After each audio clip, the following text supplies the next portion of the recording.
Following program may contain content that some viewers might find Shut up, pussies! Quit crying! Please welcome to the stage Jesus. the creator of the Game Awards, Jeff Keighley! Oh, man. There he is.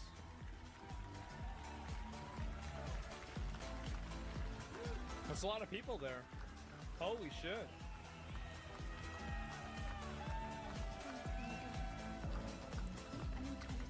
Hello, everybody. Welcome to Summer Game Fest 2024. You ready to see some video games?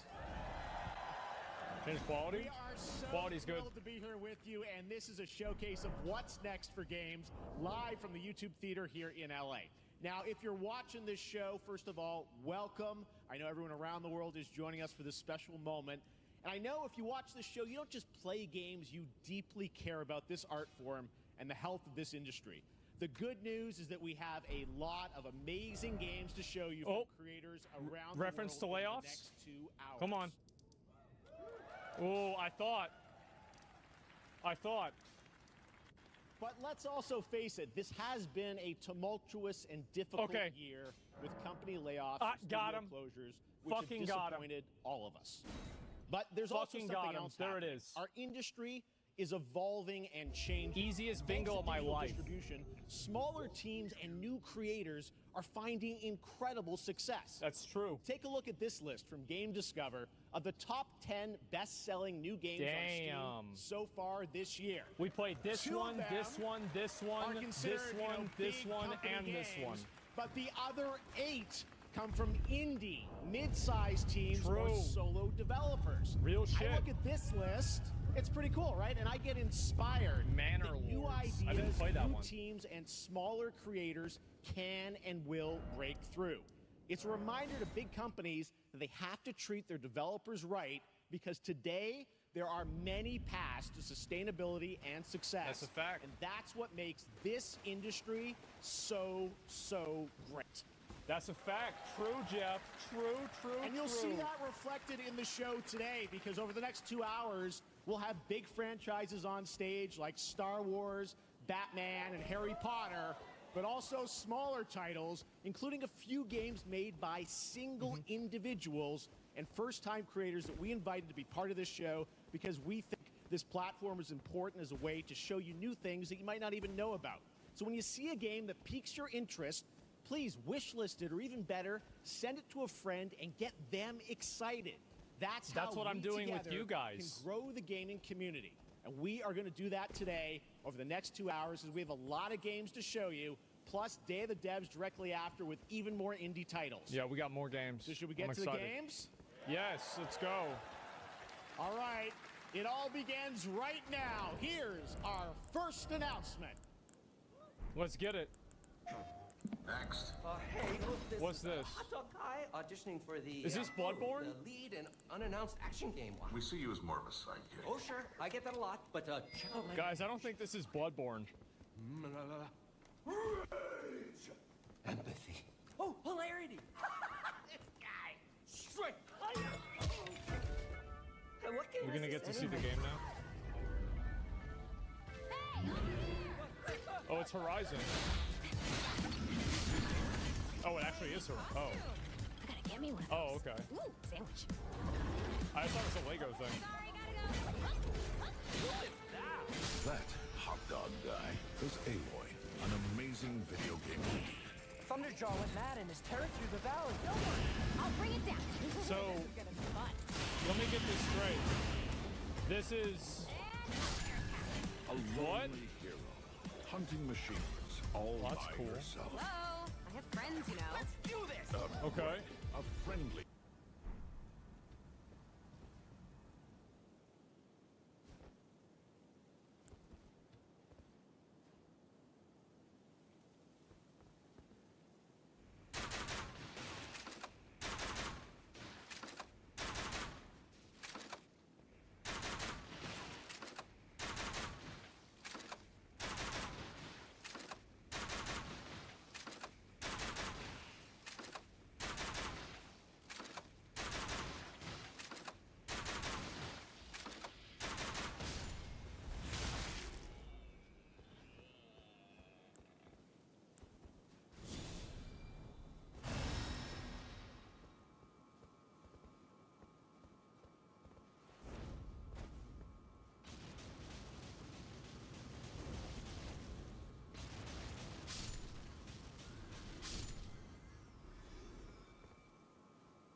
crap. With her pals. This is a game that might play extremely well. Wow, what is this place? Collecting all the shiny things. Woo, money! And making a home. Wow.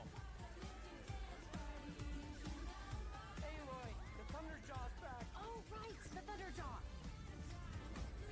Man. Woo, that's a big one.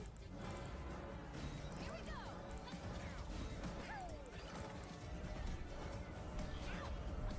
Never in my life have I ever been even considering playing a Lego game. Oh, you want mustard on that? I'm sorry. I'm good. Same, yeah. Horizon Adventures.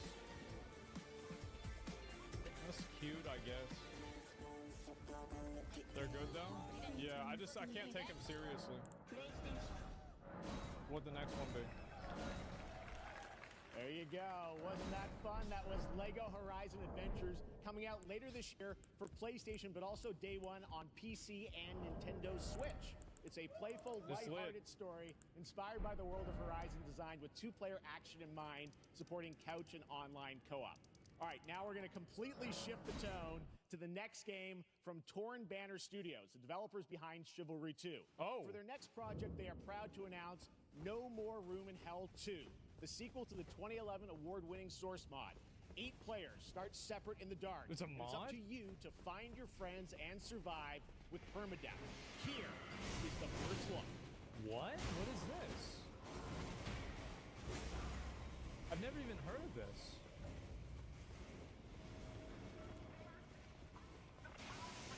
Yeah, I never played this mod at all.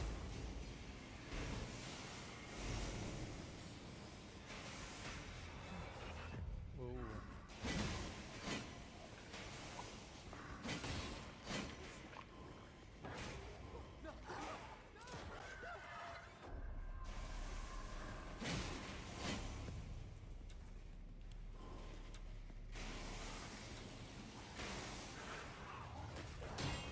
That was cool.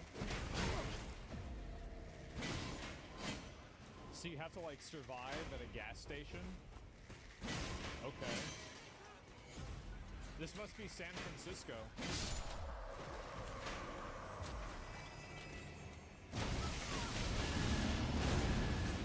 It's the day before, you think so? So permanent, does that mean if you die in the game, you die in real life?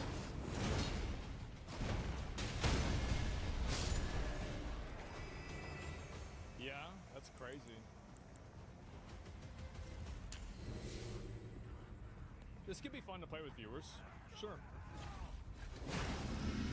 Yeah, I'll be real. Like, this actually, this seems okay. Coming this Halloween. Looks really, really intense. All right. Sure. To introduce our next game, please join me in welcoming someone who I've known for over a decade. She's been a huge fan of. Thank God. Now just gonna do all the work. Yes, go sit down. Of course, Final Fantasy VII Yeah. Rebirth last year. Yeah, hey. This You year, done? on stage. We're thrilled to have her with us. Please welcome Curious Joy. I really should have put Jeff and Mike's a female presenter to do all the work for him. I really should have put that on there. It was a great strategy. Thank We you, saw it Jeff. last year and we Hey picked everyone, it up I am so ourselves. excited to be here at Summer Game Fest. Great. I'm here with you today to share some even more super news. So, let's get straight to another world premiere. This is a highly anticipated game from a beloved franchise. Let's take a look. As young witches and wizards, we all dream of soaring through Harry the sky Potter? with our favorite heroes. When it comes to Quidditch, we've all wondered, do I have what it takes to be the next star?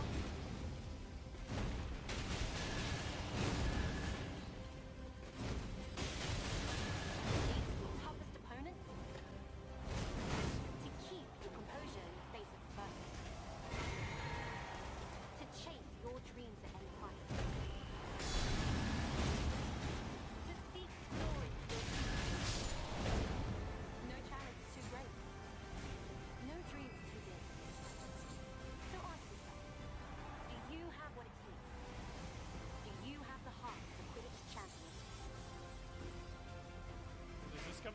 2015.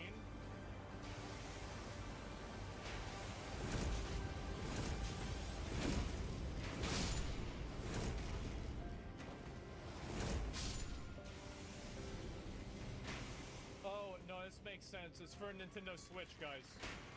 Yeah. That's Harry Potter. More like 2012. Worldwide on September 3rd for consoles and PC.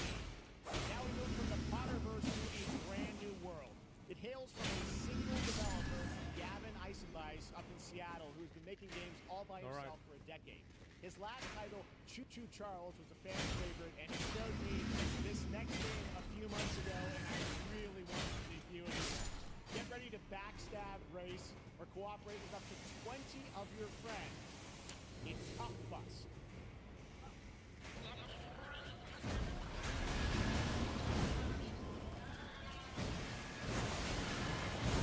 This is a good idea.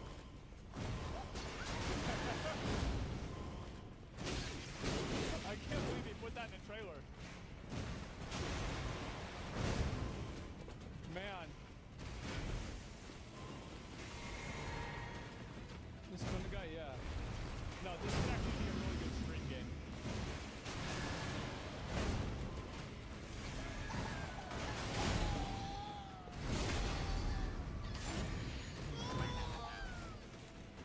There is a 100% chance that Queso plays this game. Literally 100%. Yeah. Groupie, I love it, yeah. That'll expire? Yeah, it does.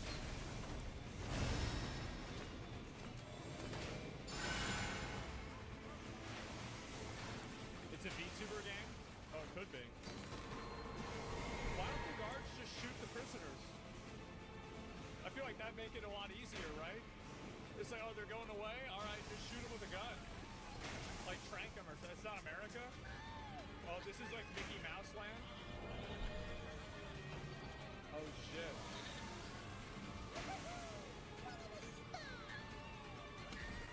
Uh-oh. See, yeah, like that. Perfect. Nice.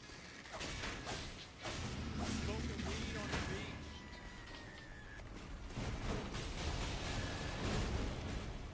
Coming 2025, maybe, I don't know.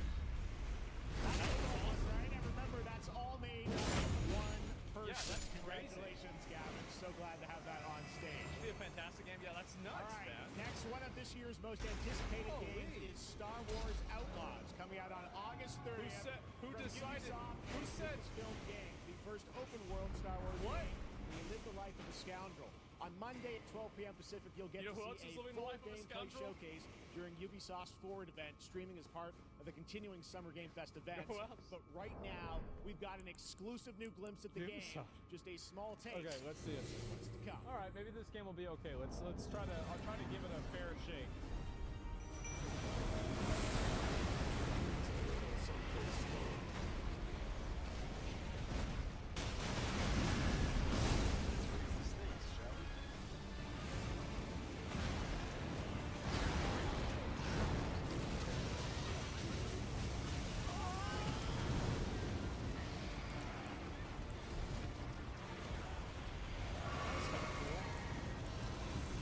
That's all right.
sent to Nokia phones. Sorry. You know what the best part is? This barely improved it.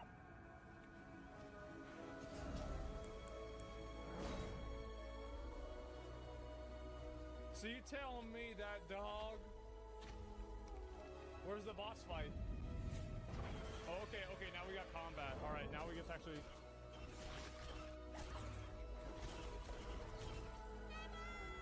Oh, it's spirited away. Remember that.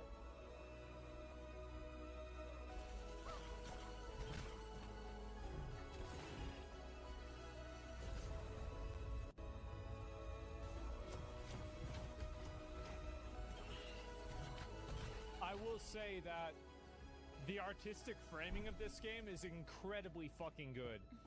I think the gameplay looks like dog shit, and it doesn't seem appealing to me at all, but like the artistic framing is S tier. It's so good. Trust me, that game is such a true work of art, especially when we get into some of the combat. It is tons of fun to play, and there's much more coming later today in the Devolver Direct, which will air directly after the Day of the Devs on this same stream. So we got lots more for you. Jesus. All right, next, it's time for our next game announcement. Okay, let's see it. Dune? Study the past if you would define the future. All are architects of fate, working in these walls of time. Civilization? Let us Y'all all think? for death prepare, or on the last great journey. Yeah, yeah, that could be it. Let me not then die ingloriously and without a struggle.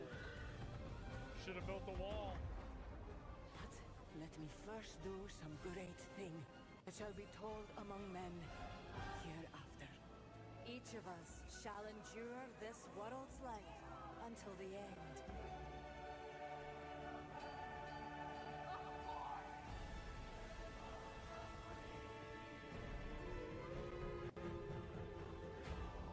I could never get into Civilization. Your names shall not be lost. So it shall be. So it shall be. Damn. It is, holy shit. 2025, next year. Hello, everyone at Summer Games. There's the guy. On behalf of the Firaxis team, we are It's thrilled Sid Meier. to finally announce that Civilization 7 is coming day and date to PC and consoles next year. Mr. Civ, yeah. I'm in awe of the amazing team that has brought us to this moment. But we I remember also have to S-Fan thank was on some panel or our something, incredible and he only fans joined it around because the this world guy was on for the your panel. Overwhelming support of this franchise. Like some event or for something over like that. 30 years. We can't wait to share more. Making games for 30 years, yeah. Later this summer John for the Civ, full yeah. reveal of Civilization 7. In the meantime, stay civilized. Good one.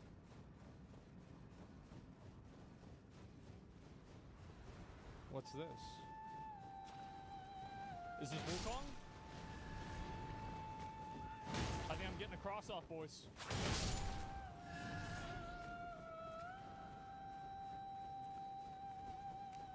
Yeah, it is.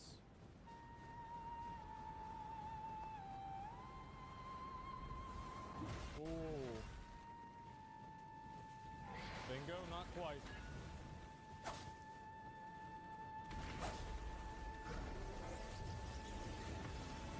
Bro, how big is this game gonna be? I'm gonna laugh if like this game, this seems like an 85, like this seems like an Elden Ring like level game of like how long the game is. With like how much different shit they've shown. I'm gonna laugh if it's only like 20 hours somehow. Oh wow. That is new. August 20th. Holy shit. Well, I know what I'm doing on August 20th. That's like really soon. What the fuck? Yeah, I'm thinking about that. That's in like literally 2 months. Less than 3 months. Wow, okay, awesome. Oh, it's a, oh, now, guys, hey. The best Best VR game ever made? Yeah, pretty good qualifier there.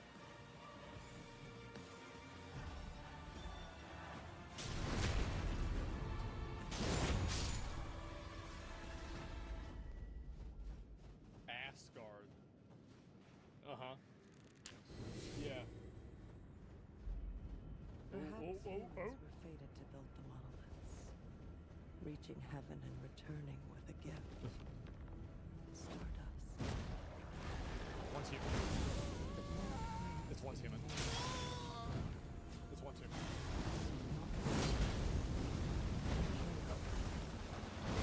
Every new height. Yeah. Yeah. Definitely one's human.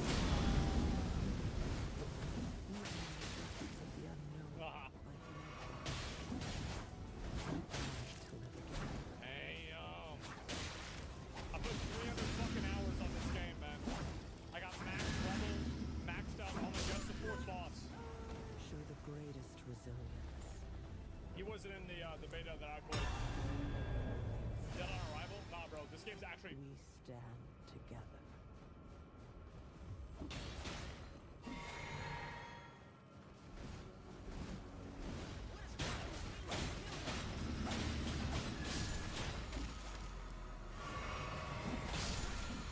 What? Bro, what? Holy shit, we got it, number one. In a month? Holy shit! That's crazy, man. Oh, I got another one. We're gonna play this. I'm decided. This is the Space Marine 2.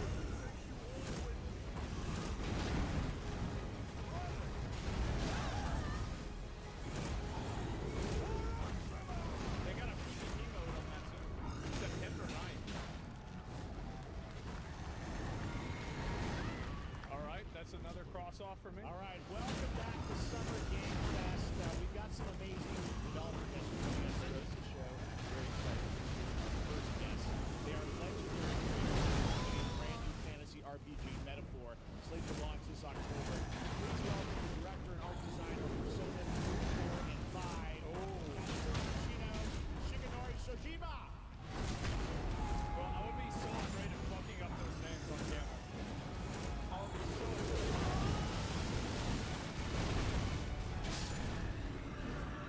I wonder how many times he said it. ありがとうございます。アトラスの橋野です。今日は副島さんと Practice 一 it for 緒 hours. に He probably has it phonetically on his teleprompter. Thank you, everybody. It is a If pleasure I was to be him, that's here. what I would My have name done. is Hashino, and I am the director of Metaphor. It is a pleasure to be here with Mr. Soejima. このゲームはね、 Speak American? He's the guy that という他 translates to のゲー American. ムでいうところのジョブですね。その姿に主人公たちが変身して Samurai 明 Brawler 日の未来 Magic のために Seeker. 戦 Oh, う let's とい see う some と more ても of 熱い this. RPG です。 This It's game is an turn-based? RPG in which the party members transform into their jobs, which we call archetypes. These archetypes allow you to fight against your enemies. アーキタイプは誰もが持つ不安。不安 So と is this 向き合う game こと like によって Honkai 覚 Star 醒 Rail, す but る it's 力 not で pay す。 to win? すべてのアートワークは力強さとオリジナ Yeah, リ I'm ティ not を意識して interested. 描いています。 That'd take way too long. 40種類以上にも及び、経験を積ませると一部のアーキタイプは進化することもできます。 Archetypes are the embodiment of power born from the will to face your fears and anxieties. We gave it our all to instill each and every archetype with a feeling of strength and uniqueness in each of their designs. In total, there will be more than 40 types of archetypes available in the game. These archetypes can gain experience and even evolve. Some of them can evolve into stronger versions. メタファーはアトラスの RPG、我々が作ってきた RPG のノウハウをすべて結集させて作っています。とても大きなボリュームのゲームです。今日はこのアーキタイプをテーマにした最新のトレーラーをお持ちしました。ぜひご覧になってください。ありがとうございました。So we are pouring all of our acquired expertise into this game to make it as exciting as possible. In fact, we've even brought our latest trailer today, which is centered around the topic of these archetypes. Okay, let's see Thank you very much, and we hope you enjoy it. I never gone and played a game like this before. It is said that we all have inherited heroic virtues deep within us. The reality is, we oppress. We fight.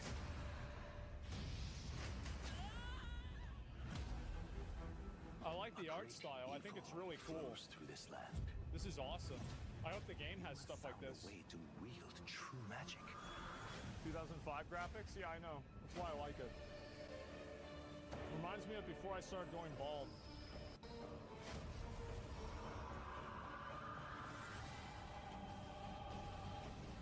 Many more protectors and followers will gather to your side. Remind people that the same powers lie dormant within them. On guard! You must acquire more archetypes and bring them together. So it's like the vocations in Lost Ark. Or not Lost Ark, sorry, Dragon's Dogma. No holding back. You can like combo them together like the passes. Acquired a most interesting power. That's what it sounds like. An archetype whose existence was only theoretical. You wield power now.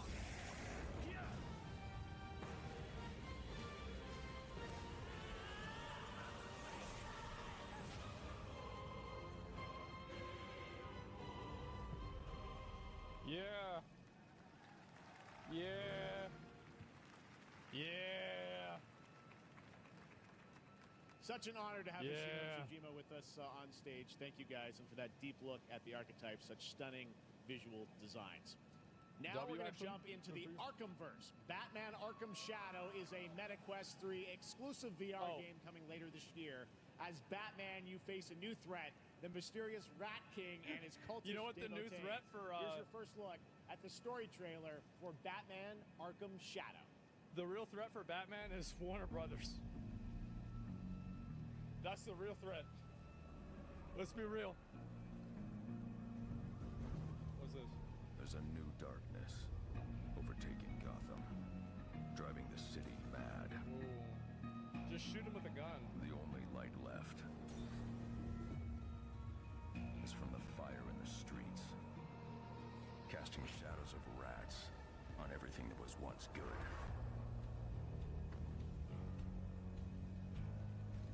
Fear is their weapon, but they're not the only ones who can use it. Where is the Rat King?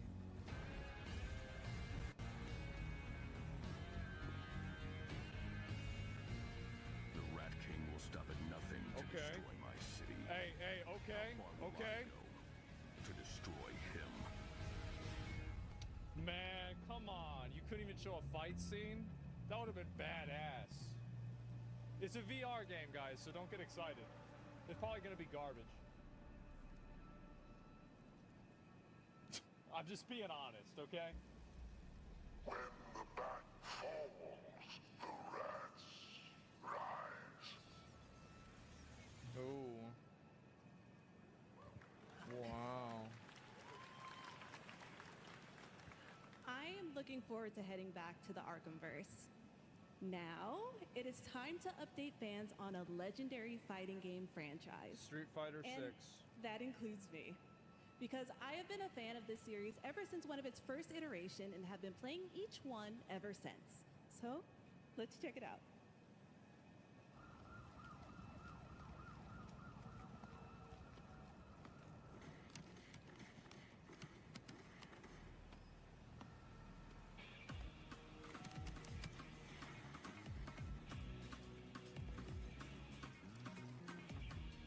They're not yelling at each other. It's not the same thing. Is this Street Fighter 6? I don't know.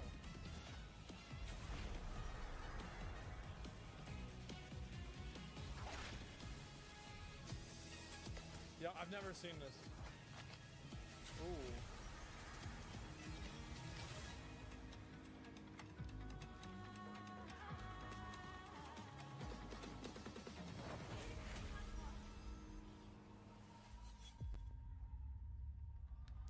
All right, there we go. Should I count this as a bingo? What do y'all think?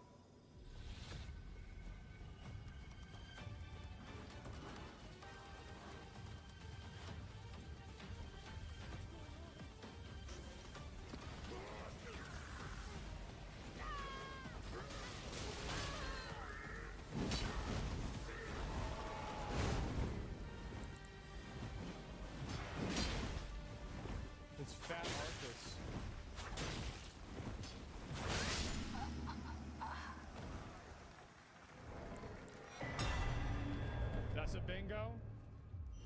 Did we gonna get a bingo? I think we did.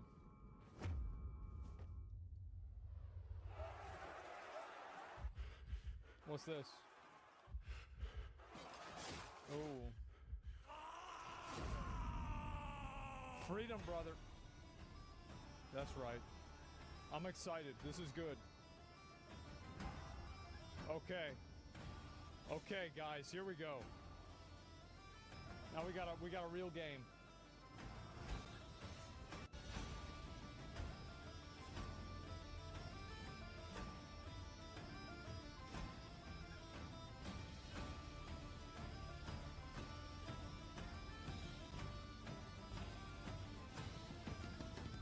Ooh. Wait, is this like Dynasty Warriors but for white people? Oh, fuck. We got our own now. All right, guys. Yes? Highland Warriors? Yeah. This is cool.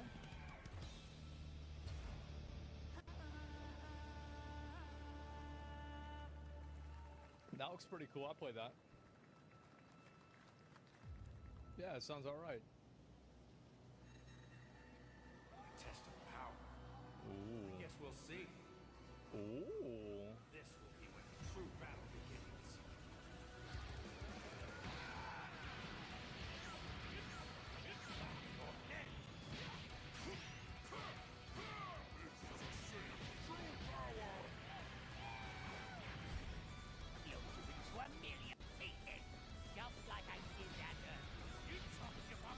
Dude, I remember we had a Dragon Ball Z fighting game on the GameCube, and people would get in fights in real life over it. It's some good times, man. What years? Like 2004, 2005, something like that? Maybe less? Budokai 2? I'd have to go downstairs and see. What? Never forgive you for this! Now you will suffer my wrath.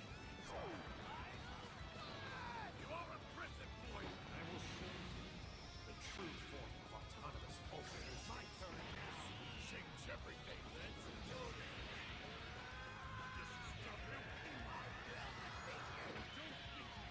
It is cool to see all the characters, man. It is. It's cool to see all the characters. Is that Brawly? There you Fuck, go, man. Internet. We got your release date for Sparking Zero, October 11th.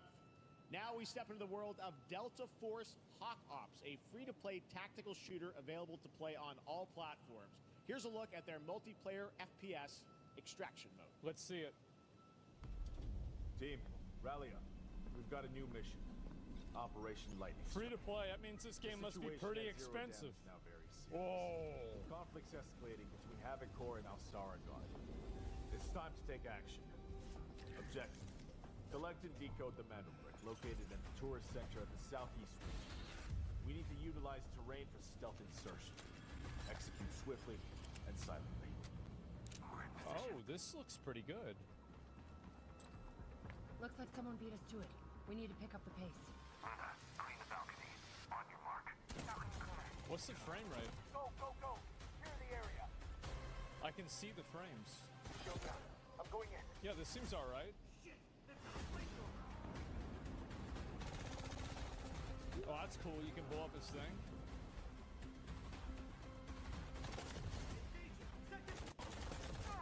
I got shot! Oh, so you can down them. Okay. They're coming up!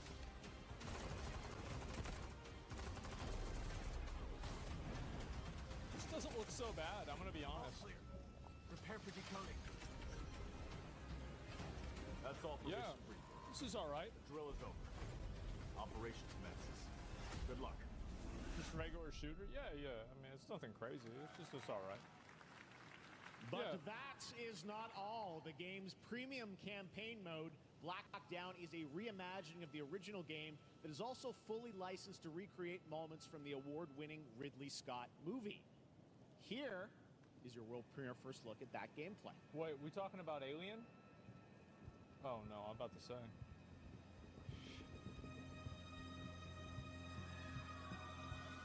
Black Hawk Down? Really?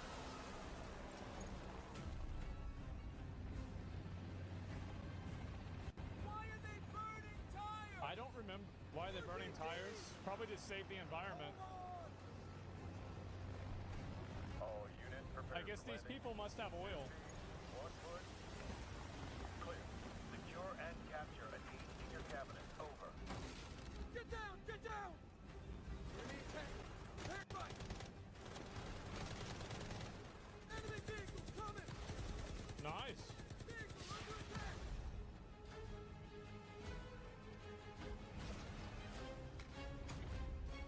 Ooh. Cool. And now, I have an update for you on Fatal Fury City of the Wolves. What's that? What's that? I don't even know what that is. For real this time. Was it? Come on, let's go.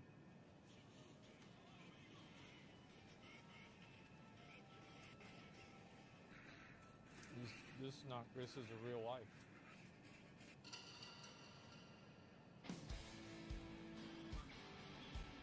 I thought it was gonna shift to him being fat and bald. And like, 25 years older than that. All right, let's go. Wearing like a fanny pack or something? Okay.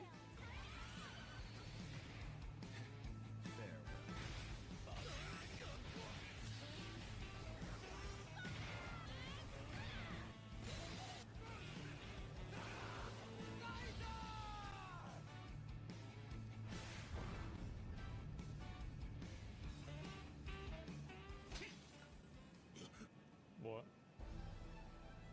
Ooh, Halo?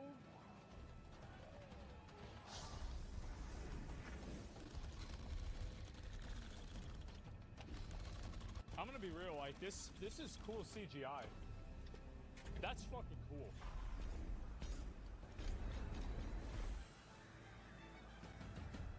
Yeah, if I was 14, that would have gone so hard.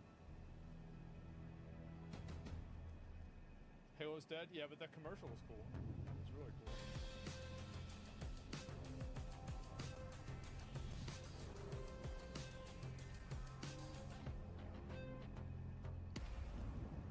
Hey, Samsung should send me 3 of those. I just had a great idea. I get 3 monitors. That's my idea. Yeah. Doesn't that sound good? Is this a mobile game? Let me see. It could be.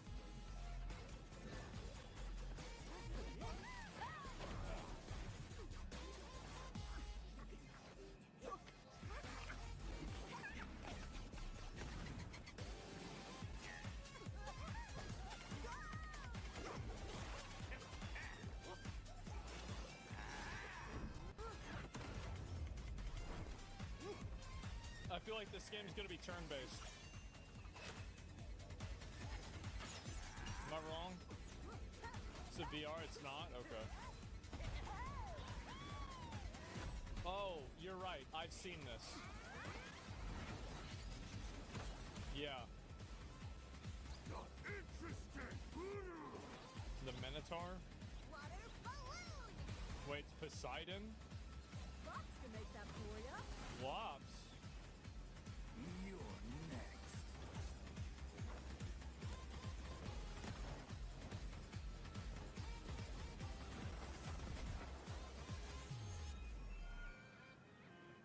V Rising looking? Yeah, kinda. Fall Gods. It's good. No way. No, this is Gundam. This is Gundam. Never mind. I was about to say.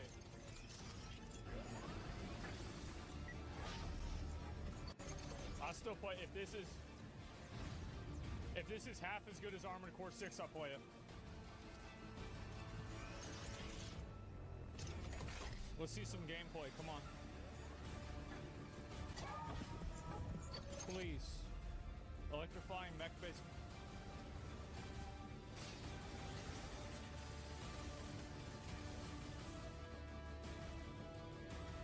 Hey! Hey, alright!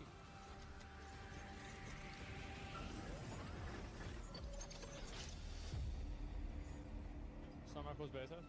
Get me in. Follow mech break to work.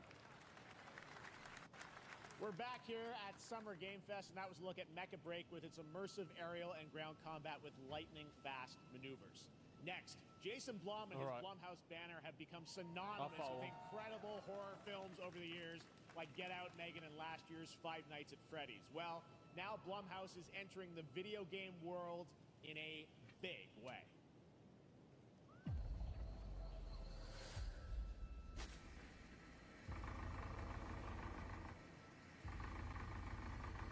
I have a black phone.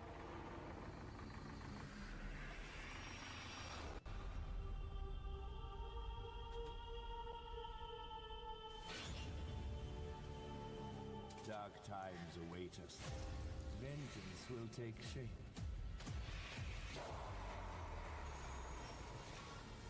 What? Hold up, what?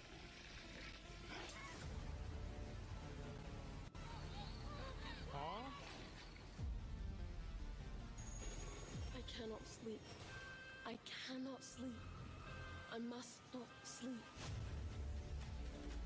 I am terrified to sleep. And I am scared to death to stay awake. Don't worry, Viv. If any ghosts actually show up, I'll protect you. Amy, I'll save you. Wait, which one's the actual game? Just go home, Viv. Is it the Super Nintendo one, the PlayStation 1 one, or this one? Why would they need a game designer? All of them? Should have some. That's a cool developer idea. mode. That's cool.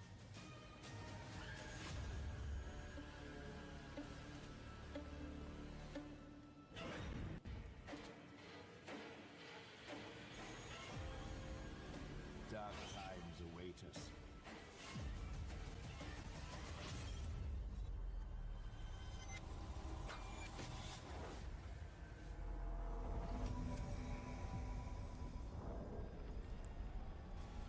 Cool.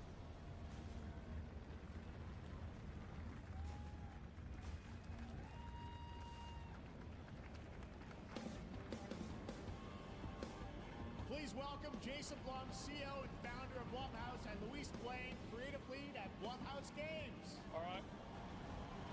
Dark and Darker just released on Steam.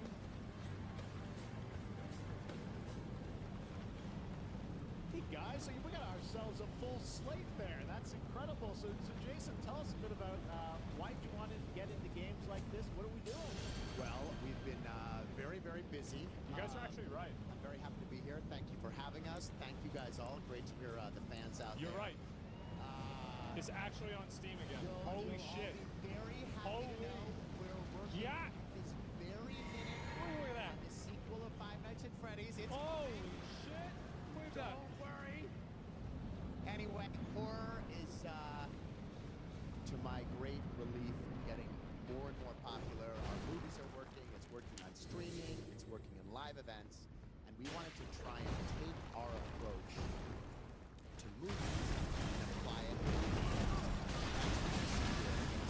independent games. We're going to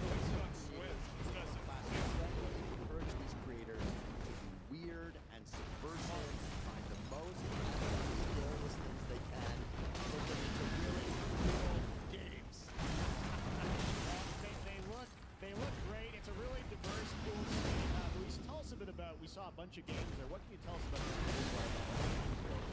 So, firstly, Phantom Slug? No, he's making a game. are a lot like Blumhouse movies. They come in No, I'm not going to count it. So we really have nostalgic 90s experiences with a bit of a twist, intense first-person shooters, or maybe Jeff, you just want some bonus murder in your otherwise very cozy fun.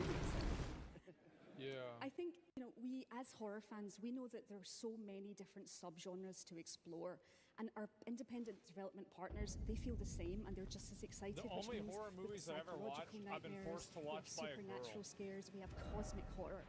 And our team has worked really hard to work with global, creative, talented partners. And that means for us that I'm just being real. really want to. I had to go watch like the. As we're working in indie projects, which means that we can take risks. You know, we can be flexible, and The really Nun? we can push the limits Oh, of what's jeez. possible in scary storytelling, and we're so excited. Yeah, no, it looks awesome, all the stuff you have there. And I know, you know, we'll get into when games are coming out, but some of these are coming soon. She's probably not used to Well, talking. yeah, we're on PC and console, and yeah, we wanted to start Damn, with. he got not 3 just one, necklaces but we on. wanted to start with a few games. So, so you want to Bro, tell he's us about swagged this? out. Yeah, so Fear the Spotlight is our first release coming later this year, and it really hits our mission statement. It's an amazing 90s horror experience. It's got He great dripped out, characters, yeah. a compelling narrative. It's also super creepy, and I think people will be big fans of it, even if you're not normally into horror. And quickly, actually, Fear the Spotlight is getting its first trailer as part of the Day of the Dev showcase, so stay tuned after the show. Directly after. Awesome. Well, I know this is just the start, so we'll probably be seeing you in future years with more from Blumhouse Games. But guys, what do you think of the slate? Pretty amazing, right? What these guys are pulling off. Jason, Luis, thanks so much for being here on Summer Game. Thank you, guys. All right. And now here's the world premiere of a brand new Power Rangers game with a retro feel. Okay, let's see it.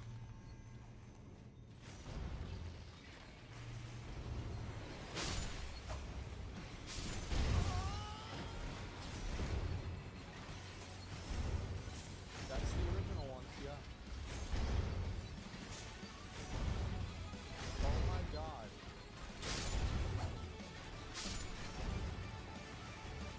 Oh my fucking god.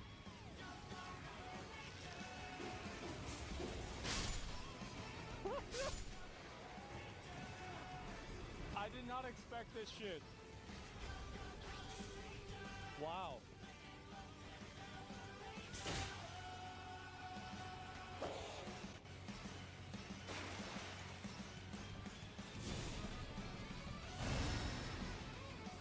Man.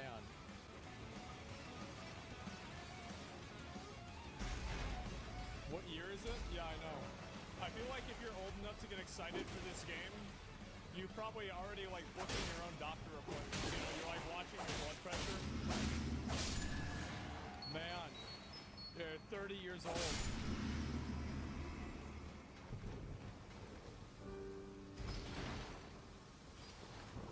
What's this?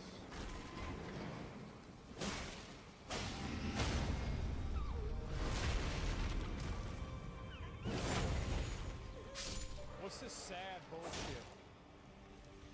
Don't tell me this is a depressed game about a reindeer. This is it?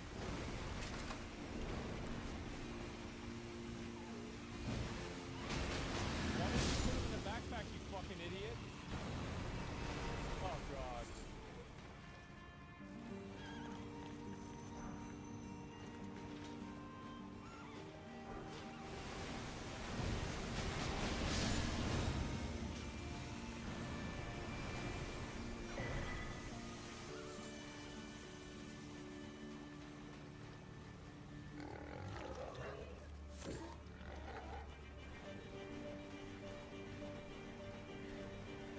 It's a good thing they cut away from that scene. I almost thought this game was going to be cool.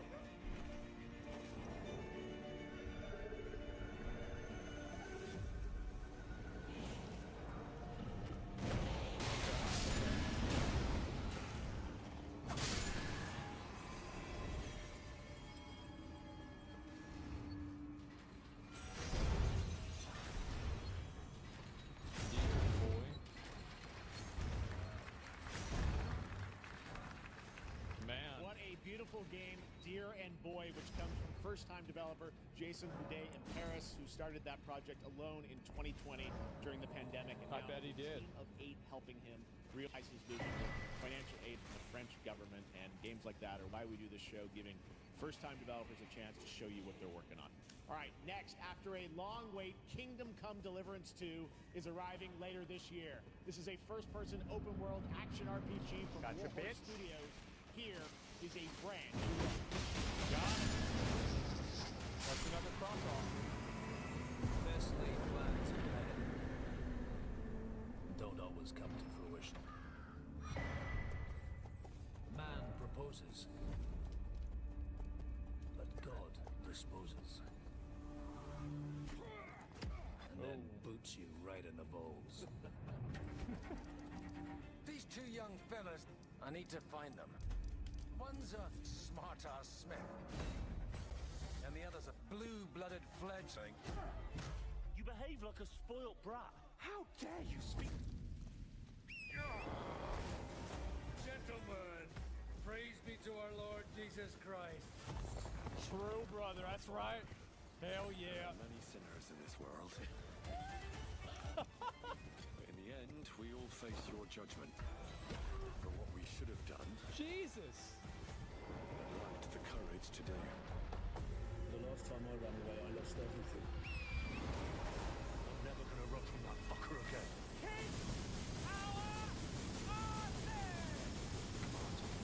This is retribution for my sins. This is so good. What the fuck?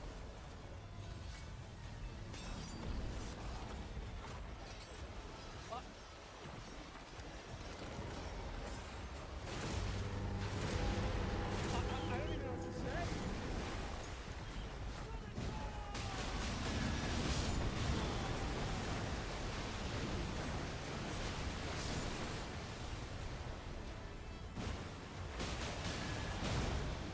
That's awesome.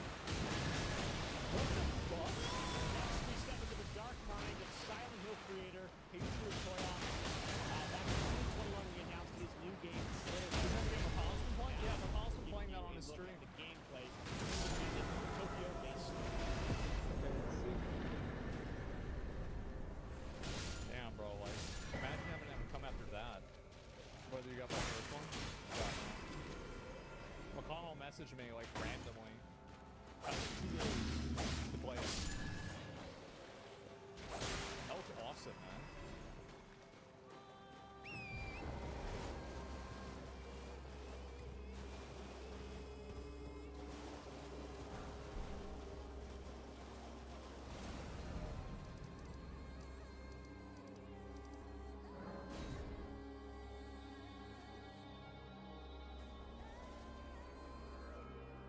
What?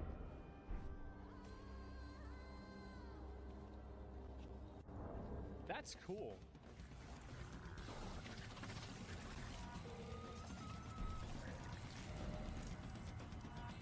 That... Yeah, that's cool. What the fuck?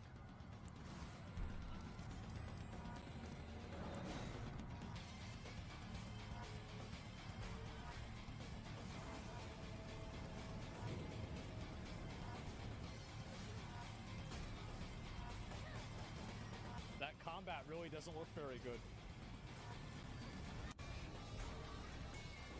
That doesn't look good at all.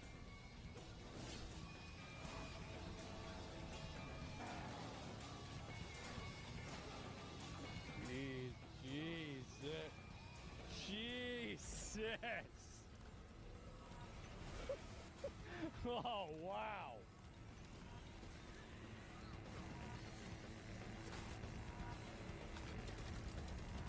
That's... What a cool idea. That's cool, too. I like that.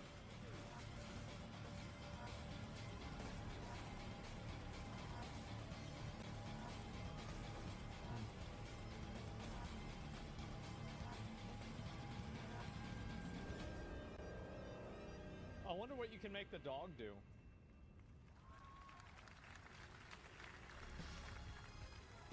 What's this? I'm gonna be honest, this looks better than the last game. I'm already more excited. Oh yeah, I like this a lot. Yeah, this is good. That's what I call a dramatic entrance. There's a reason why I'm called Killer Bean. It's because I'm good at what I do. Really. Really.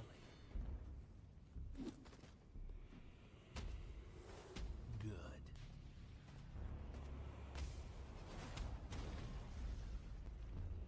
I used to be an assassin for the Shadow Agency.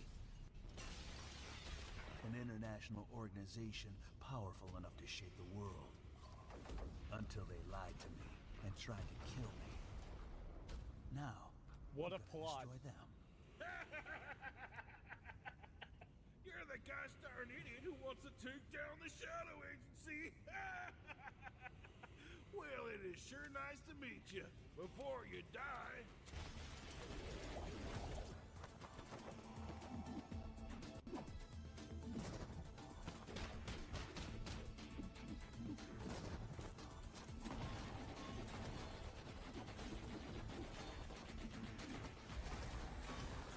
This is so stupid. I love it.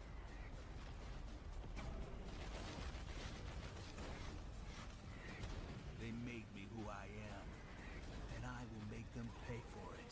The dialogue is so fucking cheesy. I love it. Holy fuck.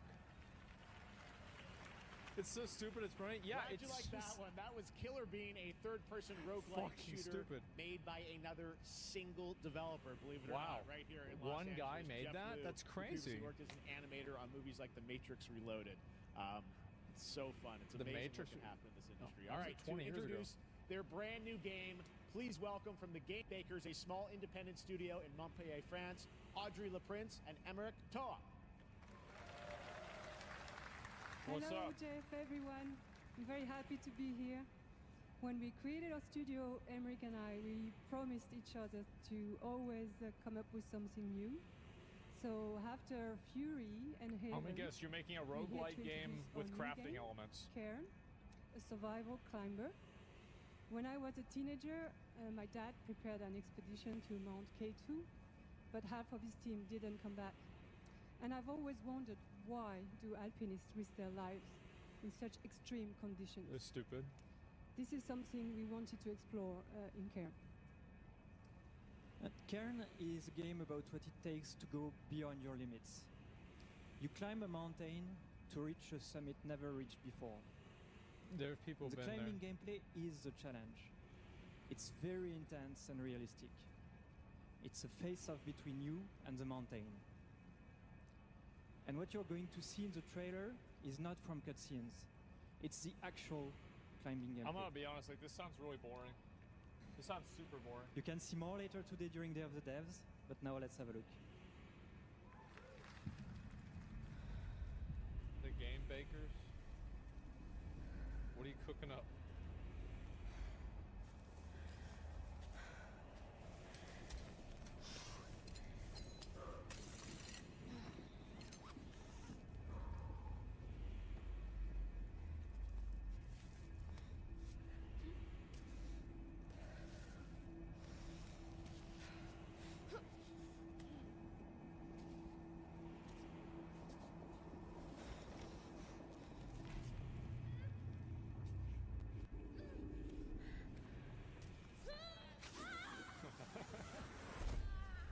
Oh, come on.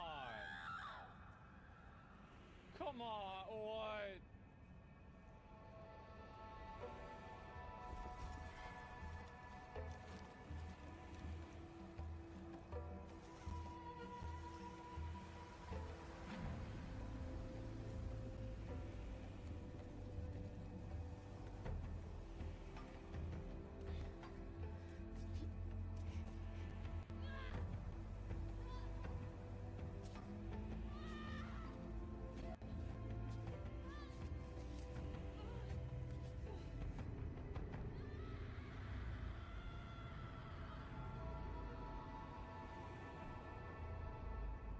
This game reminds me of Shadow of Colossus, but if every Colossus was just a rock.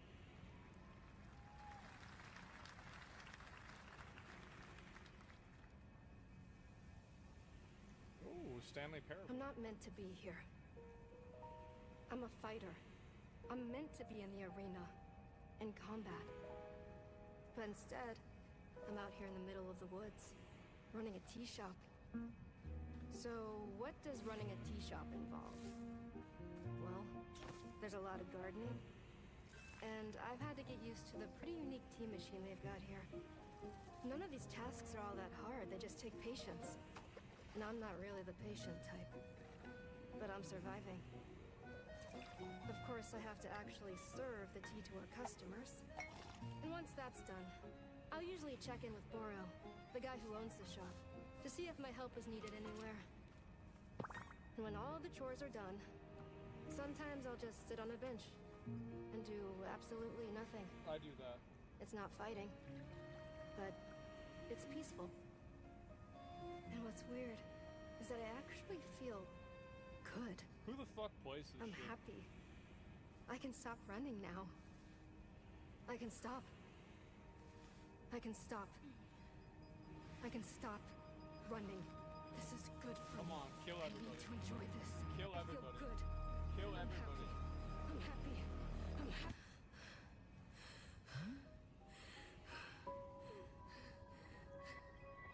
Oh, come on.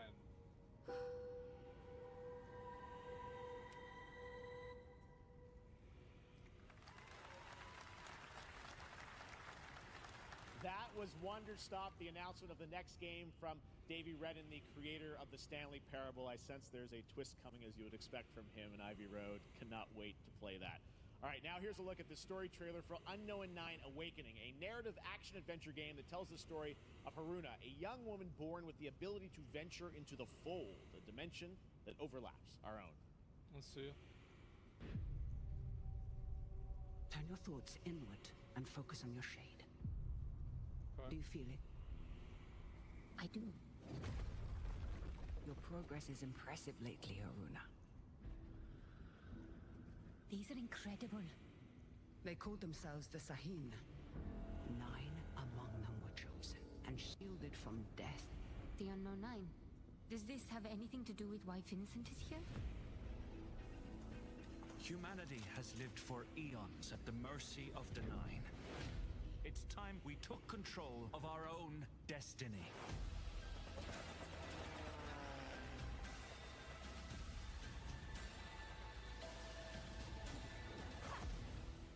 Why are you so interested in Vincent, anyhow? He killed someone I loved. Remember stepping. Find your target and bridge the gap. You don't belong here. You're wrong.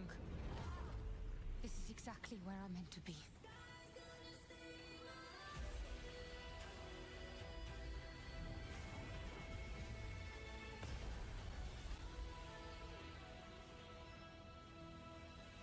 That's it? The Fold is a strange place. Vincent found something down there. Session. Yeah. Hey! How about we see the world together? I finally have something. Monster something Hunter? I want to protect. Now steel your heart. Adventure starts.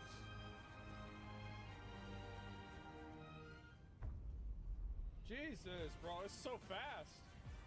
I can't even keep up with all this shit.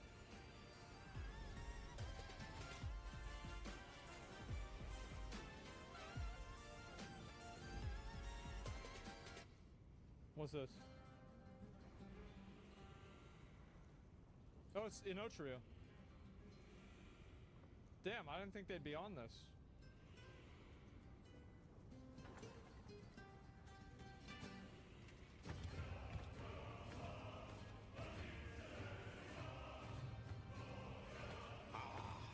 Delusion taken form walks into my great hall.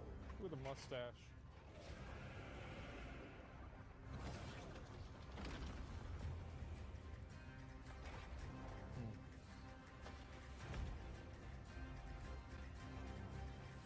Feel honored to fight a legend.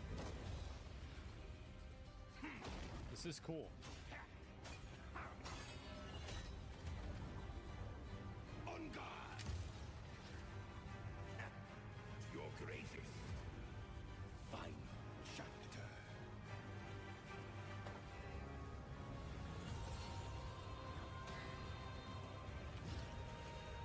Okay. This is a really big hammer. All right, I like this. Yeah, apparently you use like masks in the game, and they're like different like archetypes of the game.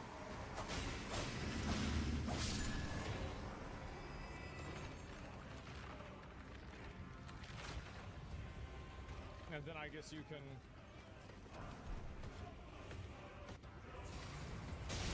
Yep.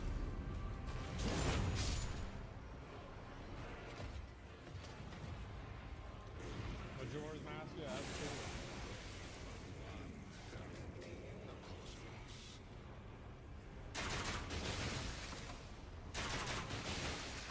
Yeah, we're gonna play this. This is back. Like 100% we're gonna play this. It's not even a question. All right, we're back here live for more Summer gameplay? Game No, Fest. no, the game's out. You can play it now. Powered by Unreal Engine 5. Oh, I got it. Dynamic Easiest dub of my life. grappling hook mechanic. It is finally set for release. And So we're very happy easy. here to So debut free. The new trailer and the reveal of the. All right, let's get it. I played this myself. It's all right. This bitch was OP, by the way.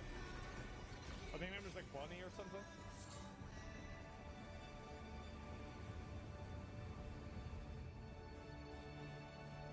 Hey guys, it's made by Nexon, so get your wallets out. That's like the main city.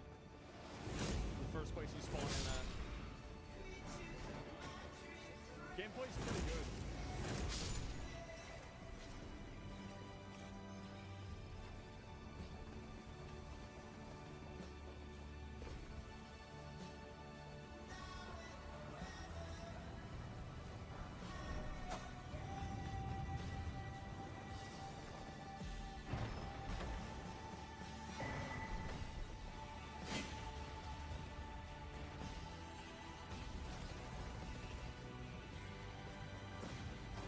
There's no reason for that to be in the trailer. There's no reason. Why is that in the trailer? I love it. I never fought this guy. There's like bosses you do with groups of people. Yeah, she has like this like electric AoE thing whenever she runs around.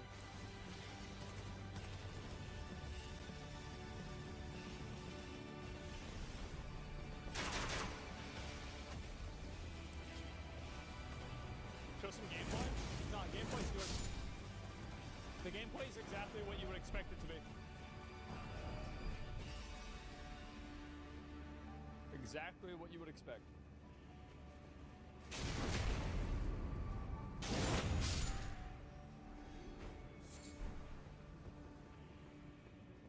July 2nd. Holy shit. That's in less than a month. What the fuck? That looks awesome. Bro, calm The down. First Descendant will be available across PlayStation Chill the and Xbox fuck out. Wishlist it now and prepare for the release on July 2nd. And now, please welcome two developers whose hit indie game, Among Us, took the world by storm in a couple of game awards. From Inner Sloth, here are Victoria Tran and Forrest Willard. Play Warframe first. Let's see what happens.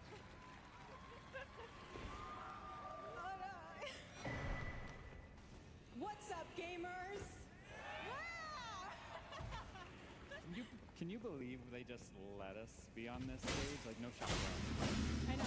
Can we announce something totally fake? You think they'll let us do that? Among Us 2? Among Us 3? Yeah, put up the wrap it up. Put up this screen. Tell them wrap it up. What we wanted to present to you all today, there's been so many great games in recent years, but it's also been no secret that it's kind of a rough time in the industry. Some devs don't really get the chance they deserve, so we thought we could help out a little bit. That's why we're excited to announce our side project, Outer Sloth, an indie game fun we made that offers the kind of deals we would have wanted back in our less popular Among Us days. This is our way of saying thank you to our teammates, players, peers, by helping some games and devs help funding. Say thanks to Soda. Soda Pop. What about Soda Pop? I really want to do this. Outer Sloth is our passion project in Dream for better,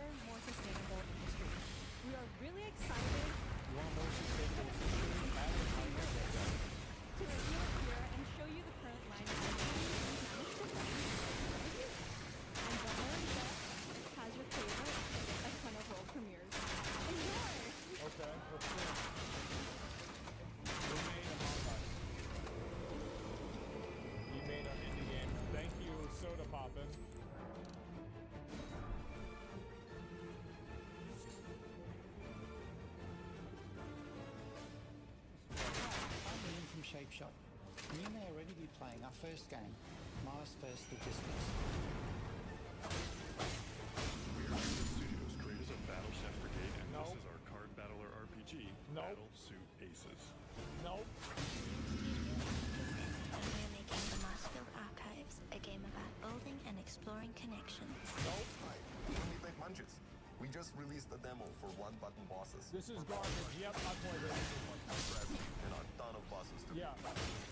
Hey, I'm Ron, game director at Huscrofts. Yep. This is Rogue Eclipse. Okay. Our epic spaceflight action roguelike, where you'll have to customize and master your starfighter, take on merciless armadas, and vanquish a fleet of colossal super destroyers. Nice. Okay, that's cool. And we do have one more game that's very early in development. Is it Among Us 2?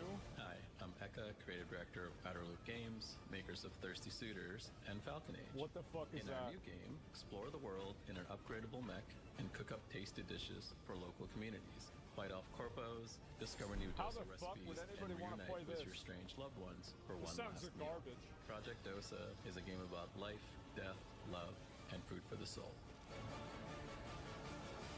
Go back to Star Fox. Go back to Star Fox. I want to see Star Fox again. Thanks, Victoria and Forrest.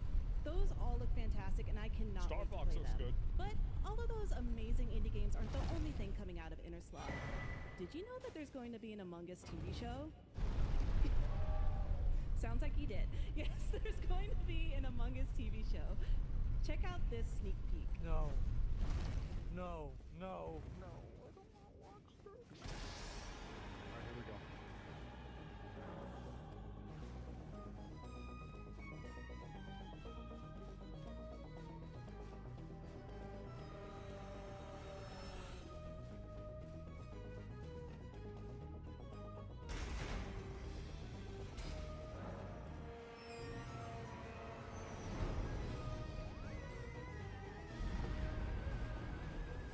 Doesn't that mean he's the bad guy?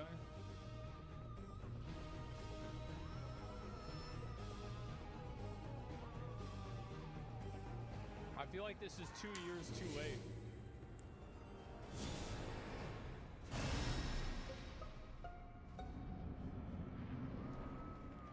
It's too late, bro.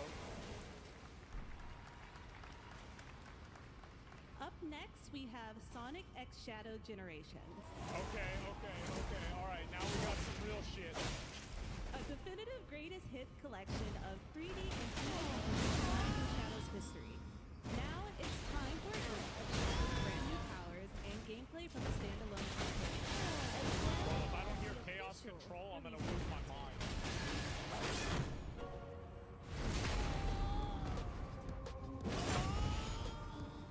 Okay, this is cool.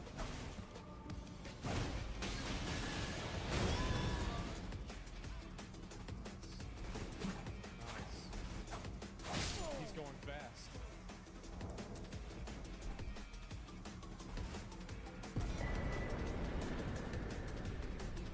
It's got a lot of the same gameplay as like Sonic Adventure 2 Battle. That was the last one that I played.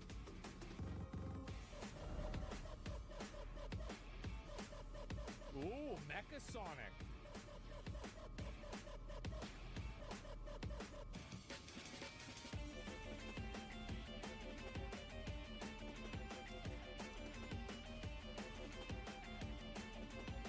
This is pretty cool.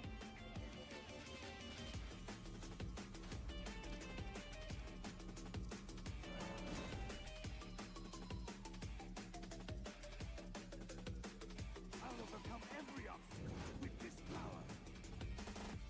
Bro, should have him do Chaos Control. Whatever happened to that? What are you doing?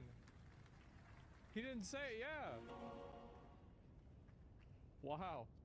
The Year of Shadow, right? A movie coming in December too. Exciting stuff. All right. In the upcoming online survival game Dune Awakening from Funcom, there is one small Did I put decision that on there? unleashed a chain of events which set the I stage did not. I for the should've. story the player I will knew I should've. experience. Bro, I fucked up. Let's find out for the first time what that is. All right, let's go. The only peace I find is a future that never happened.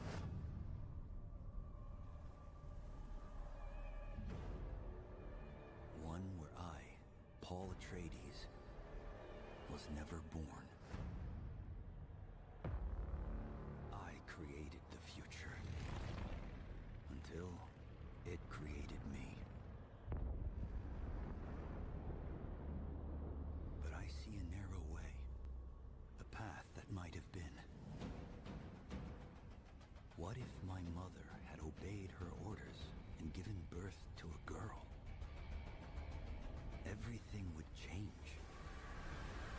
So he's gonna be a girl now? Dr. Yue exposed before his betrayal. A world where my father lives. House Atreides surviving the Battle of Arrakeen. Sardaukar deployed to protect the spice melange. A war of assassins spreading across the planet. Fremen exterminated.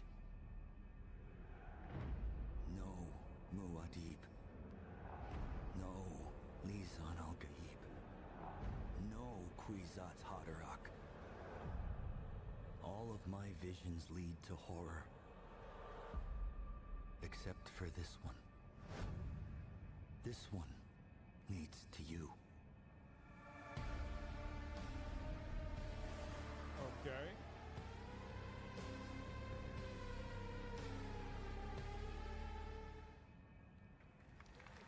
More Dune Awakening coming at Gamescom O&L in August. Now it is time to see the announcement of another new game from a brand new development studio.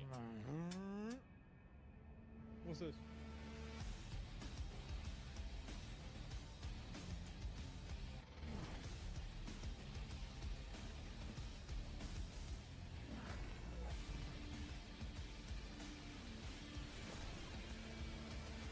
What is this? What's this?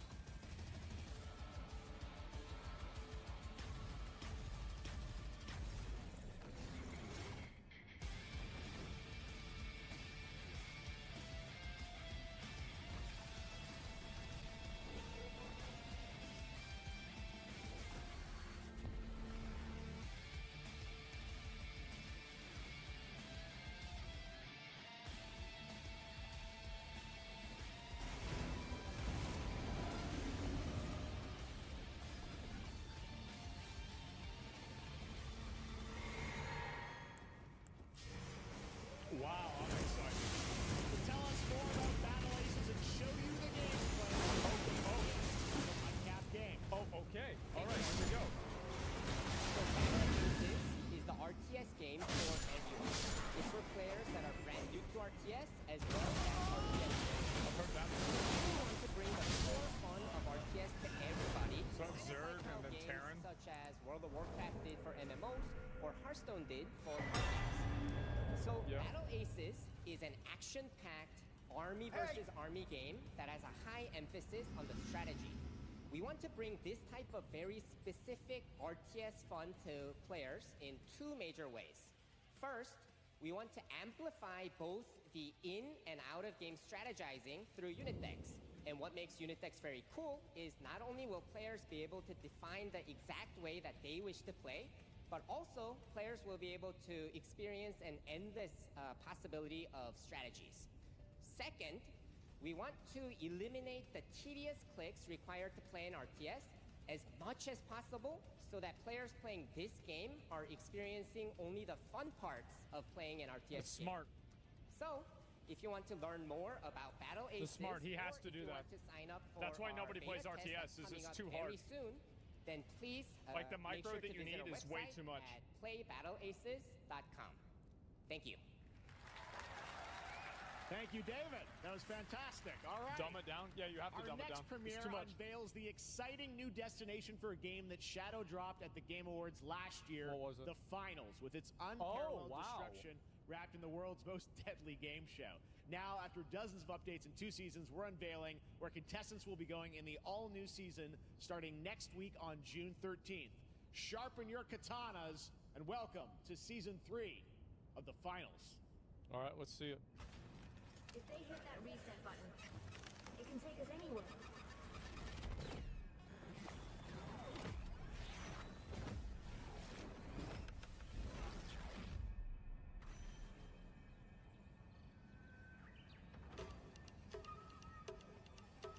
I have that laundry basket.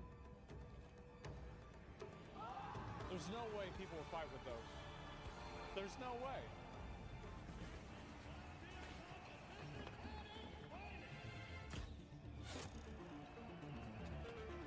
It's too big. I feel like you got a bow and arrow. Wait, what?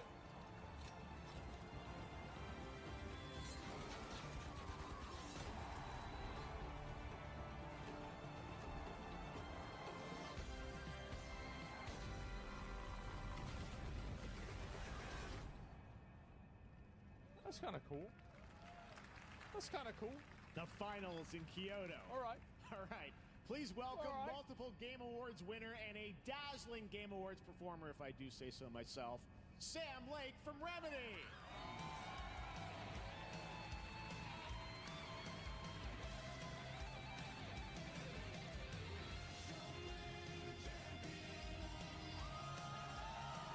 I never played Alan Wake 2, man. I never did. I think that's enough. Thank you. Hi. You see, this is now the only way they let me come on stage to tell you something exciting news about Alan Wake 2. Many of you have been posting your Remedy game collection pictures on your shelves with Alan Wake 2 so far digital only, sadly missing. Well, we are excited to announce physical deluxe editions and physical collector's editions for Alan Wake 2 coming this fall. You can lock in your copy starting tomorrow. Next, we promised you some expansion content for Alan Wake 2, right? I'm thrilled to introduce you all to Night Springs. It contains 3 episodes with 3 familiar, fan-favorite playable characters in mysterious, terrifying, and quirky what-if scenarios. Yeah. It was a chance for us to really go out there, as if we already didn't. Night Springs will be playable in less than 24 hours tomorrow. That's cool. Thank you. That's with cool. This all right. World premiere, I invite you to step into Night Springs. All right. Night Springs, a special place, a shifting space, existing in a countless number of parallel realities. Different every time we set upon the road that leads us there, and yet always familiar to us. In Night Springs. It's supposed to be like Twilight Zone? I'm in danger. Please, my #1 fan. You're the only one who can. I used to have one of those. And I will come back for you, my love. Cut. Sean, I'm really... Oh, it's the guy from the real life. Strange. I was the only There he one is. who could save the writer That's funny. and the very soul of literature.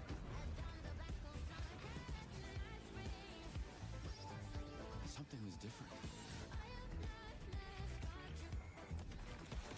This actually looks pretty cool. I have a shotgun. Well, I gotta. Wait, that's a real shotgun? Who can ever truly know how deep the rabbit hole goes in Night Springs? Cool. I'm gonna be honest, actually, it was kind of cool. Through the endless time. I should have put New World on there. I should have put it on there. Y'all had me take it off. Mythical shores. You had me take it off. And you fucked me. Over death. You fucked me. A cruel. Yeah, it's going to console. Paradise. Where primal forces clash. Over the island's deepest secrets. Ooh, I haven't done that one yet. Where ancient mysteries. It's ancient aliens. Where heroes are forged. And demons are born. Tempest Heart, to be fair, is such a cool dungeon. It's one of the coolest MMO dungeons I've ever done. Is eternal. PS5, Xbox, damn, October 15th, good. It's about fucking time. That's right. New World Eternum will launch on PS5, Xbox Series X and S, and PC on October 15th. And now you can play the game start to finish as a solo player or play co-op and use crossplay as well. If you're watching SGF on TikTok Live right now, you can comment HSR in the chat to claim a special in-game bundle for Honkai Star Rail of Stellar Jade from TikTok Game Rewards. And speaking of Honkai Star Rail, Hoyoverse's latest space fantasy RPG just concluded its version 2.3 special Why program did you make me take it off? ago.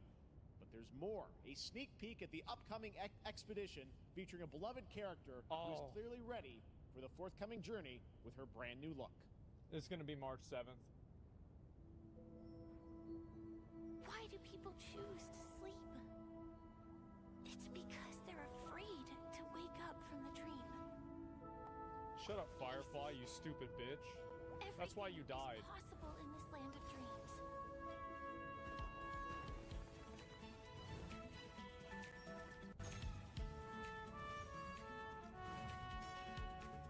The nightmarish past will disperse and fade away. It's Tectone's girlfriend. Look at that. And the future that you don't Oh, want it's to the new face character. will never come. Jade.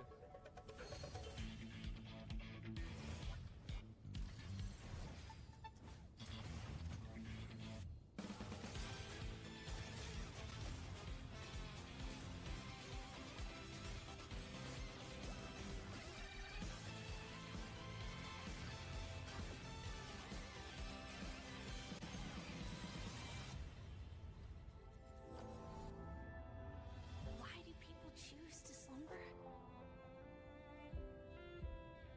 Because in the end, we will wake from our dreams. Wow. Is that all the people doing Gamba? War dance? I can't miss out. I'm joining too. Yeah, I think the old one's better.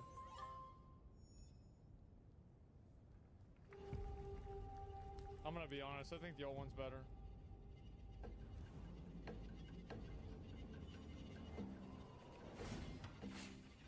Ooh. Is this what I think it is? It sure is. Is this the Steam release? Look at all the blood coming out of that skeleton. Makes sense.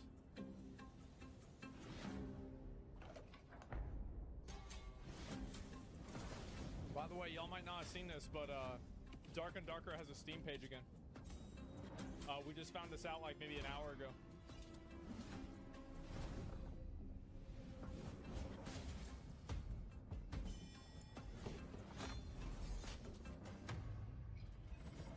It's free, yeah, the game's free now. You play it for free.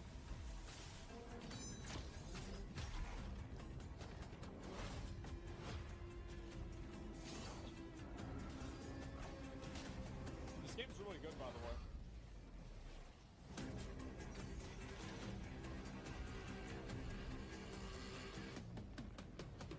I know it might not seem like it looks good, but it really is.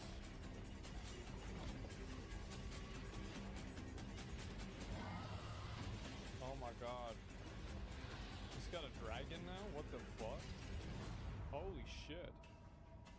And on Steam. Wow. And on Epic Games Store. Good for them. There you have it, damn. the unforgiving fantasy FPS dungeon Holy PvP shit, that's crazy. adventure. Dark and Darker is now live on both Steam and Epic Games Store today. So play it this weekend. All right. Lots of fans are joining us here in person at the YouTube Theater, and we thank you for that. And ahead of the show, 4 lucky fans were upgraded to our VIP section thanks to the Discover Orange Ticket upgrade. With Discover, you don't have to be a VIP to be treated like one. All right, now here's the announcement of the release date for Capcom's upcoming Kunitsugami Path of the Goddess. Oh, I've seen this before. This game looks okay. It's a game I'll play. I'll try this one out. No, this one's all right. It's not like, I'm not like super excited for it, but I just think it's like, yeah, I'll play this. I'll try it out.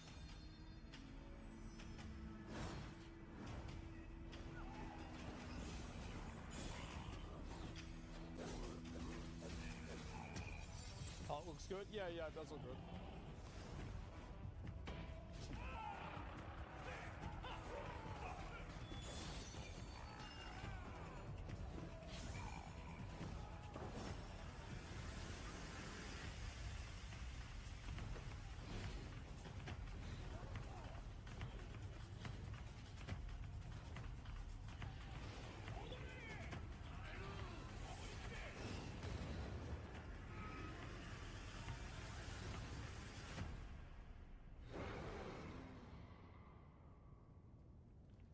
July 19th. That's in like 3 days, right?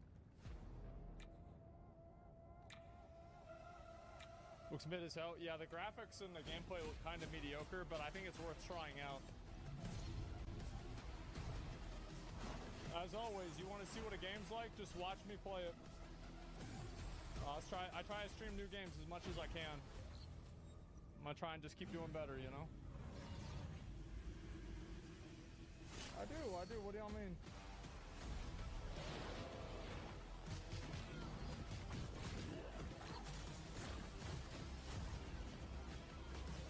This looks pretty good.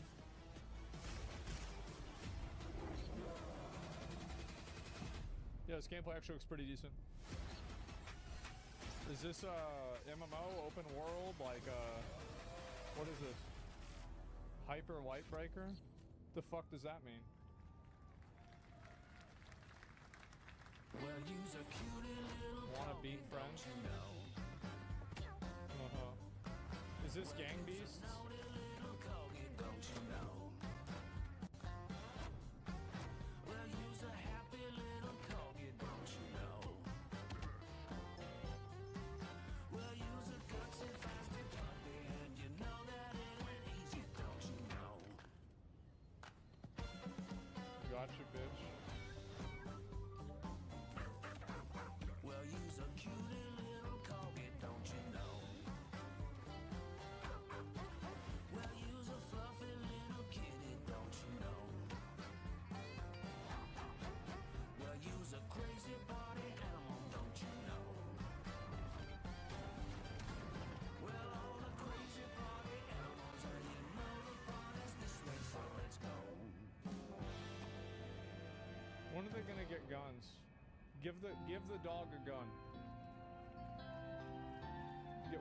Why not just give the dog You may have heard the stories about the fine people here at MCorp, so we wanted to take this time to dispel any of these completely unfounded rumors and allegations and reassure you that things here at MCorp and the city of San Amsterdam have never been better. Things are going great here. We have absolutely nothing to hide from the citizens. Everybody here at MCorp loves this town. We think this town rules. Why would we hurt a town that rules? I can't stop thinking about how you're saying we're selling the city for scraps. That makes me sick. That makes my whole family sick to their stomachs. My wife hasn't been on the toilet for weeks because of what you're saying about what MCorp's doing to this town, all those lies. Everyone at MCorp is really good. Stop crying, all right? This is business. Look around, pal. This is how businesses are run. Now, you should have known that when you were hired on, okay? Jack, tissues. Come on, pal. Bah! Come on, faster.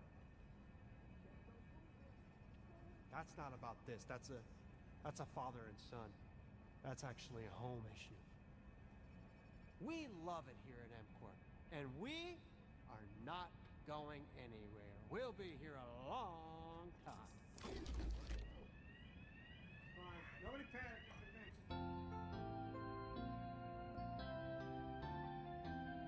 Is this a game? That was actually funny. I'm gonna be honest. Welcome yeah, back I think to that was Summer actually Game Fest. funny. And now let's head to Sam Vansterdam for a new look at Skate from EA. Hey, Jeff, how you doing, bud? Oh, crap. Some really bad Ooh. stuff's happening out there. They're gonna need a lot of help cleaning that up. That's bad. Damn, y'all were right. They are gonna announce Skate. We're still.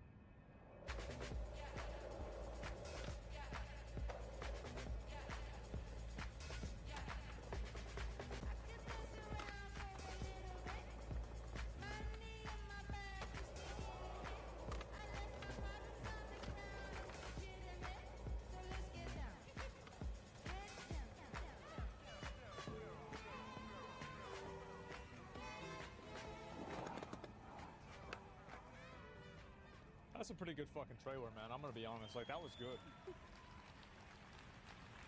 Very exciting that people will finally be able to play Yeah, that shit was Skate actually on funny. console in the near future. Our next world premiere is an indie sensation from Japan that is adorable, deadly, and has over 25 million players worldwide. Pow World. That's right, I'm talking about Pow World. Oh, the Depresso. I mean, just look at the giant Depresso. Cheer up, buddy. It's Summer Game Fest. You now, don't need to cheer here's them up. the You first just cook them major and eat them. update announcement. A whole new island is coming. Holy shit.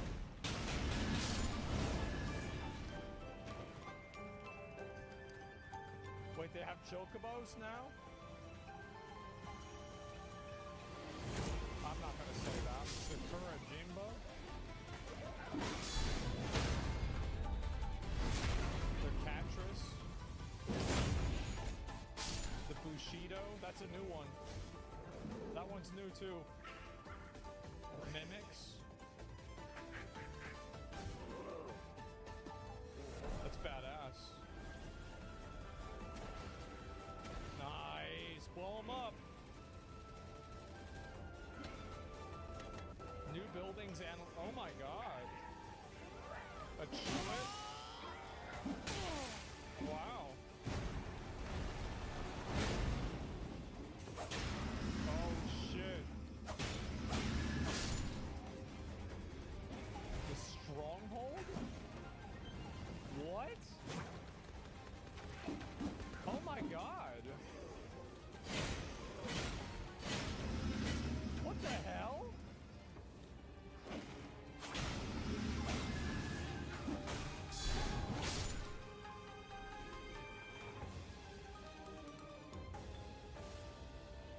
Damn, bro, I gotta get ready.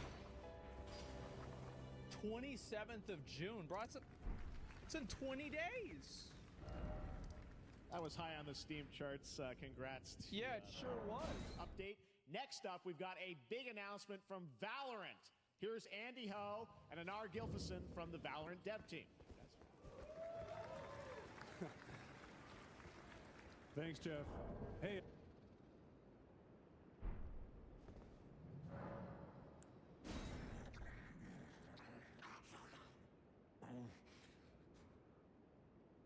I won't forget. Again. Mine appetite. My sin. I must have more. I must consume more.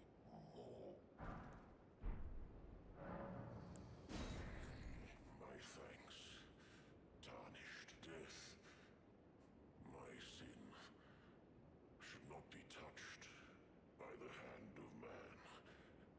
I shall grant thee my claws. Feed me more.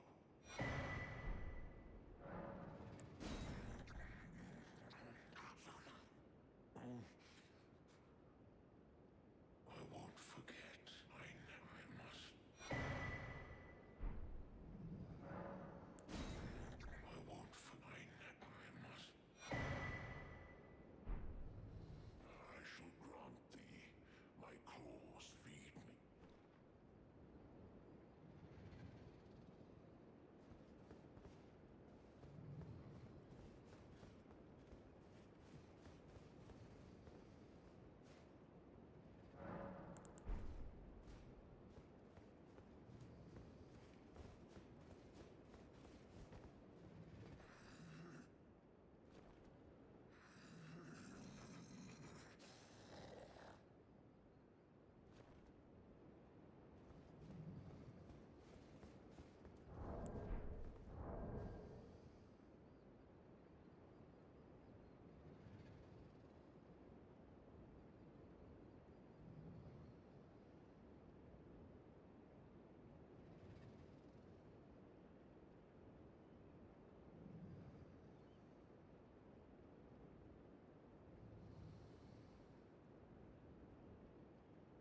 is all consumed. Still, I am not sated. Not nearly sated.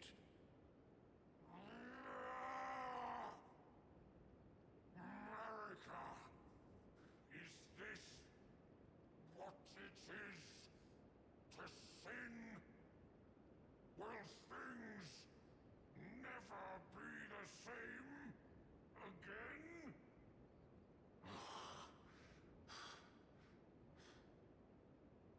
Tarnished.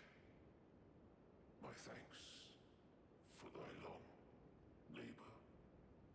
But I have done all I can in this land. Henceforth, mine appetite shall be my sole companion. Farewell.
Everyone, since 2020, we have been fortunate to serve players in their pursuit of what we call the Valorant moment.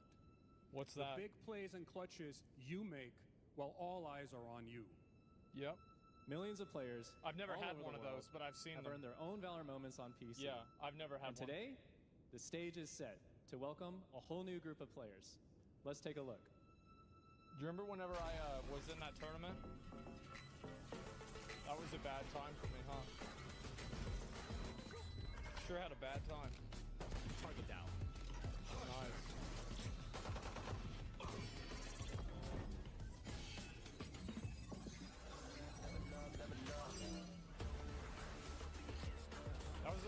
picked because I thought he was cool. Is this mobile Valorant? Wait, what?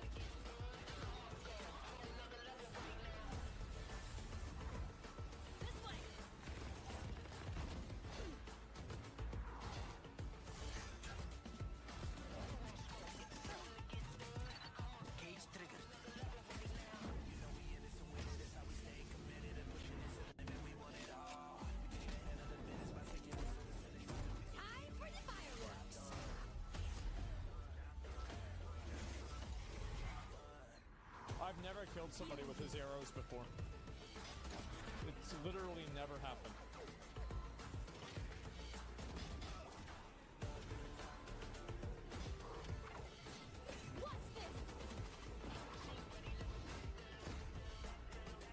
Go shoot down garbage.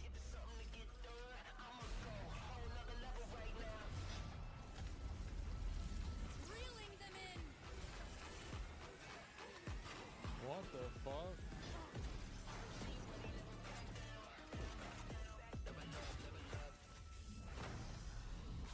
No one can hold that breath forever.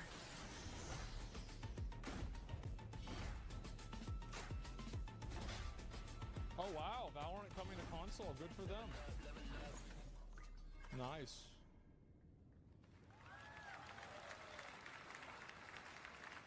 That's cool. That was Valorant's core tactical gameplay. Everything you just saw was captured on console and with a controller. Valorant is coming to PlayStation 5. I could tell that it was and with a Xbox controller Series because they X got and headshots S very this easily. year. Our limited beta starts June 14th, and you can sign up right now at beta.playvalorant.com. We are so excited for your input to make sure that Valorant plays great on console. And we hope to see you soon in the limited beta. But before we go, here's the head of Valorant Studio, Anna Donlin. Thanks, guys. Hey, everyone. One of my favorite things about Valorant has been seeing the community build the game and the sport right along with us. For the last 4 years, we have been on the most amazing journey, bringing Valorant to players all around the world, most recently to China, where I'm currently at Valorant Masters, one of our largest global tournaments and community celebrations. Seeing the community evolve as new players bring their passion and expression to Valorant has been the biggest joy of the ride so far. And now we are ready and so excited to welcome a whole new group of players onto new platforms. We hope you'll join us, and we can't wait to see where you take us next. I would play Valorant more if I had more time. I think the game's really good.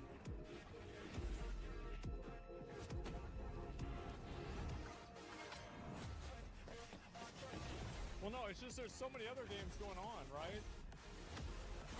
I'm playing like 50 games, man.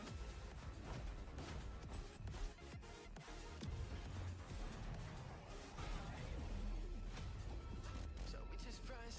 I take no offense.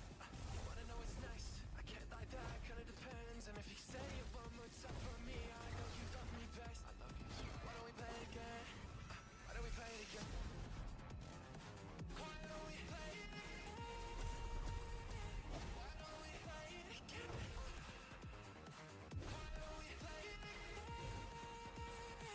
Why don't we play it again? Demon One shuts it down.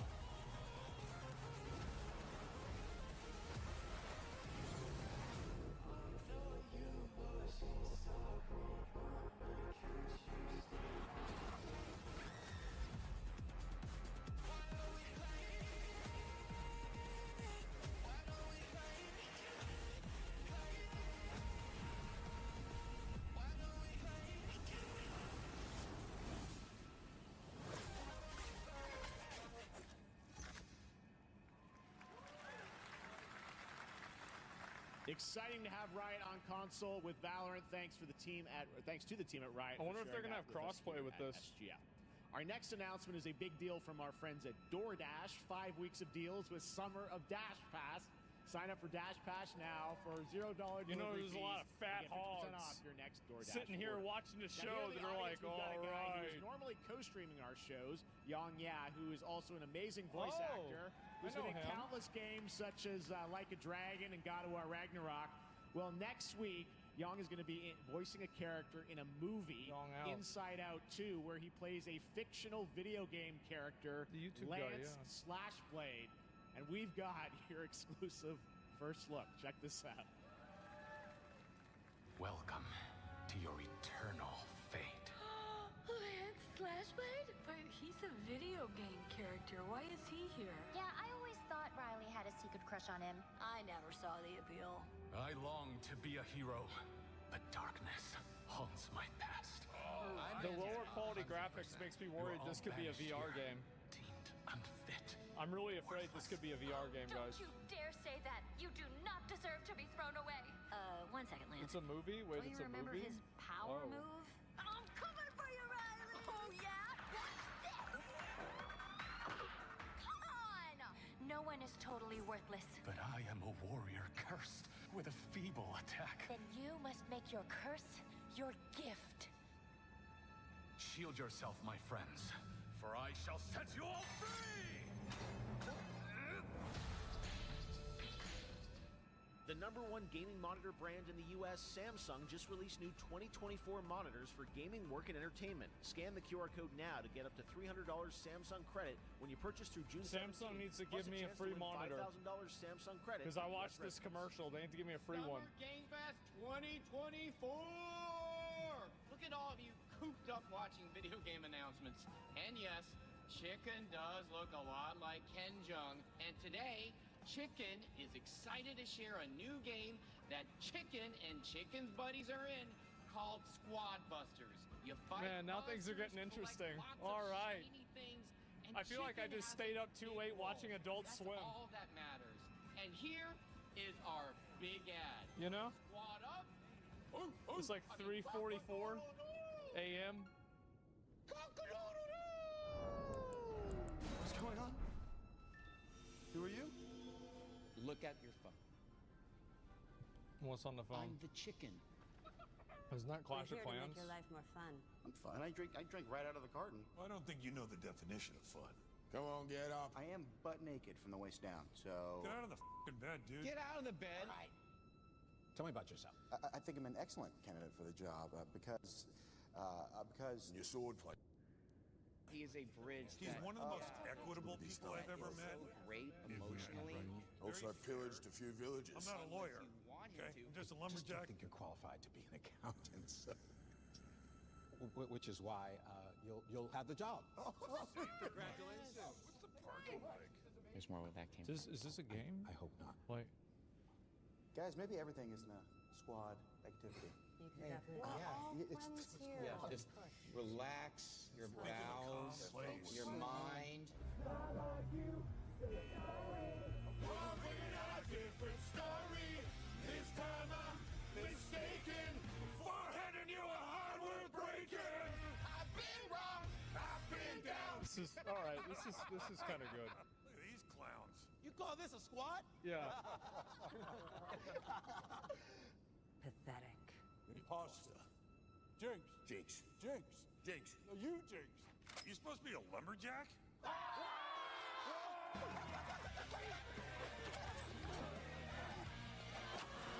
Hey, you wouldn't happen to want to go chop some trees, would you? I'd be delighted.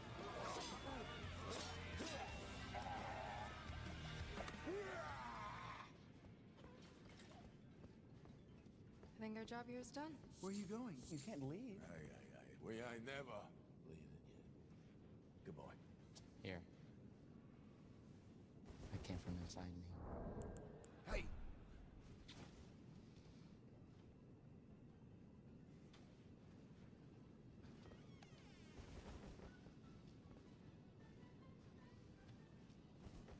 Do you want me to shut the door, or...?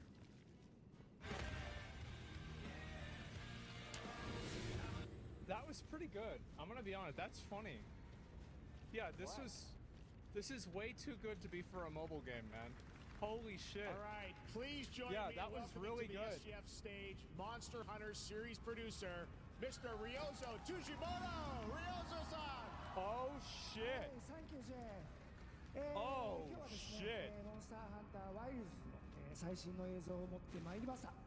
今回ですね、はですね、 Did 後 I 半 have, にです did I have this listed? ね、完全新規で、今回初お披露目の大型のモンスターが出てきますの There で、 it そちら is. も注目していただけたらと思います。 Thank you, Jeff. Hello, everyone. We've prepared a very special trailer today. I want everyone to be on the lookout for a very mysterious Random large slot monster. appearance? It wasn't random, it's an ad. As it's an important monster within the game. はい、本作ではですね、没入感とアクション、こ More ちらの融合 yeah, を I'm 目 ready 指して to 開発を進めております。 Let's get the game. モンスターハンターワイルズは2025年にプレイステーション5、Xbox It says something about PlayStation. I heard that. S、そして PC で同時発売となります。また今回はですね、プラットフォームの機能を一緒に遊ぶことができますので、そちらも楽しみにしてください。 He said PC. He said PC. To deliver a gaming experience that merges immersion and action. I hope players look forward to playing with their friends across different platforms when the game launches simultaneously in 2025 on PlayStation 5, Xbox Series X and S, and PC. はい、最後になりますが、8月に行われるゲームズコンのオープニングナイトライブ、こちらの方でも新しい映像を持っていきますので、皆さん楽しみにしていただけたらと思っております。All right. ゲームズコンはですね、初のプレイヤブルのできるような形で出展も考えておりますので、そちらもぜひ楽しみにしていただけたらと思っています。Lastly, there will be a new trailer for Monster Hunter Wilds at Opening Night Live at Gamescom in August. Ooh. And our first public hands-on playable demo of Monster Hunter Wilds will also debut at Gamescom. Thank you.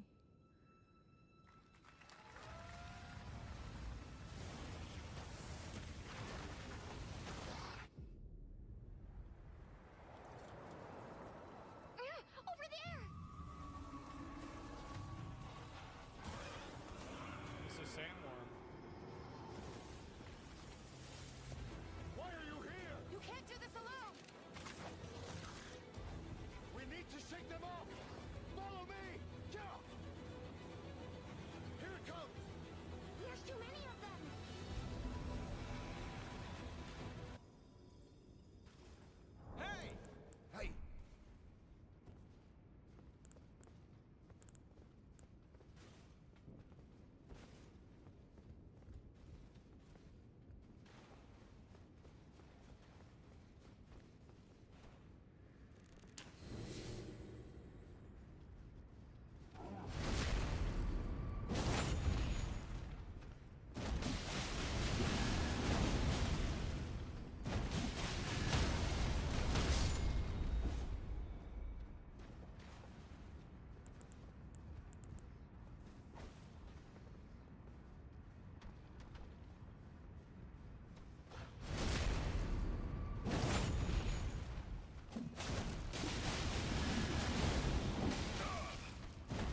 find someplace safe.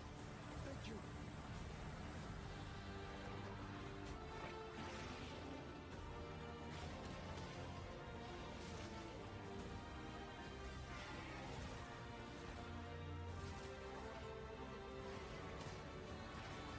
He looks like you can cut his tail off.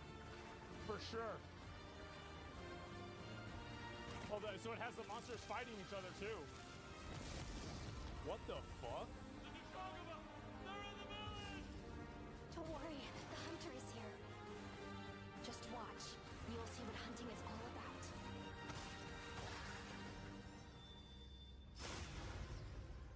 Damn. It's pretty good. Looks pretty fucking good. Thank you, Ryosa-san. We will see you at Gamescom in I'm August. excited, bro. Now, during last year's PlayStation Showcase, the game Phantom Blade Zero from S-Game wowed us all with its blazing fast combat and stylish art. I was I'm a little, honored to share with you the half and brand half new on trailer this for one. the game featuring all real gameplay. Here's our final game of the show, Phantom Blade Zero. All right, let's see it.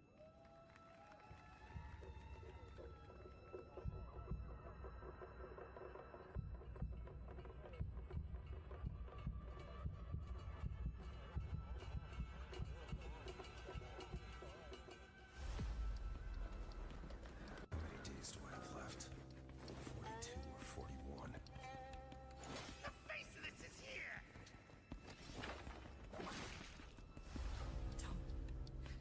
Don't go up there. Turn back. What are you gonna do that to a horse for?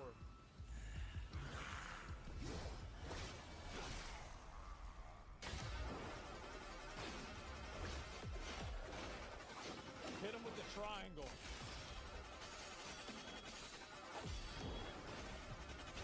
Seems alright.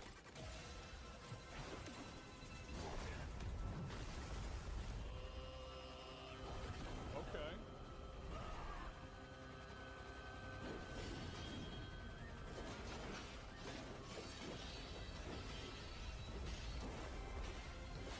That's cool.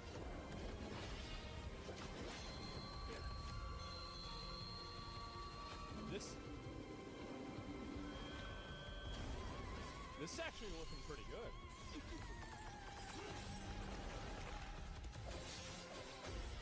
Yeah.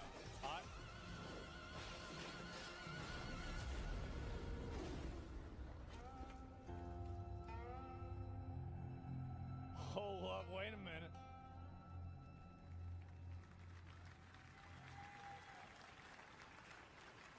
This is a game, yeah, that's That badass. looks so good. Full Holy demo that shit. we'll be playing this weekend, so you'll hear much more about that. And that's going to do it for our Summer Game can I Fest play live it? show.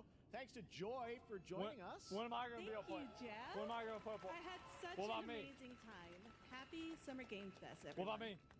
Thanks, Joy. And we have so much more. So If you're in LA? because Day of the Yeah, Devs I is know. coming up live right now on the stream, featuring an hour of indie You game gotta fight a Cali? reveals, including the next game Jeff actually from invited me to Cappy, this. and that's followed by Devolver Direct. Again, he's now a keep great checking guy. SummerGameFest.com for other event There's no streams way I'm this staying in weekend, LA. and we'll see you again No way. live this August 20th in Germany No shot. for Gamescom opening night When do live. you go? I Thanks don't for wanna be in watching, LA. everyone. Remember, why. Day of the Devs starts right now.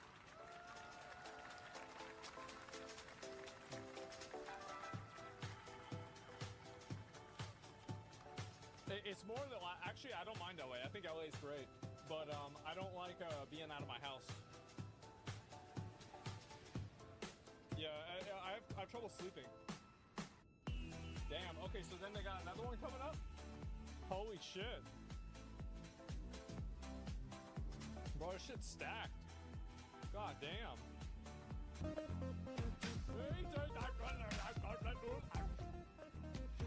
I take a piss real quick before this everyone starts. I'll go back to Sandy stuff. That's fine.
like, hey, there's a game coming out in 2027 that might be good, and here's a 3-second trailer of a tiger, and get excited. You know? Yeah, I didn't do too well on my bingo this time. I feel like I fucked around. Yeah, I didn't get a single bingo. I messed up, guys. I messed the fuck up. What's this?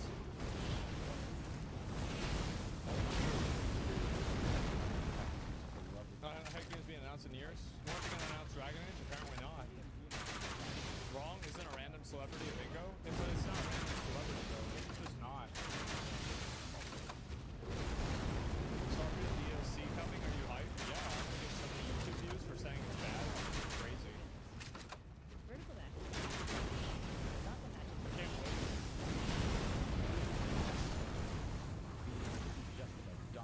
Easy farming? Yeah, what if it's good? Great. Then I have a game to play. The player community ultimately decides which. You gonna watch the New World Dev announcement video? I might just look through some of these first. Personality and characters. Watch some of this shit. And Homer. Farming the haters again. Well, to me, like, I will play, like, I give my honest opinion about every game and everything, like, as much as I can. But as you rise in the ranks, you'll unlock new units, each with game-changing abilities. Damn, bro, I got the first vote. Charismatic captains front each team. Captains run the play sheet. I actually got the first vote in the poll. With time-turning special abilities. Wow. When building the wild. No one votes? I vote. Just influenced by our own game, Clash of Heroes. Winners win. We're also inspired by the theatricality and spectacle of Eurovision. It hasn't updated, doesn't matter. I still got the first vote. Outdone themselves with a fantastic roster of hand-drawn and hand-animated characters, and fashion-forward collectible outfits. Battlevision Network is a live, season-based game with new twists, new characters, fresh rankings, and narrative surprises emerging every season. Also excited to feature a phenomenal soundtrack by our frequent collaborators, the incredible Jim Guthrie and Sam Webster. Hey, you played Metal Gear Solid series on stream? You've been typing on that for a bit, bro. Like, that's enough. To play VPN on mobile, PC, You've been typing on it for enough. That's enough times you type on. We're so thankful to Data Devs a chance to introduce Battlevision Network. And grateful to our awesome partners, Netflix. Wishlist the game to join the fun. C-, kind of lackluster. I thought it was alright. That's my opinion. I thought it was alright. Comes to us from the Game Bakers, a small studio in Montpellier, France, who claim to make games the same way they cook food, with a lot of love. Their next dish comes to us piping hot, fresh from the oven. It'll take us to dizzying heights, which quite frankly give me the heebie-jeebies. So hold on tight, making its gameplay debut today. This is Can. Let's see it. Oh, we already saw this. This game is like it's like QWOP, but you're climbing. It just seems like it's like really slow.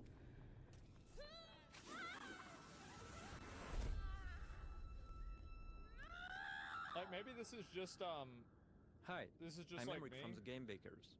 Maybe you know us for Fury or Haven. Maybe this is just like me, but like I can't really see why somebody would want to play a game like that. Like I don't really see like what's the hook, right? The final part of our Freedom Trilogy. I just difficulty. Yeah, I don't understand it. Like In Cairn, you play an alpinist who's climbing a deadly mountain. I don't know. It's just a chill game. Yeah, but like Summits that nobody reached before. You are obsessed by this ascent, and you are climbing to free yourself. Dude, it's sick. You serious? No, I just. And like that's the thing. Like everybody's gonna have like different appeals to like different games. Like I just don't understand this one. Survive in the mountain. Maybe I'm crazy. I just do not understand this. You can climb absolutely everywhere as long as you manage to keep your balance and We stamina. be playing Power World? Yeah. If you are careless, you fall.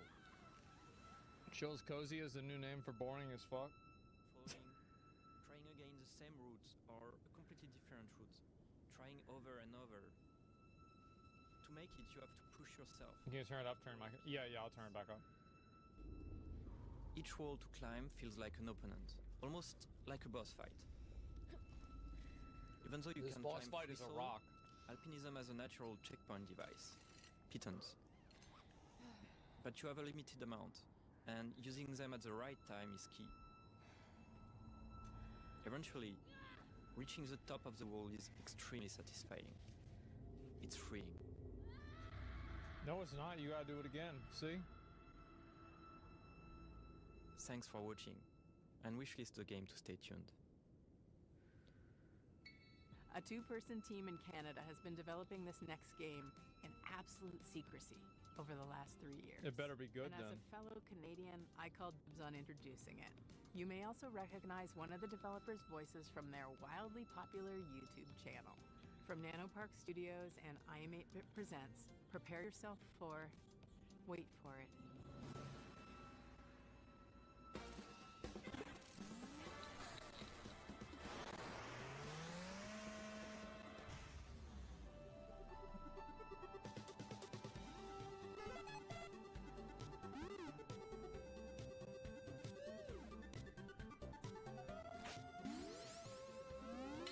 I used to have those. Mine died. Hello there, my name's Brandon. And I'm Danny, and we are here to show you our game, Pedal Runner.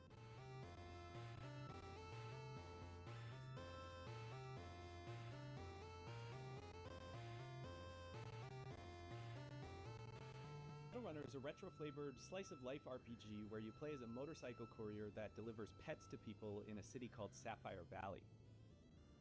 In Sapphire Valley, the company Hannah Pets has developed new devices called leap cells to power their newest generation of digital pets.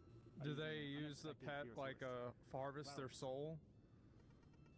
No? That's boring. Leap cells are delivered and installed by specialized couriers known as pedal runners. As a pedal runner, this installation involves planting the cell and calibrating it by performing a sequence of quick and varied minigames.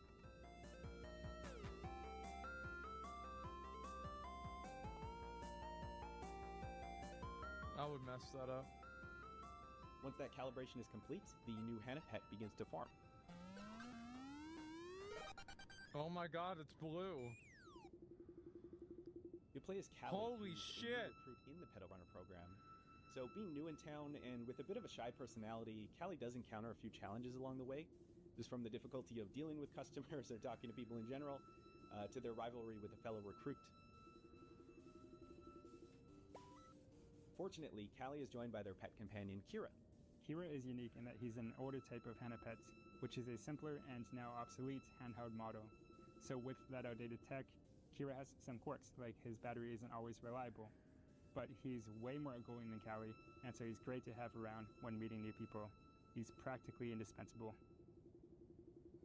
The Pedal Runner program will take Callie and Kira through the 4 unique districts of Sapphire Valley. Along the way, mysterious occurrences will begin to surface, and we will encounter individuals who think that there may be more to uncover about the new Hannah Pets sensation.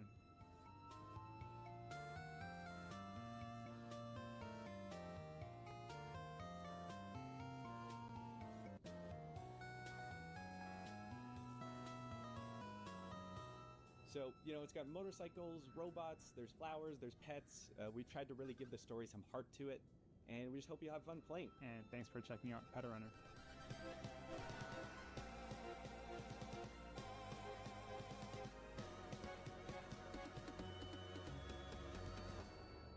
I know this might come as a surprise, guys, but that's really not a game. I don't think I'm the target audience for that game. Dystopian thriller that's every bit Orwellian as it is Lynchian. I don't feel it's like a tale of temporal technologies, unimaginable body horrors, and psychedelic nightmares. This is Karma: The Dark World. Let's see it.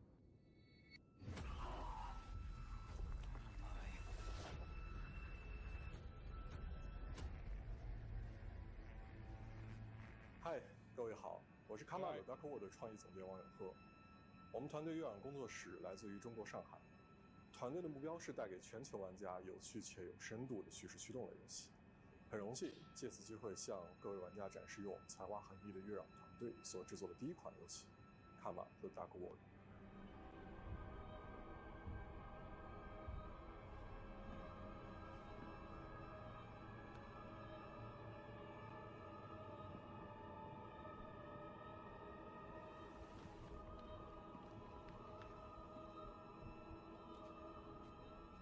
这是一款第一人称叙事驱动类的心理恐怖游戏，玩家将扮演利维坦思想局的任务干员丹尼尔，他的主要任务目的是潜入嫌疑人的大脑，并调查事件的真相。玩家将在2个不同的世界中进行冒险，去体验。I feel like one big problem that a lot of these horror games have is that they're being developed and made by people that aren't mentally ill. And it's a huge issue because like there's like a certain depth of like insanity that these games just don't really hit. 但却包含了令人痛心的真相。在这个游戏中，作为探员，你需要坚守意志，效忠 Mental illness is creativity. It can be. 直到有一天，你发现正在调查的案件发生了翻天覆地的变化。You need a Kojima? You do. 开始逐渐融化。You need someone who's absolutely fucking insane.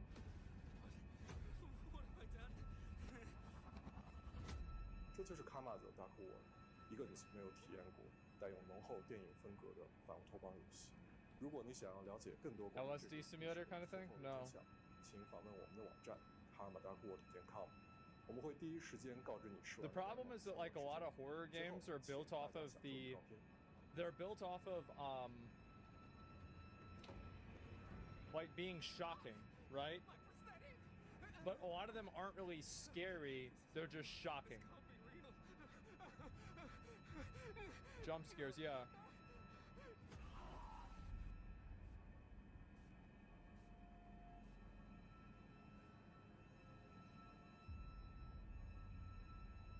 I will echo. All right, let's get to the next one. This one seems okay. How do you follow up making 2 of the best indie games of all time? Make 3. Make 50 more. That's what's happening with UFO 50. This is from the team at Mossmouth. They're making 50. Spelunky and Spelunky 2. It's as if you took the modern design sensibilities of today and went back in time and made an entire console worth of retro games. And it's coming so soon. Hi, I'm Derek.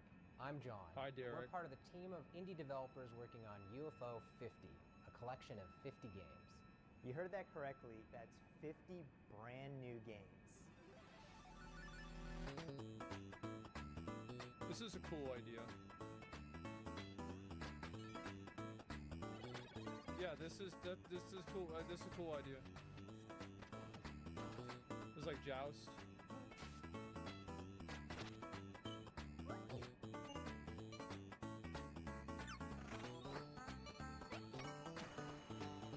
It's like an Atari game.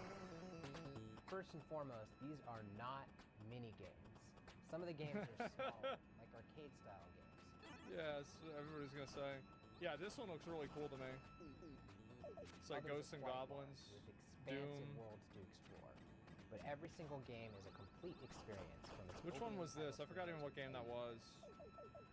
There's a story that connects all these games too. We invented a fictional company called UFO Soft that developed these games for a fictional 80s Kingsfield? game console. This company's history spans from 1982 to 1990, and the games get more technically advanced as the years go on. And as you explore the timeline, you'll find that some games have sequels or recurring characters. We also thought about the limitations of the hardware. We devised a strict 32-color palette as well as audio restrictions to make you feel like you're in the world of UFO 50, no matter which game you're playing. But one area where we didn't limit ourselves is in the game's designs. We were happy to build on modern game design and genres, and we strived to make sure that each game felt like a unique experience. Super Mario Brothers 2. Our goal isn't just to remind you of a bygone era. It's also to provide 50 Legend of fresh Zelda? experiences. The We like to Link's think Awakening? UFOsoft was a company that was ahead of its time. This is a pretty cool idea. No, I think this is actually a cool All idea. the games are unlocked from the start, so you can explore the collection in your own way. Yeah, this is really cool. Every game's not going to be everyone's favorite, but figuring out which games you like is part of the fun. With so much variety, you're sure to find something to get lost in, whether you This was my prefer favorite one. fast-paced action games. Galaga. Or anytime I go to an arcade, that's the one I play. I love that shit. And we all have fond memories of going to a friend's house and browsing their game library for something to play together. So half of UFO 50's games have Teenage Mutant Ninja multiplayer, Turtles. either co-op or versus.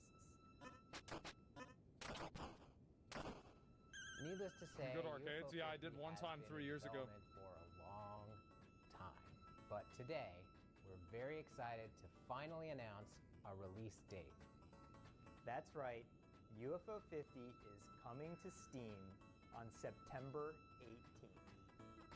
I wonder why nobody releases games on September 11th.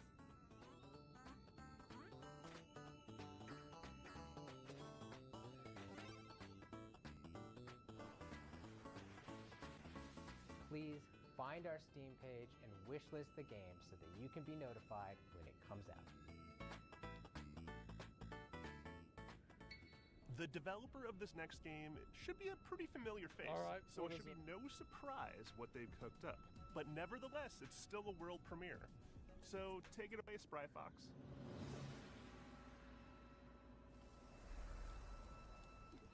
All those who are lost deserve kindness. What if you got lost because you ran out of kittens to eat?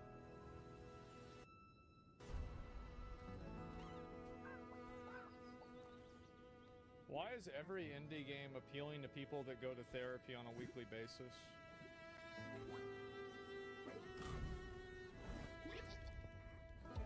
It's just so lame. Fucking boring,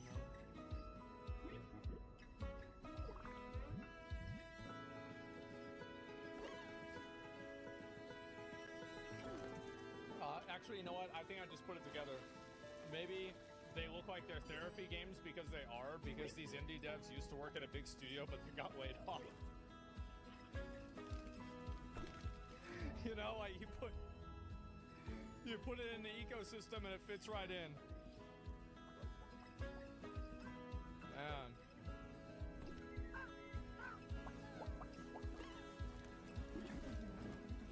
It's kind of out of pocket. It is. It absolutely is.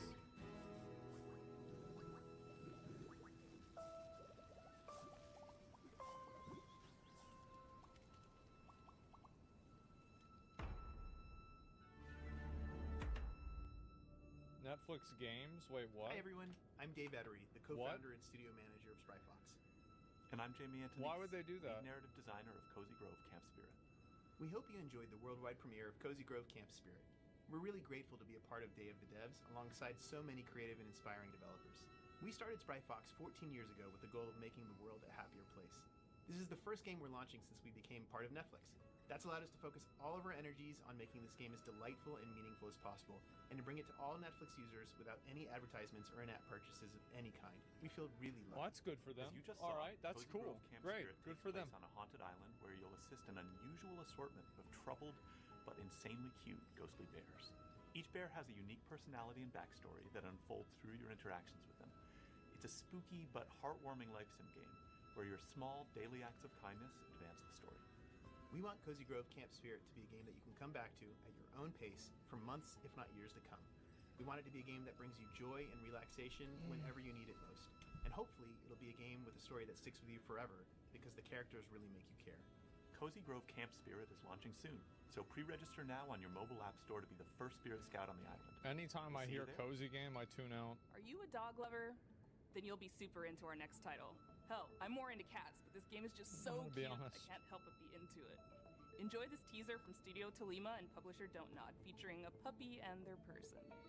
Hey, hello everyone. My name is Ben. I'm the founder and creative director at Studio Tolima.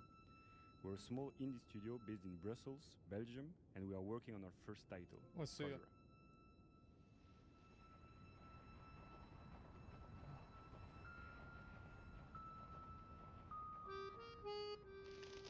Koira is a narrative game where you wake up in a snowy forest and encounter a small puppy who got trapped. You set him free, and together you go on a beautiful adventure and set out to reach Koira's house. This relationship is really at the heart of our game. In Koira, you go through a musical forest, filled with sounds to discover and interact with. For example, each character and animal in the forest is voiced by a different instrument.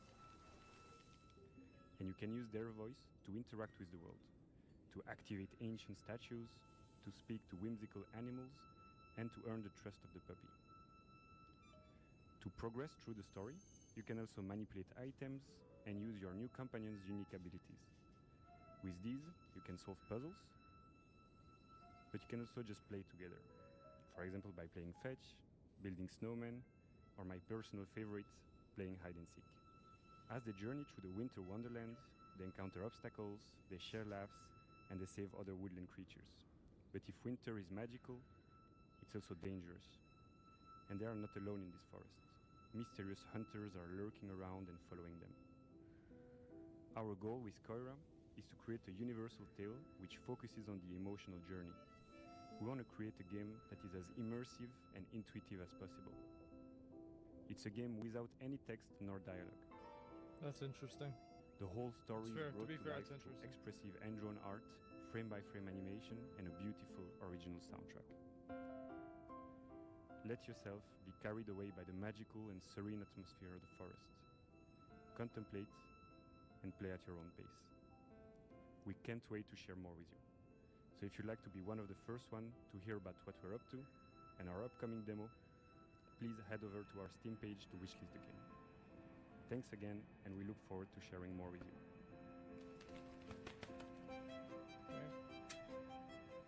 Next. I love a good Let's go puzzle next game, one. especially one with a really elegant design that evolves as you play. Better yet if it's got a beautiful art style or a captivating narrative to pull you through. Well, this game has all of that. This is Arranger from indie supergroup Furniture and Mattress.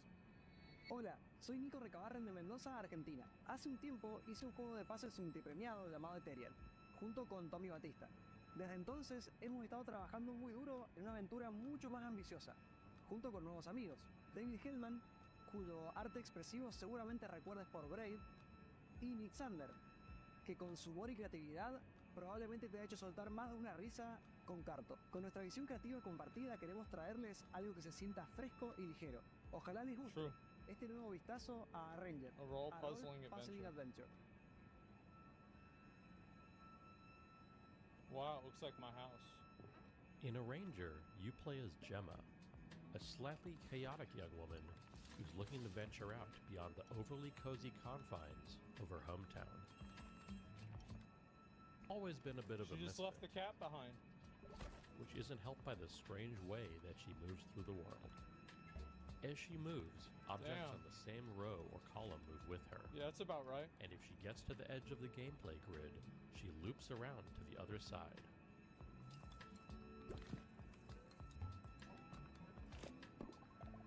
We use this core set of mechanics in a wide variety of interesting ways throughout the adventure, never hesitating on any one idea for too long, to keep things feeling breezy, playful, and respectful of your time.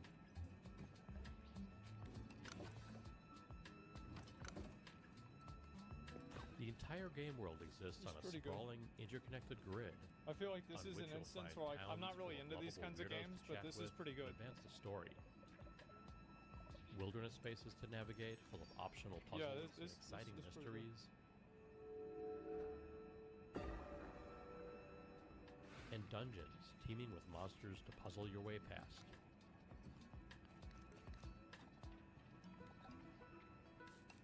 Or through. Told through expressive comic-style cutscenes. We follow Gemma on her journey of self-discovery. Heading out beyond the walls of her town, she soon discovers a beautiful, inspiring world. But also one ruled by fear and a strange, immovable force called the Static. Can she disrupt a culture of stagnation and find a place to fit into it? Find out in a new type of role puzzling game when Arranger launches on July 25th. Netflix games. There's never been a bigger red herring than the developer name Cozy Game Pals, because their idea of cozy is a little twisted. Here's your world premiere first look at the very first release from Blumhouse Games. Amy? We just saw this before. Are you okay?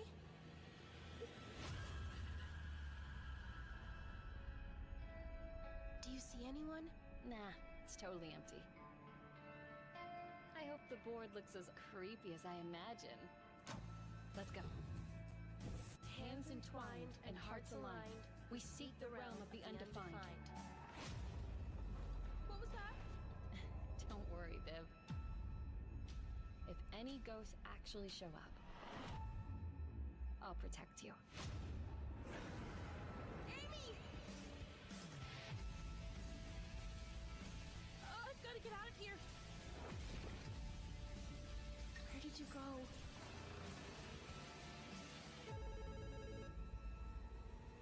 Hello? Amy! Just go home, Viv. I'll save you, no matter what. Don't worry, Viv. Everything is going to be spectacular. I'm happy here. So happy. All right. A few months ago, this next game appeared on the interwebs out of nowhere. It mystified us. It seems like a novelty at first, but then Is you this realize the just Game how Boy game? profound its mechanics and rendering engine are. From Crescent Moon Games and those dang games, this is Screenbound, a game. Hey guys, it's Josh Precisely, and I'm the game director of Screenbound. Yeah, Today well, we'll be talking with Kyle we did McKeever, this one who's the too. game's This one's developer. We'll be talking about the game's mechanics, how it started, and how it's going. Hi, my name is Kyle McKeever, and I am the developer of Screenbound. And Josh, you and I have been working together on Screenbound for a couple months now. Do you want to talk about the idea of how Screenbound came to be? So I was watching a video of someone playing a Game Boy, and I wonder if they don't can know have why a mode it of this came to where you mind can play exactly, this in but a just seeing car, the like image while of you're someone driving. holding a device in their hand with an environment in the background and something happening on the screen made me think, how could you link this all together into a game where you're playing on the screen and you've got a 3D environment The DLC, and they're both yeah. linked. It started with a little prototype of just a character holding the device, having an endless running motion and jumping at the same time as seeing it in 2D and 3D. And then the other part of it was the controls from the prototype. They weren't set in place. I think we were having this problem where you're exploring this world but only facing forward, and you can move side to side, but you're only looking in front of you. So at first we're like, okay, maybe we can just do a 180 so you can at least go backwards, because we were constantly moving forward in 3D space. So we tried that. That felt a little weird. And then at that point I was like, you know what? Since most of the games out there that people are familiar with are first-person shooter games, why don't we try FPS controls? And then you implemented an FPS controller and kept the 2D essentially the same, and for some reason it just miraculously worked. Yeah, I've seen a lot. Like, So the obviously, I device get all my itself news that from you Twitter, so I use know a in lot about this game. Screenbound is a quantum device. How that works in the context of the game Like, is sees that the animals you have to 2D jump on. world that's presented on the screen is actually projecting an environment as a 3D world, What the which is fuck? also how it works in the level editor, Holy because the level shit. editor is 2D. And once There's a you level finish editor? the level, or you're finished working my on it, God. it actually builds the entire 3D geometry out and creates a 3D world. This game looks dumb. I don't know. I thought this game was cool.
Yeah, I'm gonna be honest, I did. I thought this game was really cool. Both dimensions are equally important, and you have to be paying attention to both to get anywhere in the game. Because, first of all, the enemies are in 2D. Yeah. So I feel like if you in 3D spend a lot and of you're time not looking at the screen, texting and you're gonna die driving, you're gonna be probably really good at this 5 to game. 10 seconds because you're going to be hit by an enemy. You're going to see some distortion effect on the screen, and that's where like the 2 dimensions meet. I'd be a pro, and yeah. You're going to get pushed back, and you're going to lose some health from your battery bar. But or you'd be dead. immediately Yeah, you're true. going to realize that you can't play one or the other dimension. You have to be paying attention to both. When I'm testing and developing, if I lose track of the 2D side, I'm always running into enemies. And that's how you die. The biggest risk in 3D is literally falling. It's pretty clear cut though, because everything translates fairly one-to-one. If there's like pixelated grass in the 2D world, there's going to be grass in the 3D world. Same with trees. Yeah, all that stuff crosses over, except some of the puzzle elements or some of the things you only see in 2D or you only see in 3D, like the fan. Yeah, you kind of solve puzzle elements more so on the 3D side, but then you survive threats. I'll definitely play this when it comes out. And yeah, that's pretty much it. We'll talk soon. Is it permanent Our speedrun next again? game Yeah, it's takes good. what you might consider Alright. a dream job and adds a heap of dread. You play as a zookeeper tending to Oh, I animals. thought you play as a except streamer. Something is terribly wrong. Developed by an international team at Clapperheads, this is Zoocosis. And I promise you've never seen giraffes like this before. If you can't have sex with the animals, I'm not interested. You think they're cute? Yeah. It's not interesting to me. You've all been to the zoo. I'm and just each being of you honest, has that's your all. favorite animals. But do you know what happened here at night behind closed doors? I'm Valentin Shukin, the lead game designer of the Zoocosis game, and I invite you become a night zookeeper.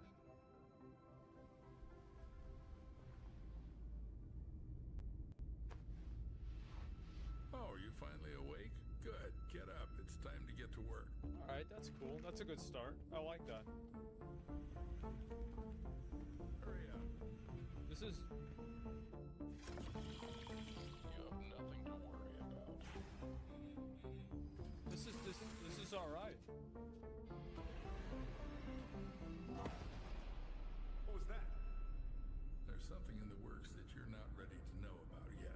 The plot of Zoocosis was written in the best traditions of the thriller and horror genres. Yeah, she looks like a weirdo. This game could be good.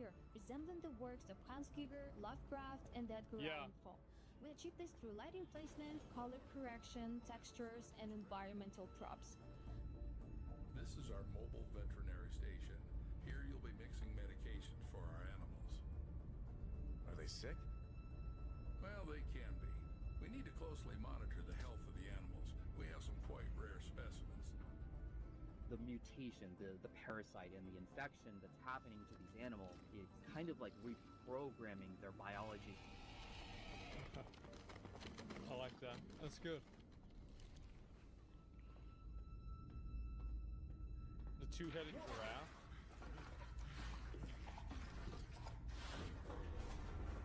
The giraffe head acting like a large anaconda, slithering with its jaw unhinged, try to bite you. I like the sound of that.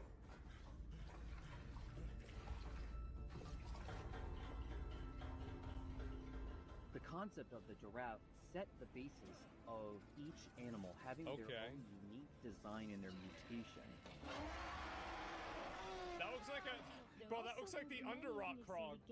Each of the endings depend on the choices made by the player during the game. Planning out all the endings was quite challenging. The fuck? We dedicated a substantial amount of time Hear me out? structuring Chill the fuck paths out. and dialogues into a unified framework to ensure seamless functionality. Every zookeeper is entitled to a service car. This one's mine. Damn. Perform well tonight. You'll get one in the morning. Is that your wife? Should I tell her you're staying here for the night? Keep in mind, I'll lock you in until morning. No problem. Your main goal will be to save the edibles, including infected ones that have turned into mutants. Yeah. Save them and save yourself. Yeah, I think this could be really interesting. We really hope that you will enjoy the Zoocosis releasing this summer. Wishlist it on Steam and follow us on social media. Yeah, Thank you I've got much good for the support. See ya. Oh, why are you so jumpy? Yeah. I can fix the giraffe? Yeah, I don't And know that's about the that. game. So it's fine without Not sex? I don't quite. care about that. Yeah. See, I mean, not while really. waiting, Like, I by just mean like that's like a Optivision frame of games, waiting reference. is always an option. Like, I want but games not that the just whole do story. things that are And that's what I insane. like about our next title. It's more than meets the eye. See what mischief you can get up to while waiting. Hi everyone, I'm Dom, the founder of Optivision Games. We're a game studio based in Irvine. Today I'm thrilled to reintroduce our latest game, While Waiting.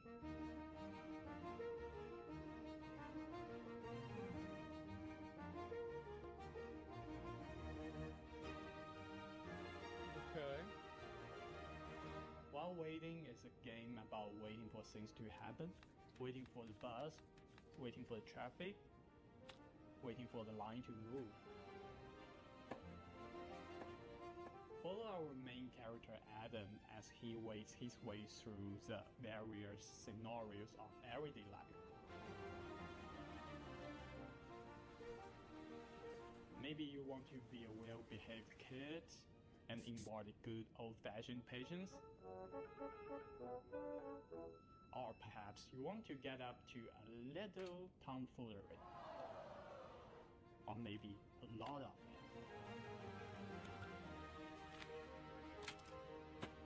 For people who really want to do something, you can find your own way to kill the time. We also have prepared a list of meaningless challenges to help you with it. I thought he was about to do something else. If they're too hard or maybe not your cup of tea, that's okay. We also have a very, very helpful fidget button, specially designed for you. Just press it. Explore over 100 hand-painted levels, each chock full of mini-games, fun little interactions, Easter eggs, and things you should definitely not try in your daily life. No way. That is so funny. Don't worry about Adam though, he's a tough little guy. Get to know his family, his friends, and his Looks mate alright. Yeah, games this is actually pretty good. as you follow Adam's life from birth to death with every mundane thing in between. But do remember, your goal is to wait, nothing else.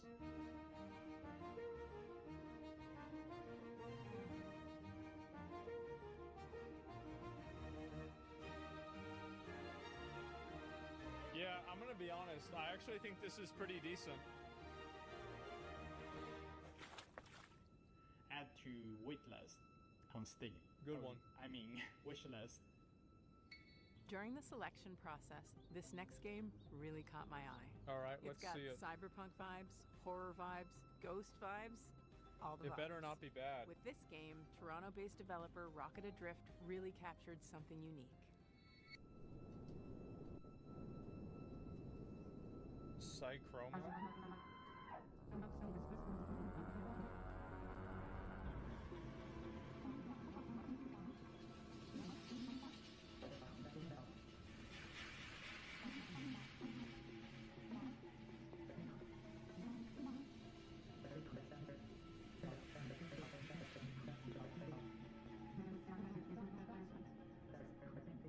Psychroma is a cyberpunk horror game. Okay. One of the concepts that we wanted to really emphasize was identity, what it means to be who you are, and how horrific it might be if that was stripped from you. The protagonist has amnesia. You don't know who you are. The idea of losing yourself, it seems like it should be the one thing that can't be taken away from you.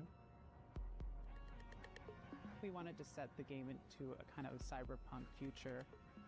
We were really interested in the paranormal concepts and the more grounded future technology.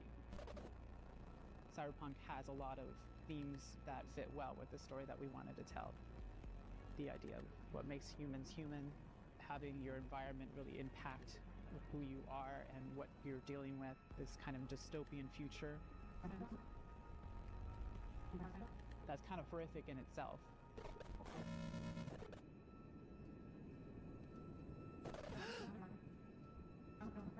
I'm very main torn on character this Hayes, one. We also decided to make them non-binary and biracial. part of that is what like creates a rift in their ability to like connect with other people. Is that so? Psychroma was a great. Isn't that creating a bad for me stereotype? to explore that part of myself, and, like not being Like- black enough for the black community, and obviously not white passing. I don't and know. I've never really been able to explore that or really talk about that Okay. openly until now. I think. We like to write from our own perspectives, and I feel like that's really helpful for a certain kind of player that's looking for that in their narrative-driven games. It really is amazing to see people interact with the media you made and like get it. For anyone else out there that's looking to make impactful indie games, it's going to be hard, but the feeling that you get when you get that game into someone's hands, there's nothing else like it, and for me it's way worth it. This one seems okay. I'm gonna be honest. I'm actually not. I'm not. It's time to get I'm not cozy. out on this And game. This game is about as cozy as it gets. Yeah, it's my about opinion. Houses, just my opinion. Not quite in the way you'd expect. By Tanant Games, this is building relationships. All right, let's see it. สวัสดีครับชื่อธนัท ปุษยางกูลครับจากกรุงเทพมหานคร and I'm here to show you probably the most stupid game you'll see all day today. I really doubt that. It's a silly adventure game where you play as a I really don't believe you. date. Let's go. And Let's it's see it. called Building Relationships. Take a look.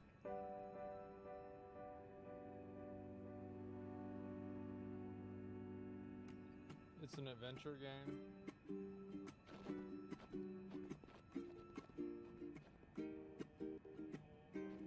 In this game, you'll find yourself as a new arrival on the island. Yeah, this You'll one be is pretty exploring stupid. The area, moving around just like a real house. Yeah, this one is pretty dumb. Here's a bunch of wacky structures you can meet. All like right. Mint, who's a friendly apartment, here to help introduce you to the others. Or Millie, who's this tall windmill that might just step on you if you ask them nicely. Okay. You'll also find these jesters Okay. hiding around the island. They're not looking for a date. They're in a Oh my very God. complicated polycule, but they'll help you unlock new abilities like jumping and wave dashing. If you're looking for a break, there's a bunch of fishing spots around the island. Though the local wildlife might not be what you expected.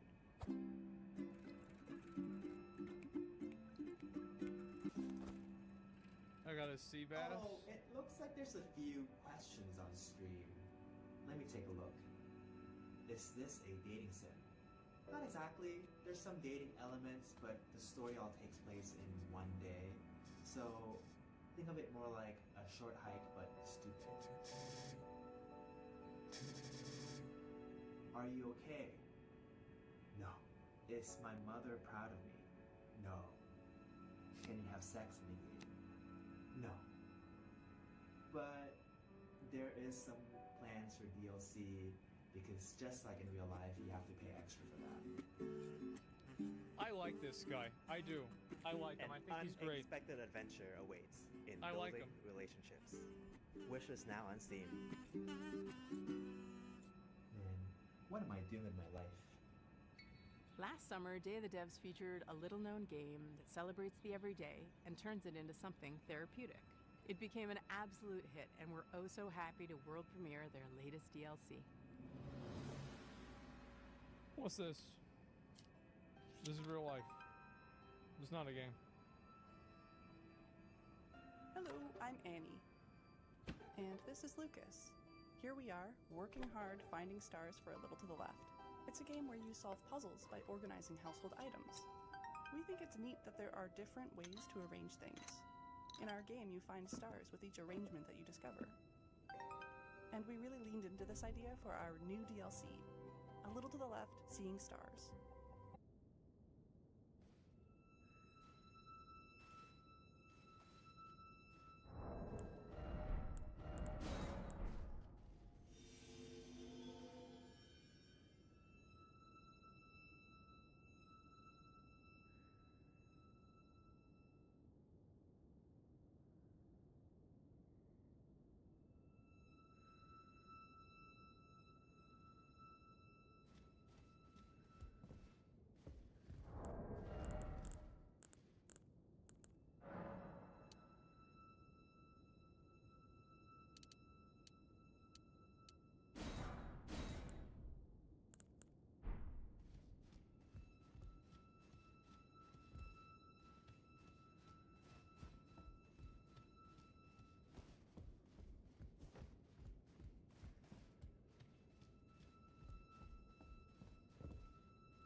Seeing stars is all about multiple solutions.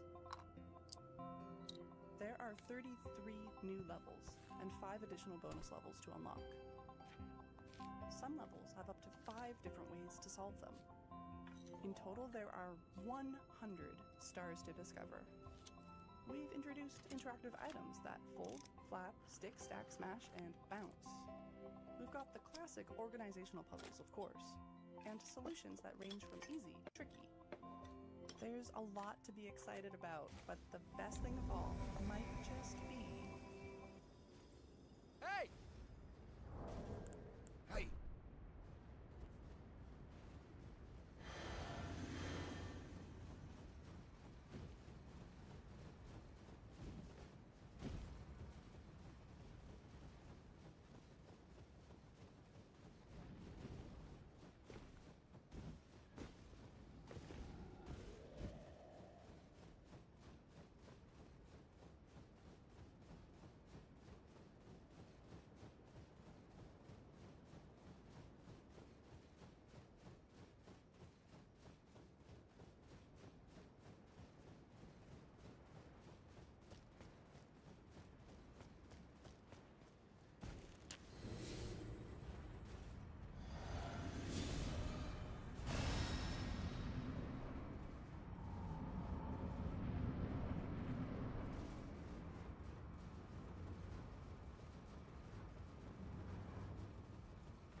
the left, Seeing Stars, available June 25th.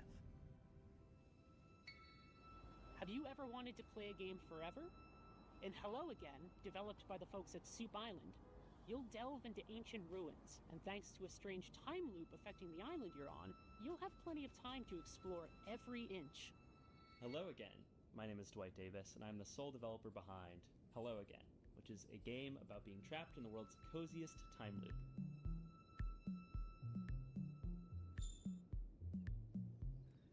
In Hello Again, you play as a diligent postal worker who is assigned the task of delivering a package to a remote island.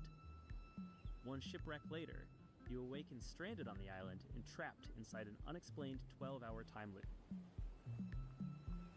The three core pillars of Hello Again are exploration, conversation, and puzzle solving.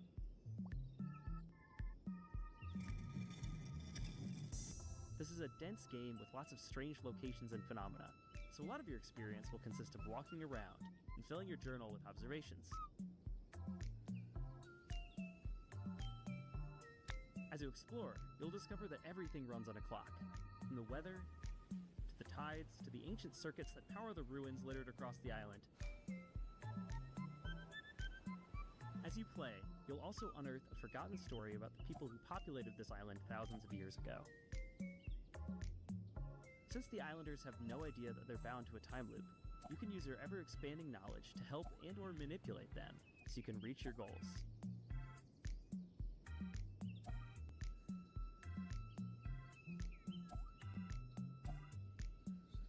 So, in short, what happens when you mix the gameplay and mechanics of Outer Wilds with the vibes of Animal Crossing and the small-town feel of Groundhog Day?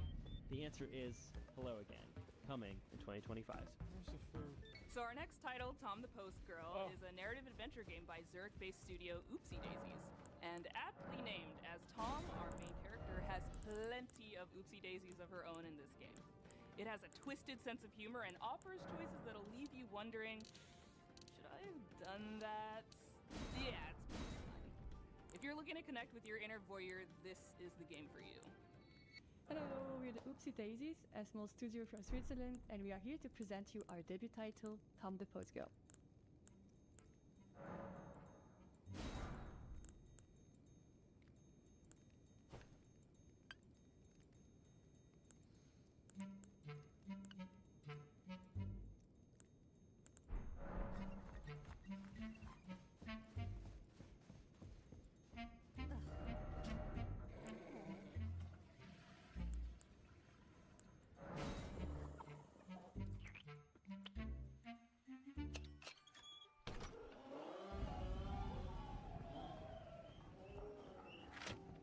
Accompany Tom on her duties delivering packages to the deranged villagers.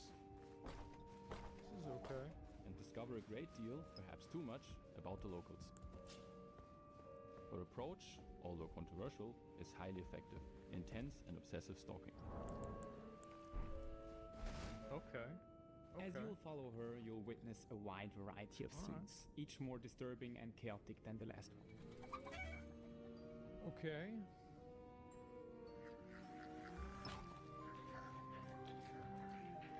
But is that really gonna stop you from continuing to do so? Quite the opposite. We were inspired by the Little Red Riding Hood, which you can recognize in the main protagonist, Tom. We then used her curiosity and exaggerated it to the max, turning her into a stalking post girl. We had a lot of fun creating this very strange, unique, hand-drawn environment for you to explore, and hope that you'll also enjoy stalking around in it. That's like cat dog, except it's just dog dog.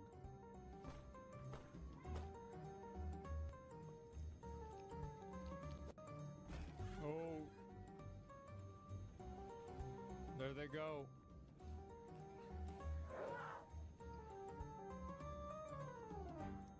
We're calling to all fans of creepy cute narrative games. If you're curious to follow the development of Tom, make sure to stalk us on social media. And of course, wishlist the game on Steam. Bye! Bye. This That one next game seemed is pretty based good. in Jakarta, and it's full of lots of life stuff. Happiness, sorrow, music. Seems alright. It's called After Love EP, and it's awesome. Hello, my name is Sasha, and I'm the lead narrative designer of the upcoming narrative game Afterlife EP.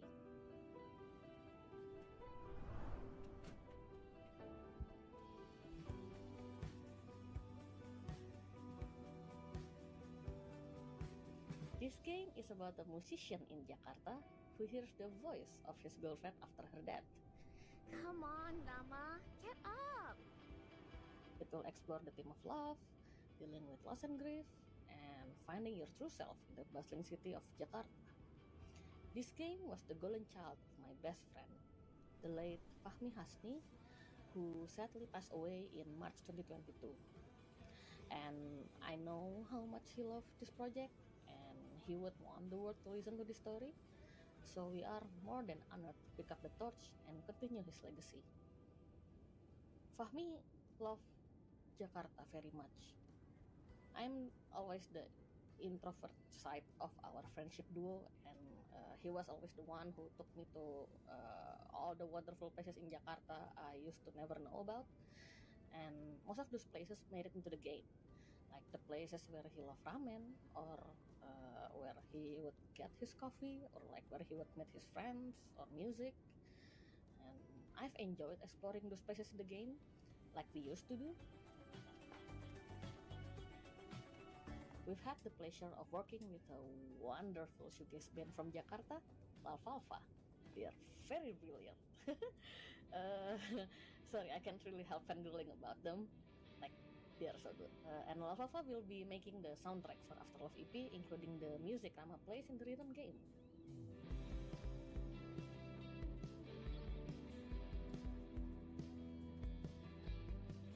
We are also really happy to be working with our main artist, Soyatu. Soyatu has breathed life into our characters with his very distinctive art style and also his love for the underground music scene. We don't have the release date yet, but we expect it to be released around October this year. So please bear with us a little longer, and thank you so much for your support.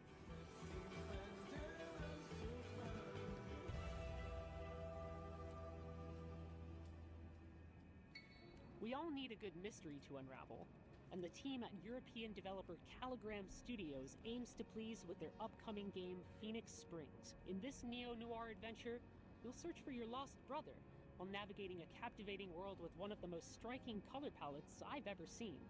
Hi, I'm Jigme Oiser, co-founder of Caligram Studio, and it's my pleasure to introduce you to our mystery adventure game Phoenix Springs. When I finally find him, my brother makes me promise not to go to the Oasis. So, of course, it's where I end up. You play as Iris Dormer, a reporter whose search for a brother leads her to this beautiful yet eerie desert oasis named Phoenix Springs. It is a beautiful place to explore. Life is slow. The air is clean. Secrets are kept. But should I stop looking for answers? We call it a modern point-and-click game. It feels like one of the classic of the 90s that we know and love. But the key difference is that you don't hold objects in your inventory. What you have instead are thoughts and concepts and ideas, like a detective pinboard, and you have to connect them with the world around you or mention them in conversations in order to progress.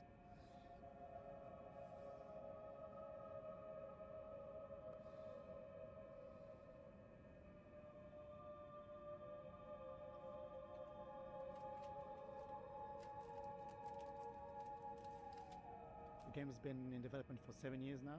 We're a small team of 3, and one of the biggest challenges was trying to crack the art style, which is a combination of 3D and traditional 2D hand-drawn animation and illustration.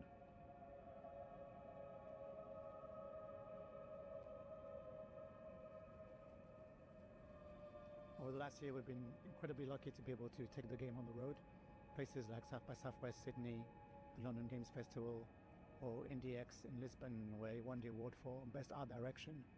But really what we saw, the value of these events like Day of the Devs, it's not just being able to get the games in front of players, but really connect with other developers, especially in small teams, who might be facing the same challenges you do.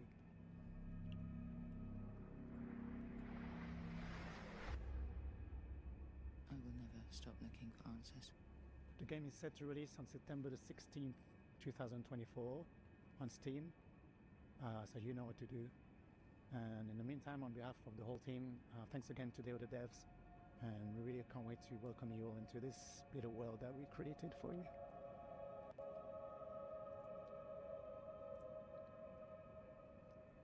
It does look interesting. Road Like 96, the visuals. Lost in Harmony, 1111, Memories Retold. Developer Digix Art out of France has had a pretty prolific run, and we're so very It proud looks to visually world premiere interesting. their very next game. Spoiler And alert, unique. it has a lot of water.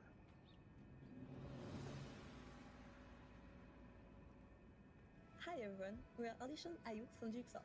Here is the project that we've been working on for the past 3 years since Road 96. We are really excited to present to you our new game, Tides of Tomorrow. So get ready to be surprised and enjoy the show.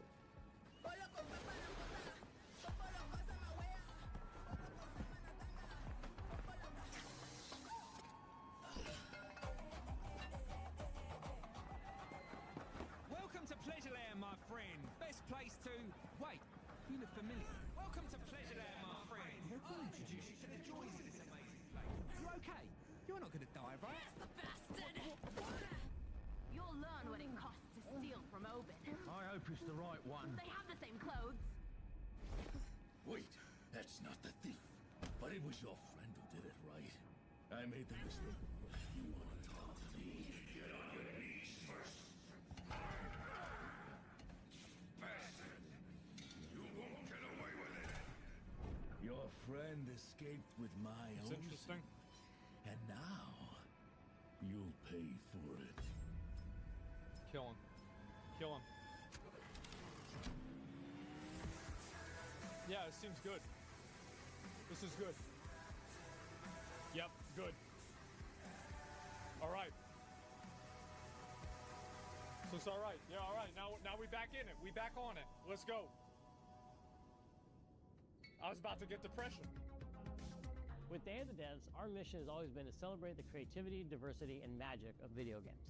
We strive to give a voice to emerging and underrepresented talent and to connect players with developers and their games. For more than 10 years, we've featured hundreds and hundreds of games at in-person events, and our digital showcase have been watched by tens of millions of fans globally. Better yet, it's all been completely free. Free admission for attendees, free to watch our streams, and free for developers to participate.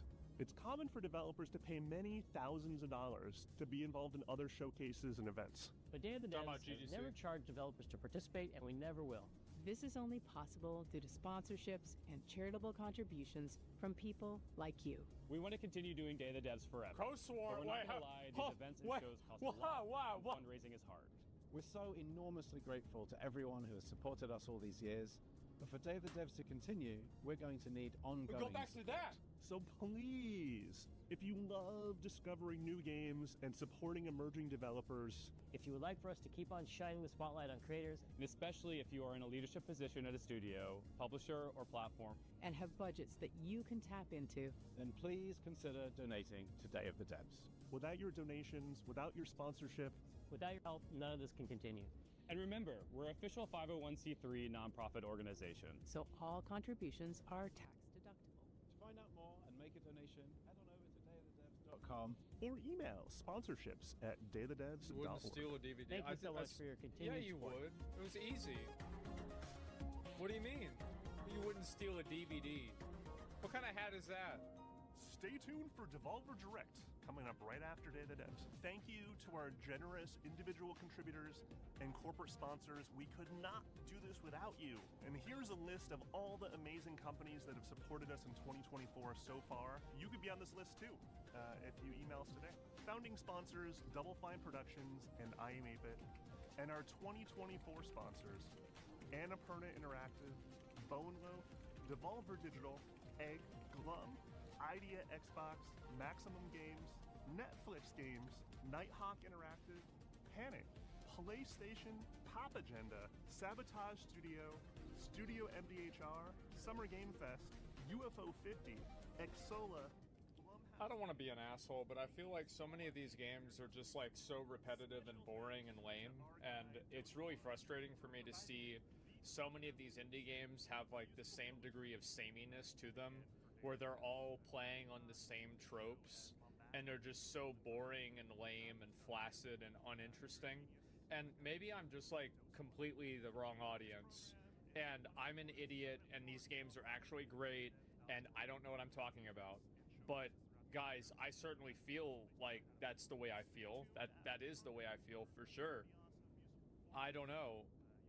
It's just these games, like, I feel like every game is the same. And it's like, I know that they're not, but they have the same vibe, they have the same feel. You aren't cozy enough? Yeah, anytime I hear the word cozy for a game now, I just assume that it's boring and bad. It seems like a lot of people didn't really like the Game Expo this time. The Summer Games Fest. Like, a lot of people voted for D.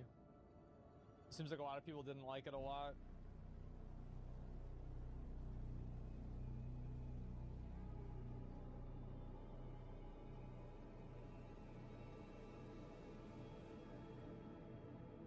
Pretty dead. Best part was Alan Wake DLC. Y'all need to make a separate games fest for these anime games no one's gonna play.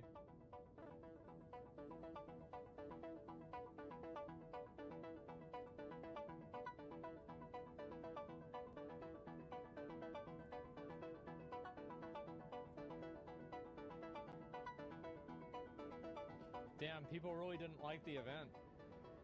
I thought it was okay.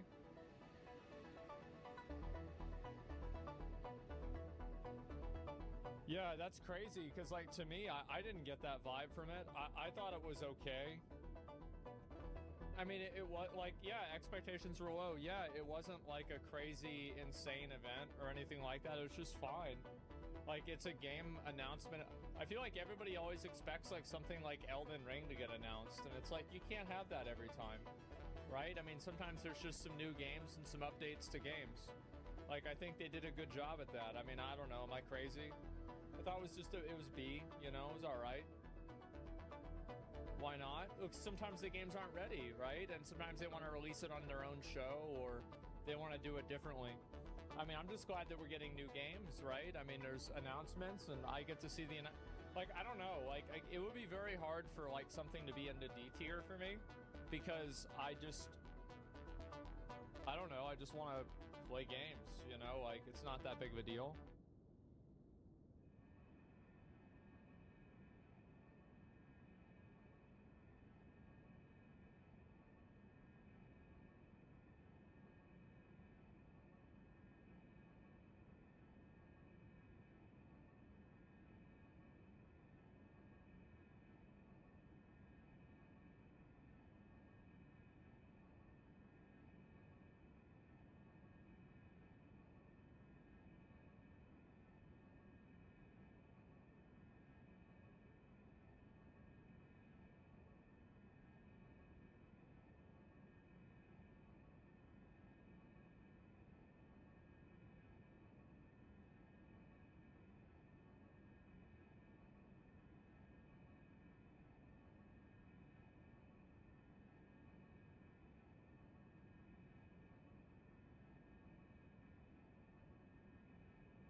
Yo, Rusty.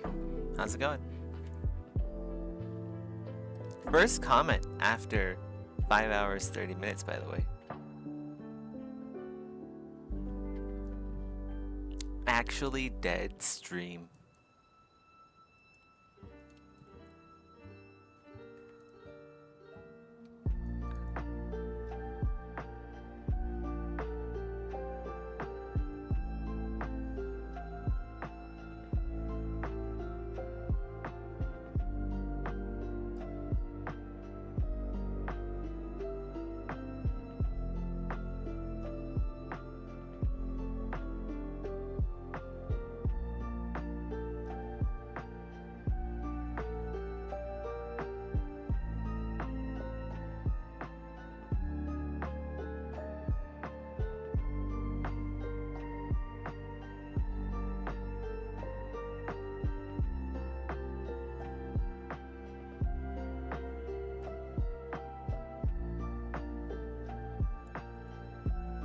Yeah, but you see, like, my Western audience has to... They have to wake up and then watch me stream in the mornings. Those are the rules. Just because most of the people watching me live on the other side of the planet doesn't mean... Like, that's not a good enough excuse for them not to watch me.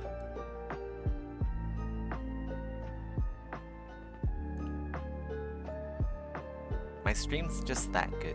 My stream's really good. They're missing out.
You fixed your internet?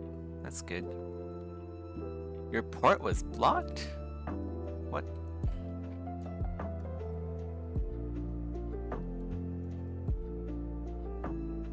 Well, welcome back.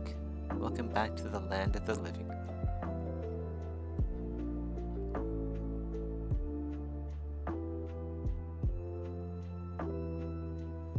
Did you touch any grass when you were unable to access the internet?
Man, you've had a rough week.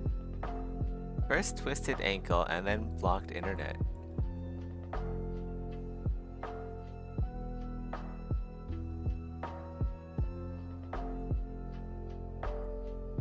Did you break a mirror or something?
Man, I can't wait to get this done.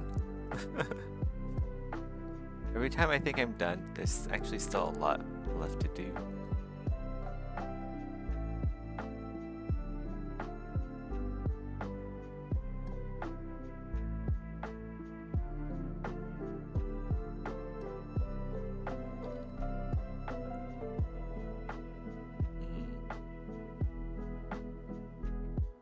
Yeah, it sucks.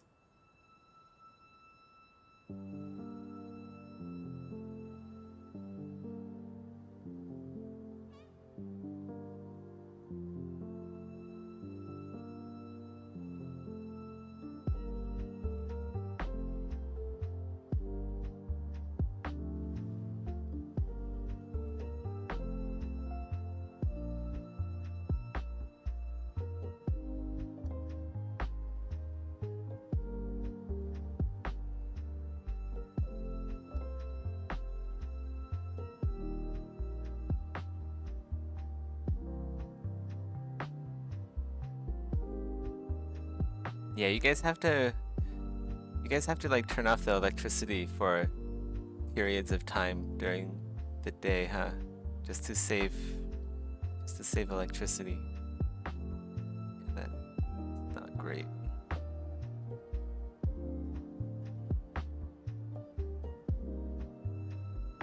Okay, I think I heard or read about that.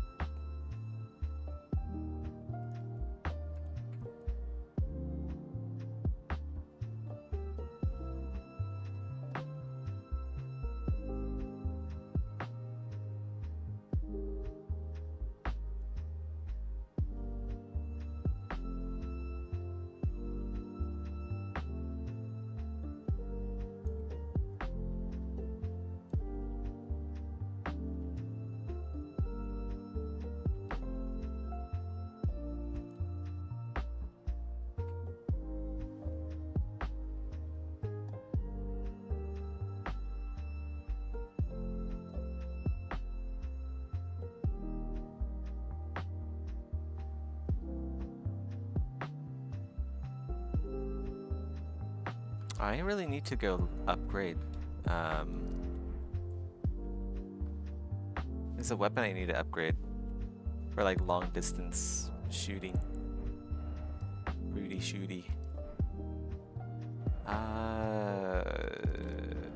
EG. Power grid is fucked, yeah. Jeez.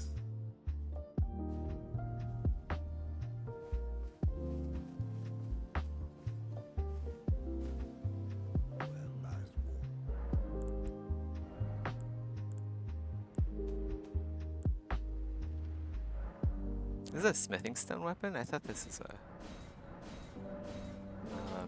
not a smithing stone weapon.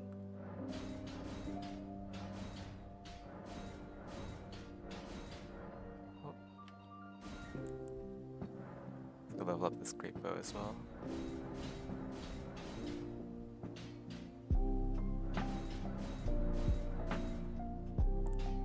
And so I'll level everything I have up to level 20 for bow as well. I need more stones.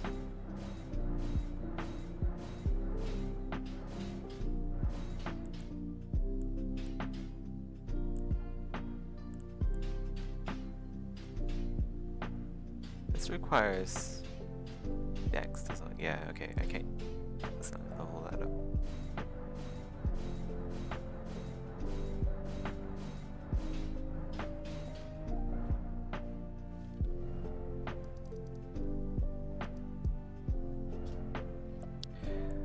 I was in China in like 2014, 2015.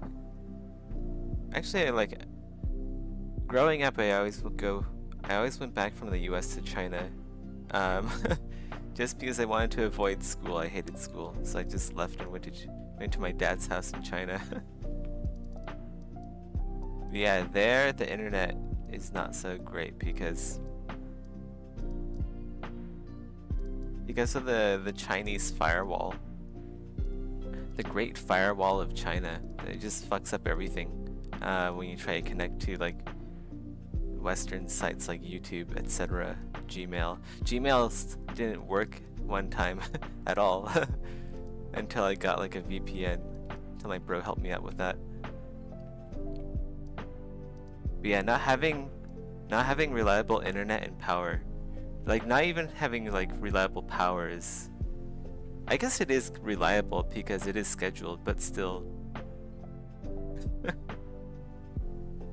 Are you a sympathizer? Oh, I'm sympathizing with you. I'm not sympathizing with, like, with the People's Republic of China. Yeah, I'm just saying, like, not having reliable power or internet really sucks. Wait, what was I gonna do? I was gonna buy some more stones.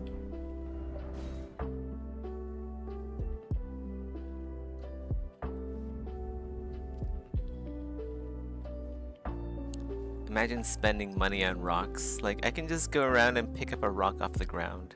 Why do I need to buy rocks? What a silly game mechanic.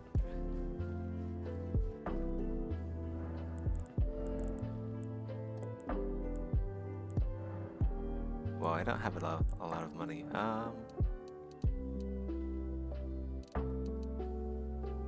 Well,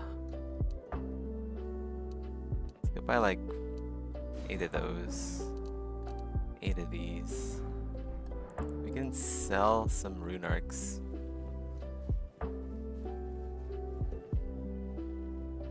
There's a mini-series, The Sympathizer, about a Vietnamese spy. I would make like a really good Chinese spy if I knew how to speak Chinese. Because I'm already an American citizen, right? Well, actually, you know what? I would make a really good American spy. I would make a good spy for the Americans because I know English, but I don't know... Unfortunately, I don't know Chinese. But I look Chinese, right? But I'm actually a tall, white, blonde man with blue eyes, 6'5", inside.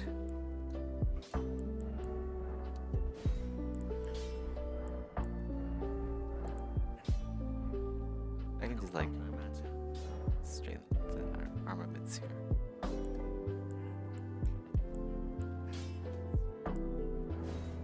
Oh, need more 6 stones.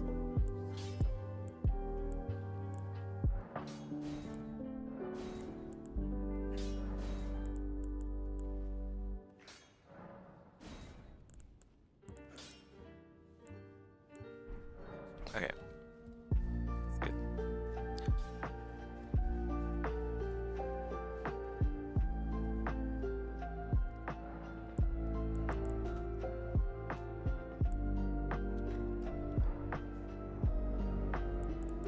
I have a lot of junk in here. I gotta get rid of some stuff.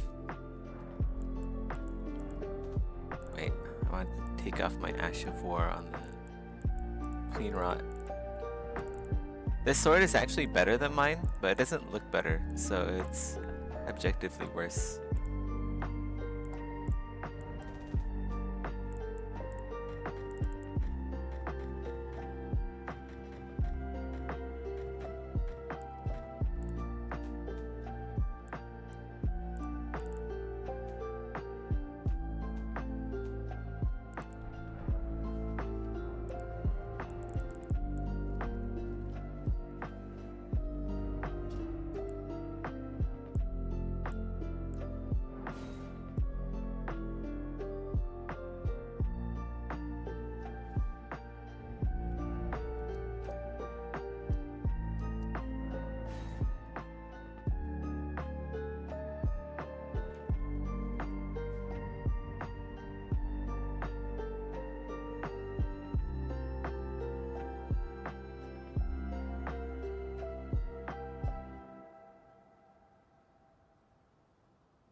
What if this infested is a good person? Well, that depends on the player if they want to be good or bad. Just because they look scary doesn't mean they're a bad person.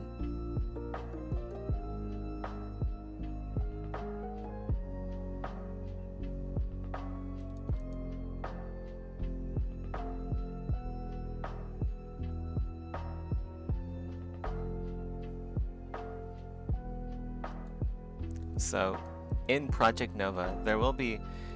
It doesn't really matter like what race you are.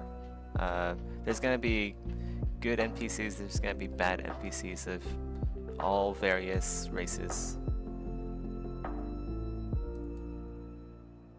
So yeah, finding a good infested is possible.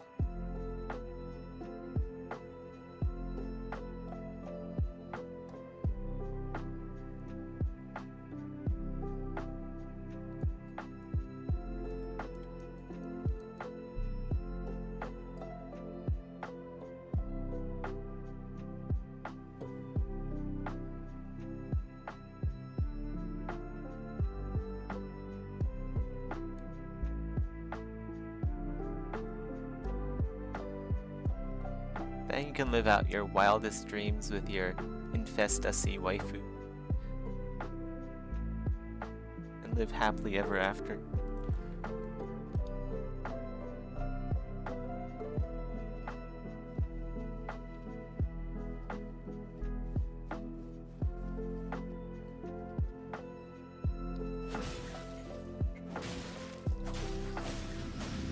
What was the recovery speed on that sword? Jeez. Probably shouldn't lock on here. It's dangerous for my health.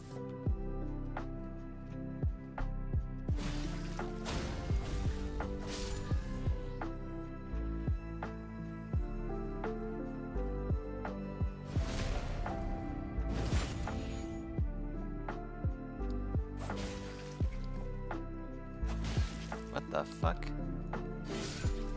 My input is like not working or something. Like I clicked on that and like my character stood still. This happened a few times today. Not sure what's going on. Can I grab this thing over here? There's like a sword. Okay, I grabbed that.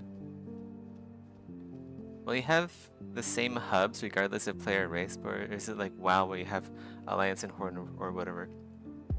There are factions that are warring with each other in Project Nova. It's basically just going to be like real life. It's not going to be like WoW. Like, I think Alliance and Horde is a bit silly because you can't have organic storytelling with that. Because the Alliance and the Horde will always— oh fuck me, I almost died. Alliance and Horde will always like be fighting each other. And that's just not what happens in real life. So yeah.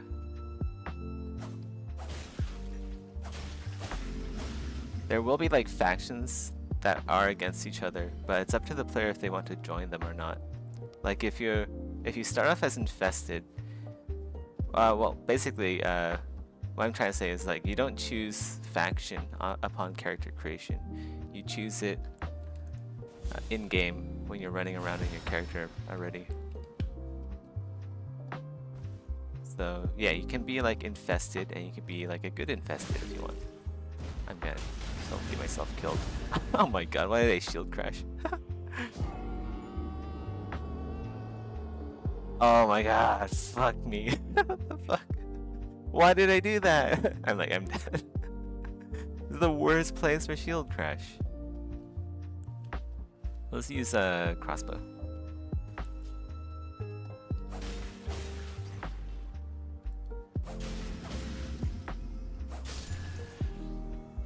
So that's race dependent. Independent, yes, it is race independent. It's just like real life. Like, if you're born a white person, you're not automatically part of the KKK.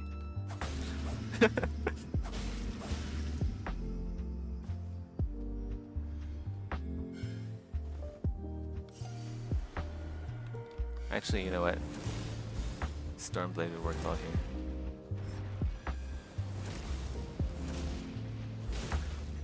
Got some dastards trying to blow bubbles at me from somewhere. Where though? Over there? No. I'm just gonna jump down there and grab that. Uh-oh. Ooh.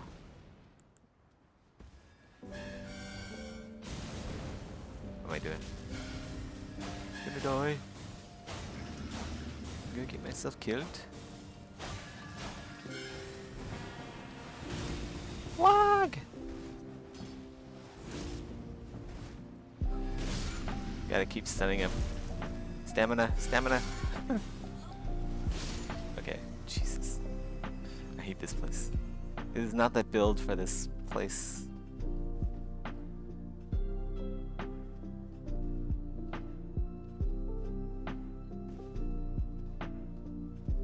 You're born into many things, country for one. Yeah, that is true. But I mean, like...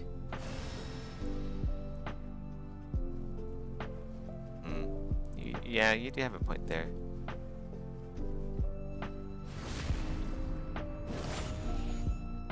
But it's not gonna be like WoW, right? Where... like if you're born into the Alliance.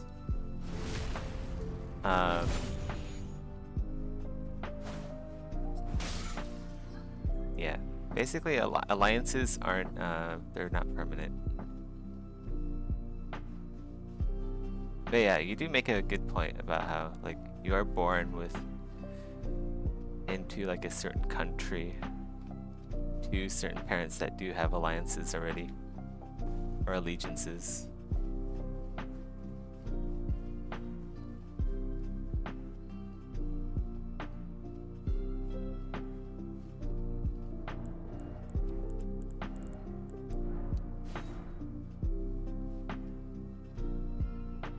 Kind of already got everything that I want here, but I do want to throw a firebomb at these guys just because they're weak to fire. It's fun. I like to torture small animals. Come here, ant.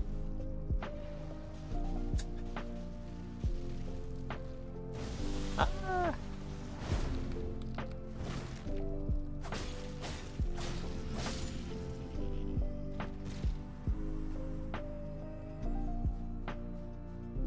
Okay, well I'm done here. I don't want to fight on these routes anymore.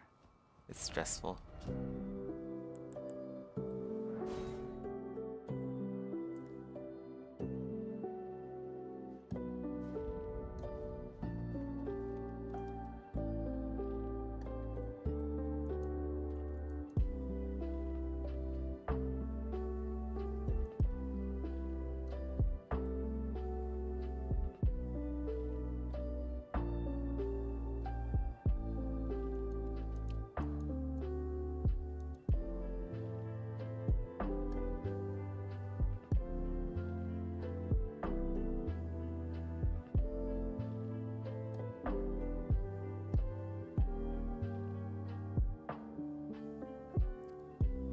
Factions won't be so like factions aren't permanent, but they also aren't going to be like sandbox factions where like players can decide everything.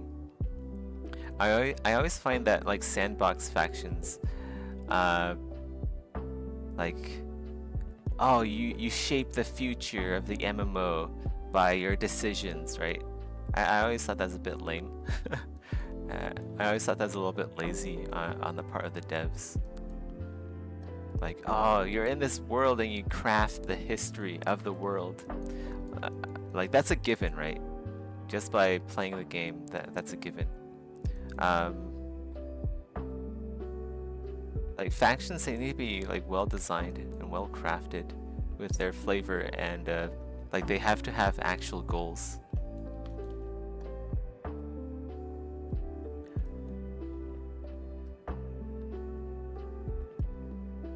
Yeah, that's true. You can switch alliances. You can have multiple alliances, right? Like if you're a dual citizen. Like dual citizenship is a thing. You can probably even have like triple or more citizenships depending on how rich you are. Because there are like, if you're rich enough, you can actually buy citizenship in various countries.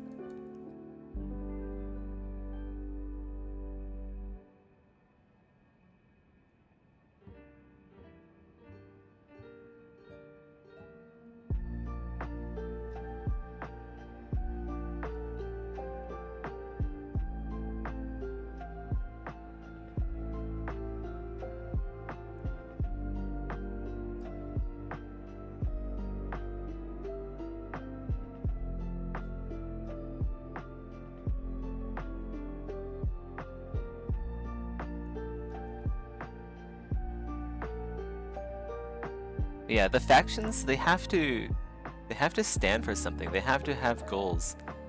They have to be like, this is who we are, and this is why we are who we are. And then it has to be compelling enough for the player to either want to, like, for the player to form an opinion about them, whether it is, oh cool, this faction is really cool, and I align with their beliefs and their values, and I think I'll join them. And also they give like really good perks, right? Like, what if maybe like a faction lowers, you get like membership benefits of being able to like live in their territory without being harassed or being accosted by guards or something. Or another faction will give you like lower prices on various goods and stuff at merchants.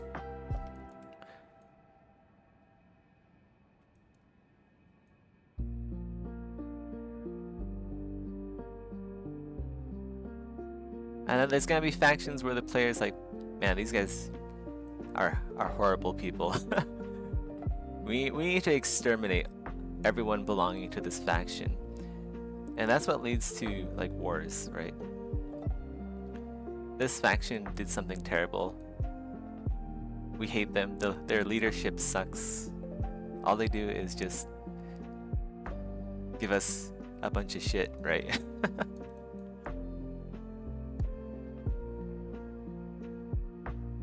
And then players will be able to decide if they just want to like exterminate them or like destroy their members. Very similar to real life.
I feel like big events in games do a decent job of shaping the world.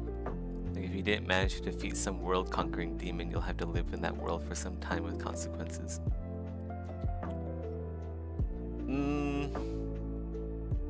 Yeah, like events like those are really cool.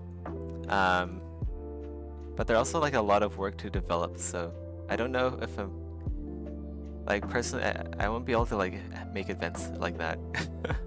I'll need a studio before I actually like make large events for Project Nova. In the beginning, it's going to be very much sandboxy. I'm gonna focus a lot of development work on just like emergent gameplay, and also just making the world a really fleshed out world, and like one that players would want to spend their time in. Like big events like that, also like holiday events like Christmas, it's like, yeah, in-game events like that, those require a lot of people to make, a lot of man hours to work on. And like the payoff isn't very proportional to the amount of work that you have to put in. But they are also very nice to have in multiplayer games.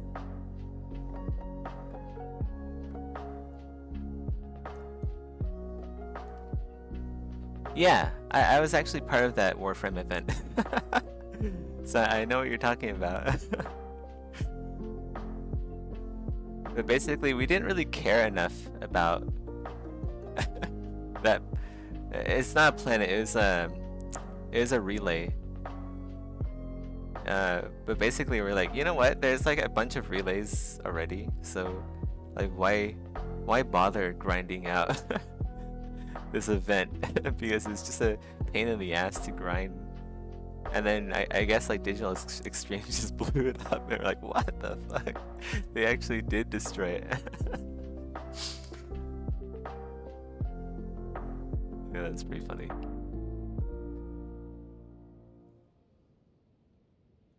But at the same time, like, you have to wonder, was that like Digital Extreme's idea all along? Was that their actual plan to destroy one of the relays? Because they're like, you know what, this could be a fun event. If they succeed, well, we'll just say that they didn't destroy it anyway. Like, you don't know as a player if it's like if like the vote is rigged. Right? So, who knows?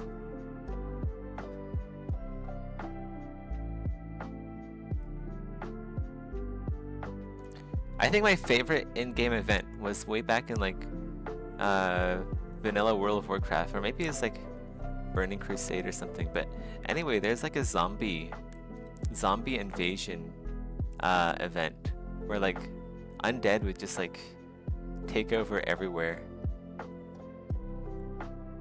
which is very cool. So I might like add stuff like that.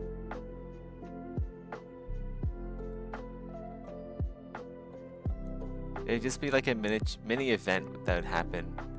And like also like that one time when someone dragged in a boss that had a that gave everyone like diseases that just like instantly killed them. I was there as well. I remember I was on my Night Elf Druid, and like everyone was just like dying around me. I was like, what the fuck? Why is everyone dying? How come there's so many skeletons in Stormwind?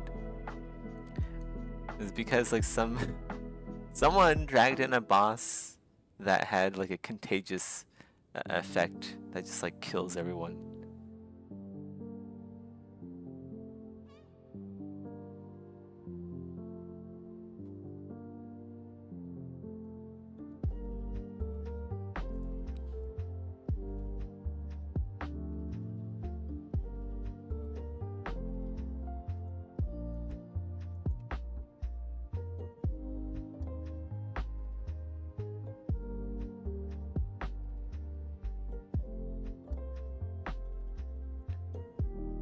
Do you still play Warframe, Rusty?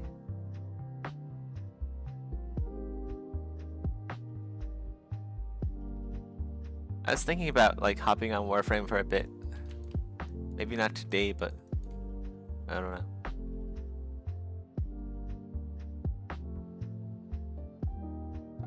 Like Warframe for me is it's a fun game for a while, but then like after I play it, I realized like why I stopped playing. Just because there's like just too much stuff everywhere, and I don't know. I would actually prefer playing Destiny over Warframe, just because there's like skill required. In Warframe, you can make your build so busted. You just press one button and everything just dies.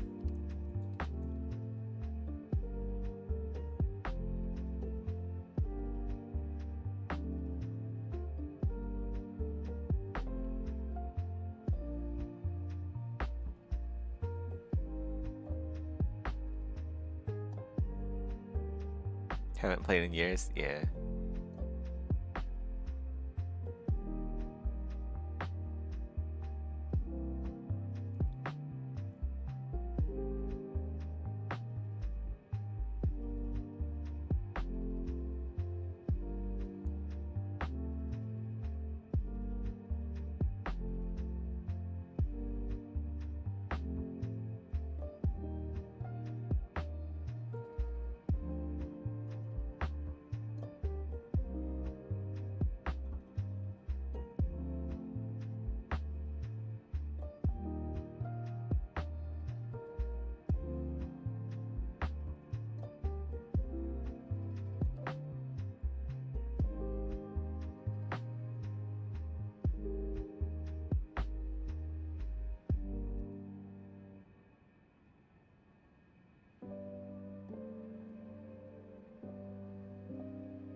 I wanted to collect all frames, the regular and Prime version, excluding Excalibur Prime. Yeah.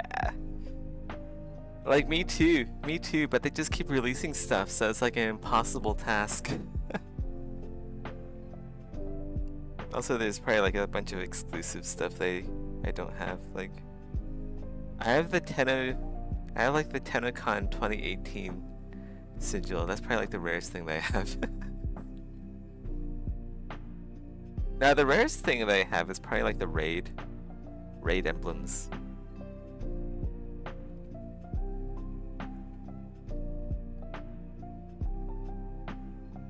Because they deleted the raids in 2017, I think, right?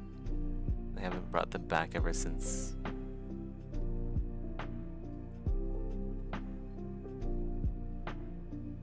It's like 8 years ago. Holy crap.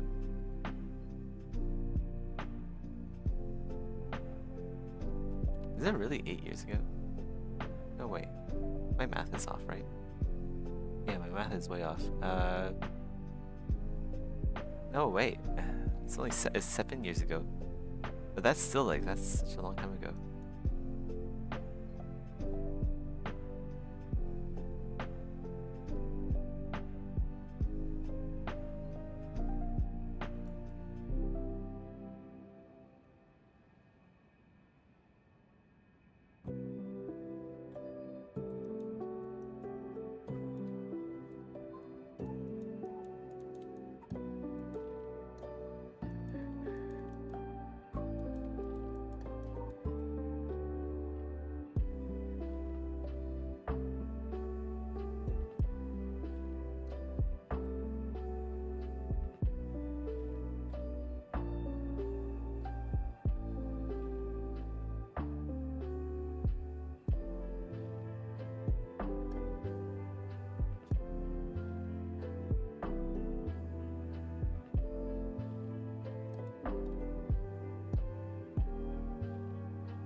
You know what? I think the reason why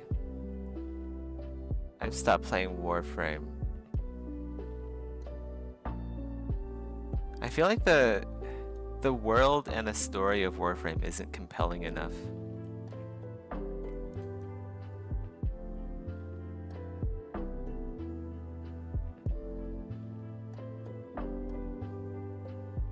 Like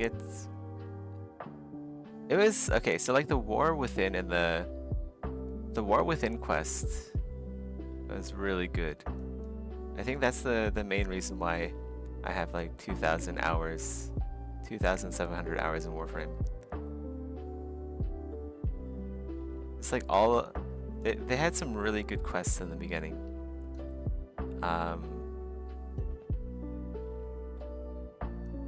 don't know. I just feel like they haven't really expanded a whole lot.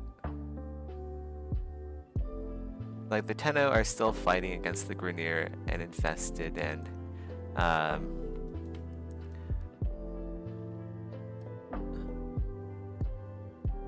the money-grubbing faction, I forgot what they're called. Nef Anyo, etc.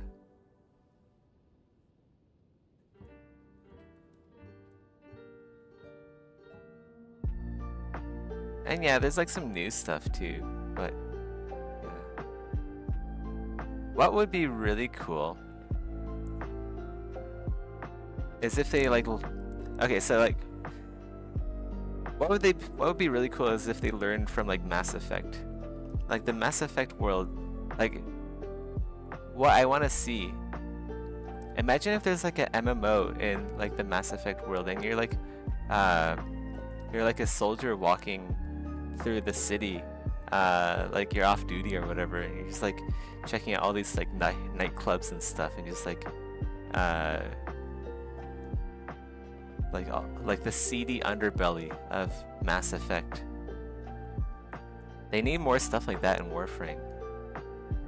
Warframe is like, it's very high fantasy sci-fi. They need to get more gritty and more grounded and have better writing, I think. Better atmosphere. There's a lot of show and not a lot of substance, I think.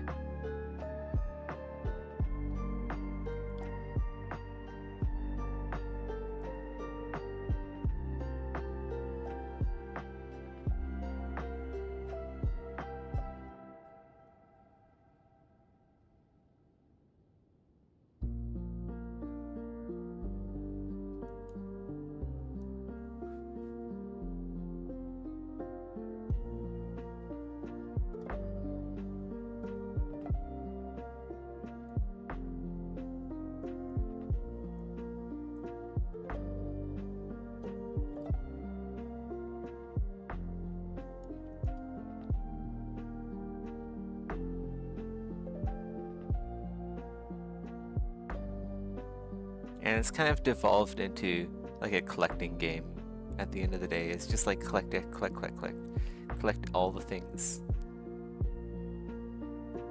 It's not really so much about just like pacing yourself and just enjoying being in the game. It's all very goal-oriented grinding. It's all too disconnected. Yeah, everything is like all kind of disconnected. Like the zones, the lore as well. It's just like there's some really cool stuff in Warframe, but it's like all over the place.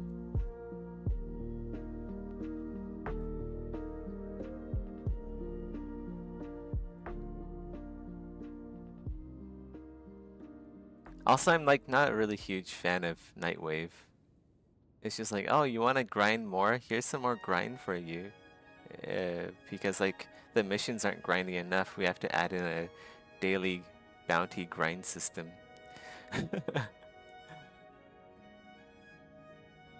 You know what? Actually, I think that's why I stopped playing. It's because they added in Nightwave. I'm like, man, you know what? That's like doubling the amount of grind that you have to do just to stay on top of the game.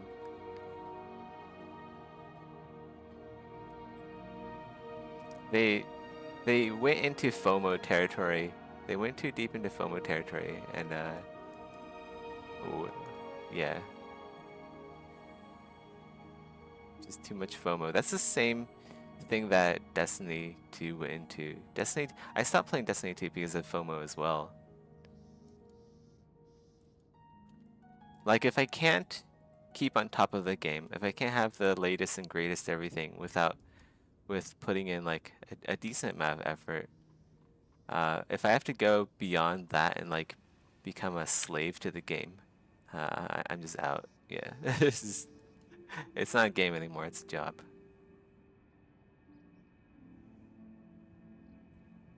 I wish Earth and Venus hubs were larger like cities. That would be nice if they knew how to optimize their games. I can imagine like really big hubs in Warframe. Like the performance would be so bad. When they released Plains of Eidolon, like Cetus, the hub on Earth was so goddamn laggy.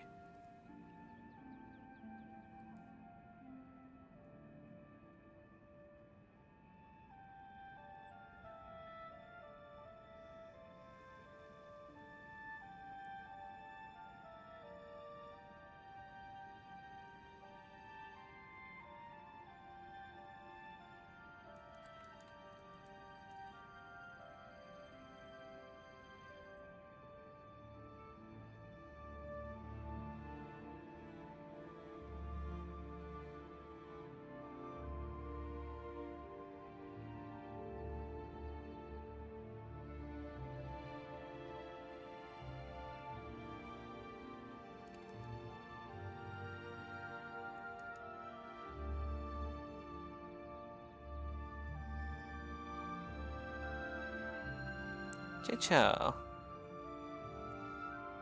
Is it getting too dark? Give me a sec.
Okay, I'm back.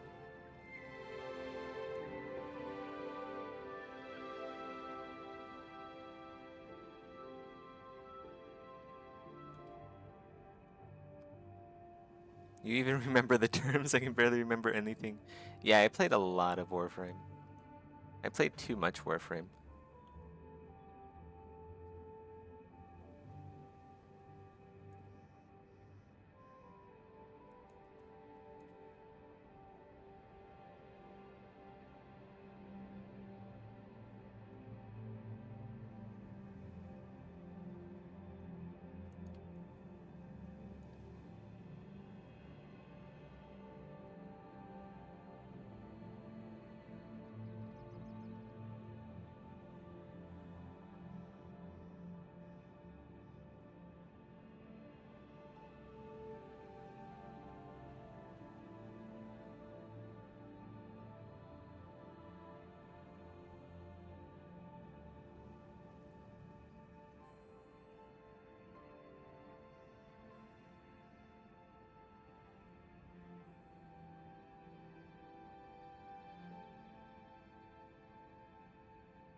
Chocho.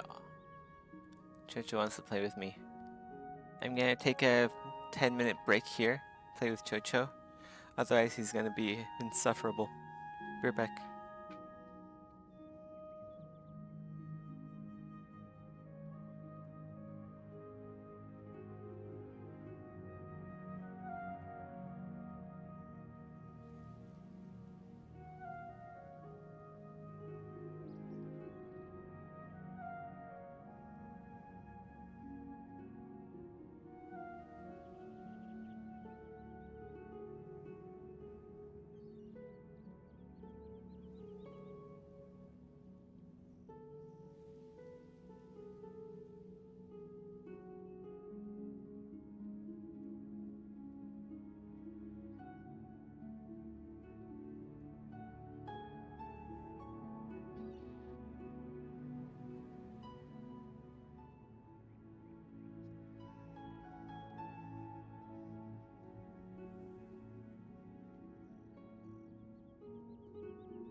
Okay, I'm back.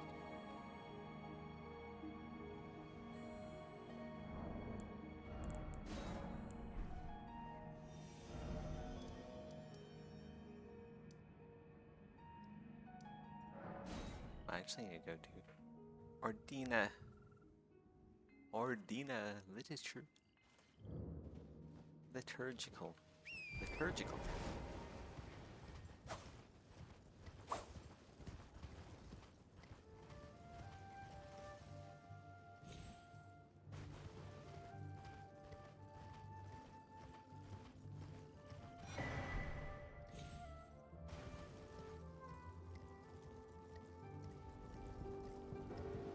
I hate writing up here.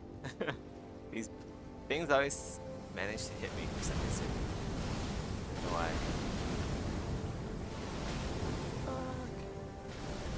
Oh my god. Torrent.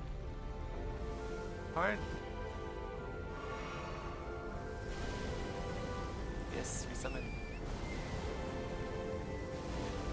We gotta take care of this, otherwise it's just gonna be fun. I'll go well here. Volcano pot.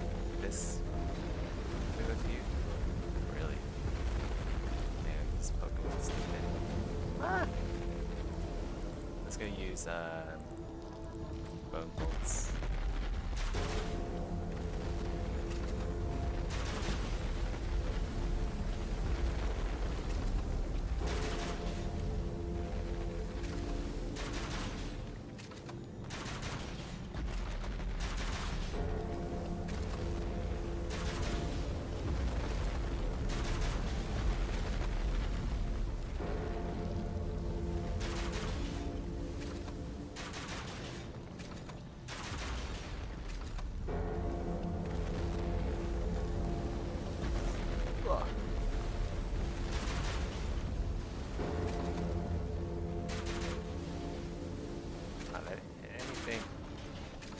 Broadside of a barn.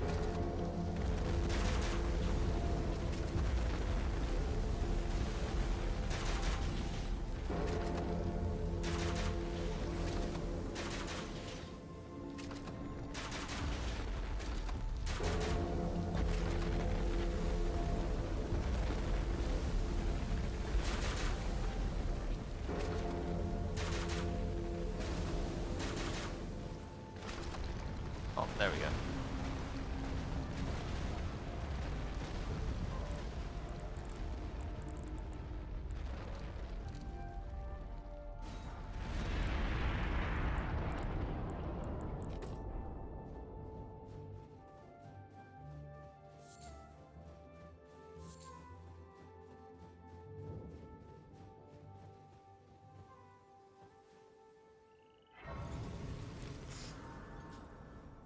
Someone got blown up before they can get the grace.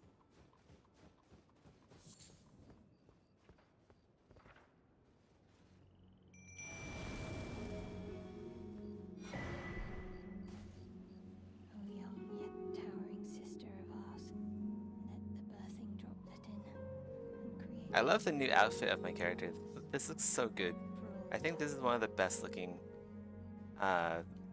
suits I've put together in Elden Ring. Kind of look like it's basically like as close to a normal looking knight as you can get, like in real life.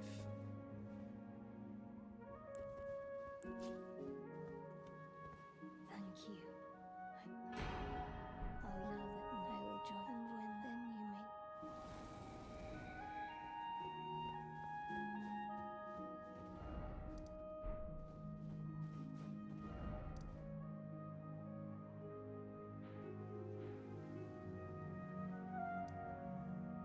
Guess I could go grab this as well. I'm not a big fan of fighting Estelle though. I can't say I enjoy fighting Estelle a whole lot.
should keep the scales flat, otherwise they look like abyssal scales.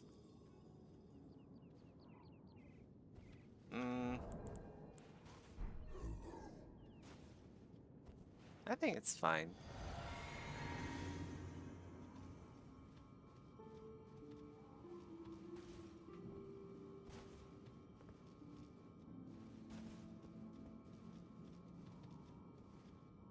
It is something I'm keeping in mind, just like making sure that they look distinct and different from each other.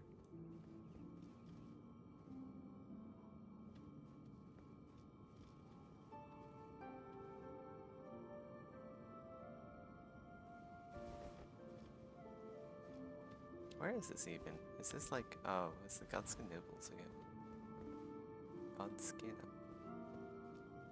Godskin fight.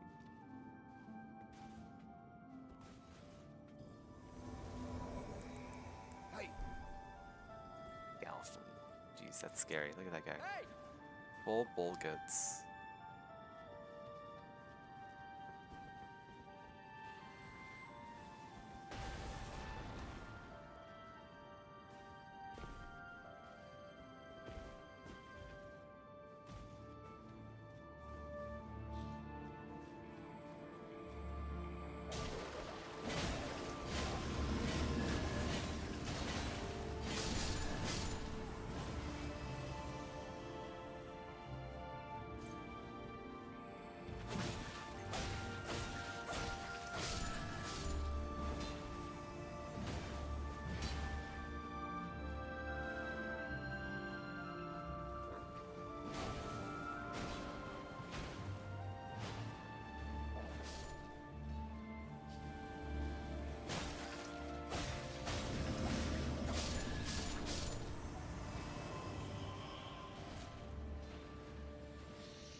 Mana.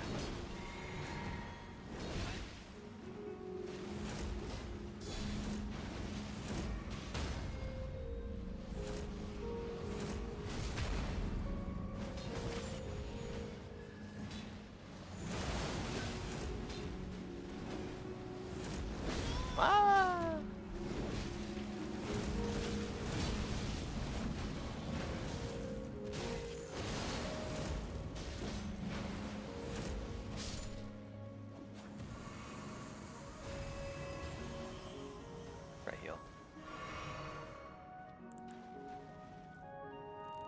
He just pops right in behind us.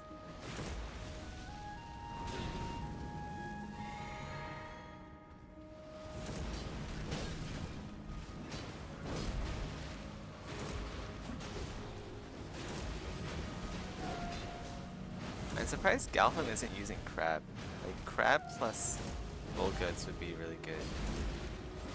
But he's just like taking a lot of blows to the face.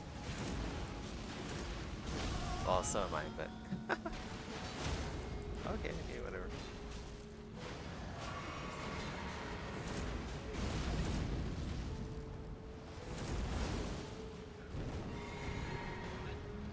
This better not die here.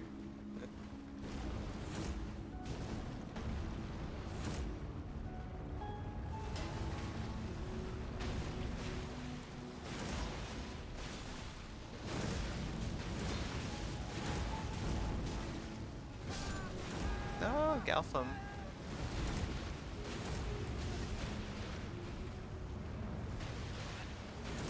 Canopius.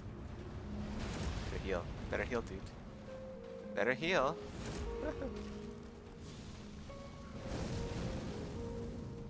Oh wait, I'm out. I can't rely on my cheese strats anymore. I just gotta. I actually have to melee. It's so sad. Ah!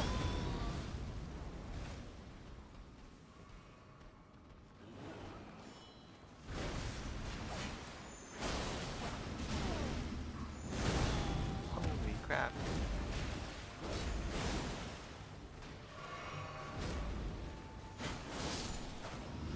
Yay. Bro, what are you doing? There's still a snail to fight. What are you doing drinking all your Estus? Really Canopius.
Fighting from some foreskin. Random snail appears. That's a Japanese game for you, man.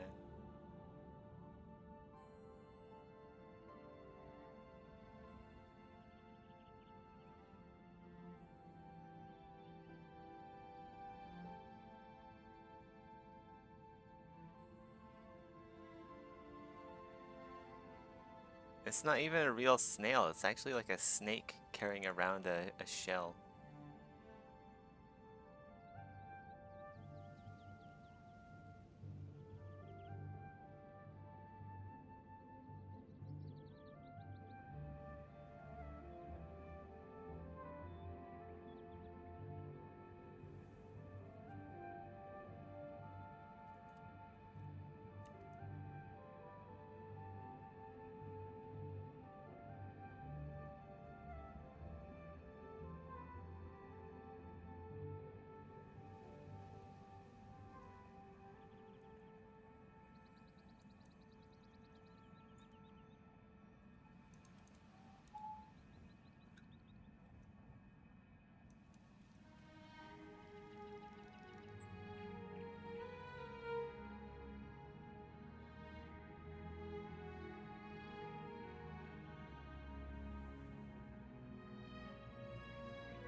saw some mud crabs the other day. Horrid creatures. Any news from the mainland? No. Goodbye. Goodbye.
Hey, Chucho.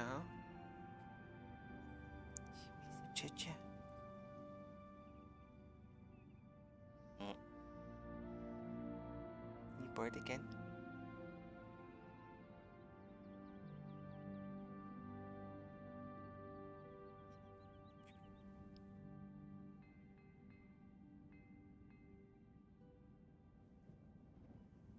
Chucho's hair is like at that stage where it's just long enough where he's like super cute, but like not mangy.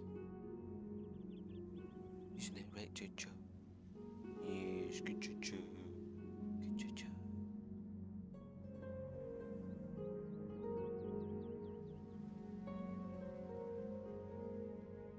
Hint, hint. Chucho, hint, hint. Hint, hint. Oh, good Chucho. You want a walnut? I'll give you a walnut.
a sec.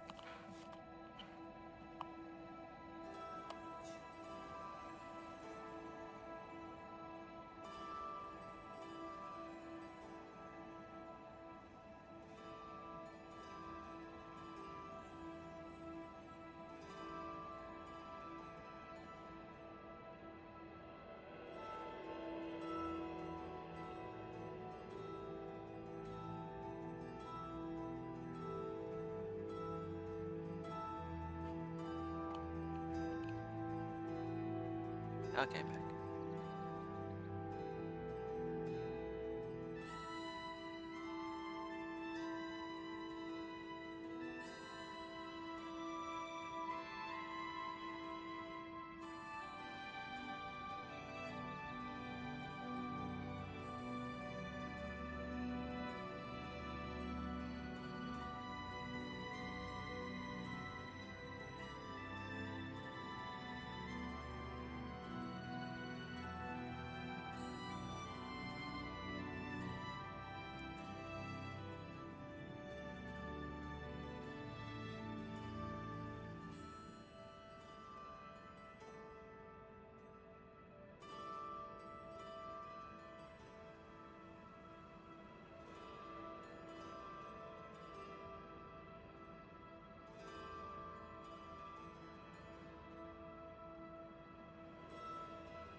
Alright, well, I'll probably take a break here. It has been 7 hours. Chocho still wants attention. So I'll probably give him attention, make myself dinner. I'll be back later on tonight.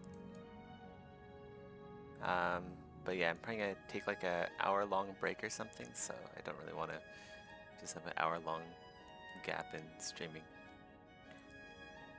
I'll see you later, Rusty. Rusty, if you're still around, I'll be back in an hour. If not, have a good one. Bye-bye.